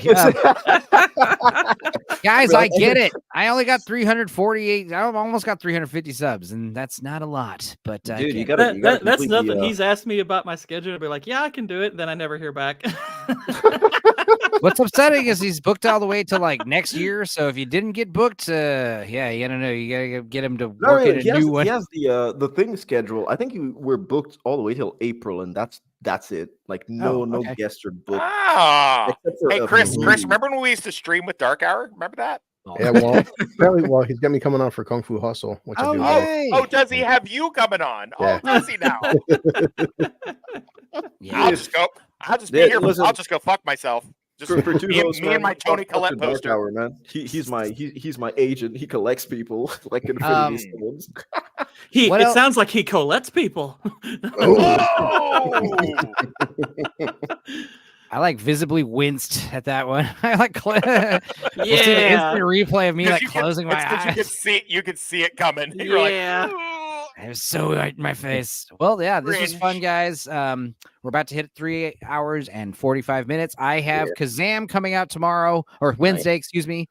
And that's Touchtone Pictures. They're cool with copyright. So there's not going to be a lot of Dorkside logo overlay on that one. So it's going to be a fun one. Me and my cousin had never seen it before. It was trippy and stupid. And then, the week after that's going to be Space Invaders with me and Chris, and also Touchtone Pictures. They're real chill with copyright. So that's cool. Yeah. And then other than that, I guess, like I said, Scavenger's Reign. What else? Hopefully that Drunken Master stream gets back up on the 2-host channel in a week or two. Yeah, hopefully. And, I gotta take it down to my channel. Yeah, next Monday, we will be doing a late night show after MMM. I will be a guest on MMM to talk about The Incredibles next Monday.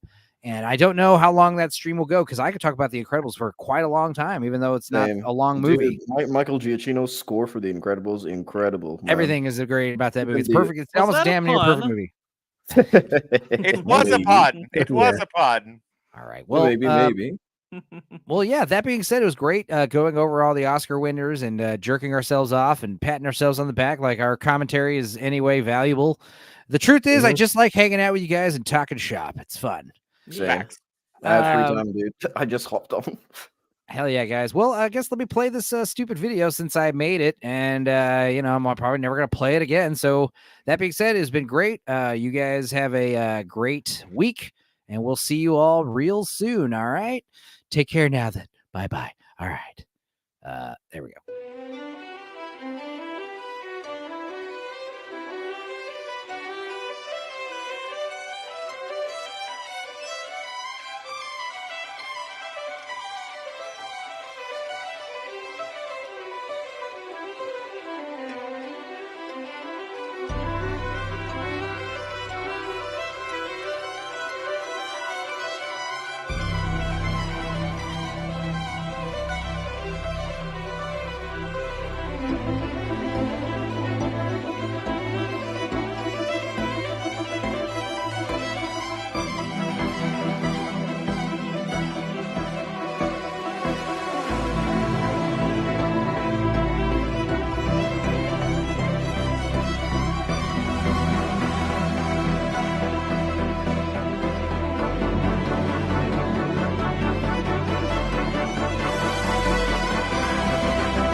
The time has come. Baby, you can find me under the lights, diamonds under my eyes. Turn the rhythm up, don't you wanna just come along for the ride? 'Cause every romance shakes and it bends, don't give a damn. When the night's here, I don't do tears, baby, no chance. I could dance, I could dance, I could dance. Oh. Watch me dance, dance the night away. My heart could be burning, but you won't see it on my face. Watch me dance, dance the night away. I'll still keep the party running. When my heart breaks, I don't play safe. Don't you know about me? I could dance, I could dance, I could dance. Be part of the people that make meaning. There's a word in Korean, inyeon. It means fate. There's gonna be some changes made. The story has been yours all along. Why does anyone get to tell you what you can do in life? Nah, I'm gonna do my own thing. Watch me